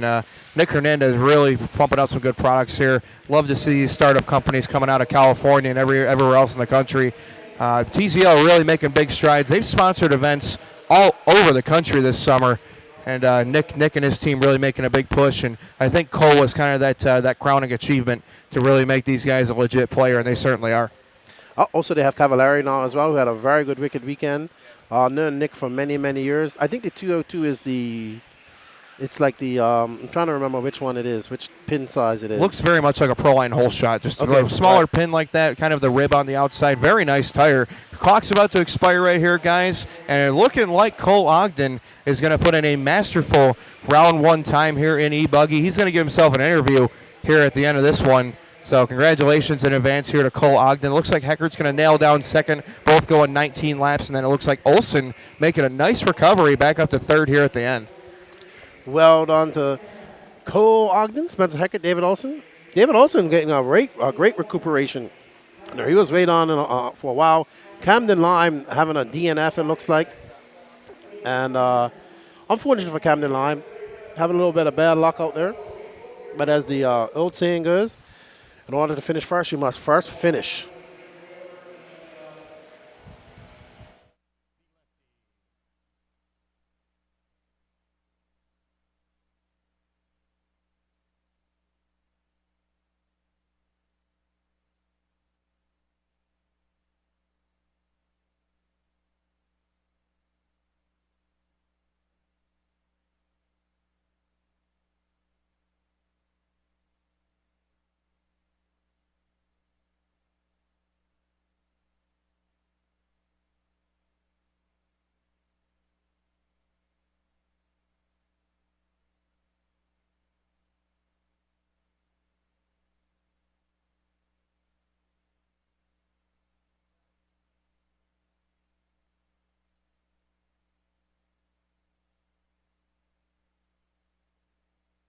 All right, I agree with you, Heckler. It is going to get super technical. I think, I see Lucas out there just doing some repairs on that jump right there. So, what's up, John Wolf? How you doing over there in the UK? Hope everything's all right. A little bit late over there. We're going to head over to Cole Ogden and Jared so we can have a chat with him. And we'll hand it over to Jared right now.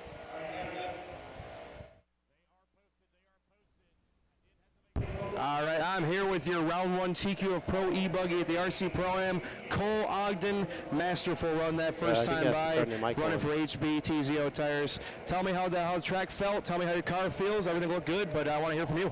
Yeah, car's great. What are they doing? Is he fixing the track?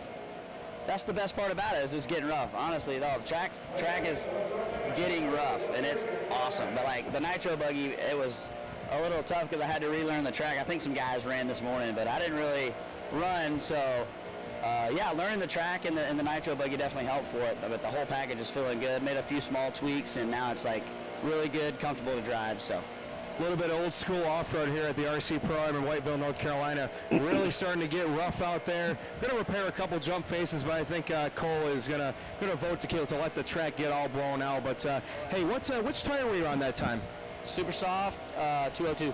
That's exactly what we were figuring. All right, well, Cole Ogden, that's the man right there. Your round 1 TQ Pro E-Bug at the RC Pro-Am. We got plenty more coverage coming your way. Don't go anywhere. I'm going to turn it back over to Lefty.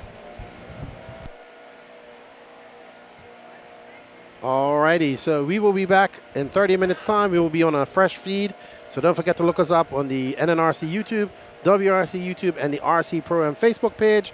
We will be back shortly after 30 minutes of doing some track repairs. Everybody's going to get some lunch, and don't go anywhere. We're back with some more racing on round 2 of qualifying here, starting out with 40 plus Nitro Buggy coming up in about half an hour.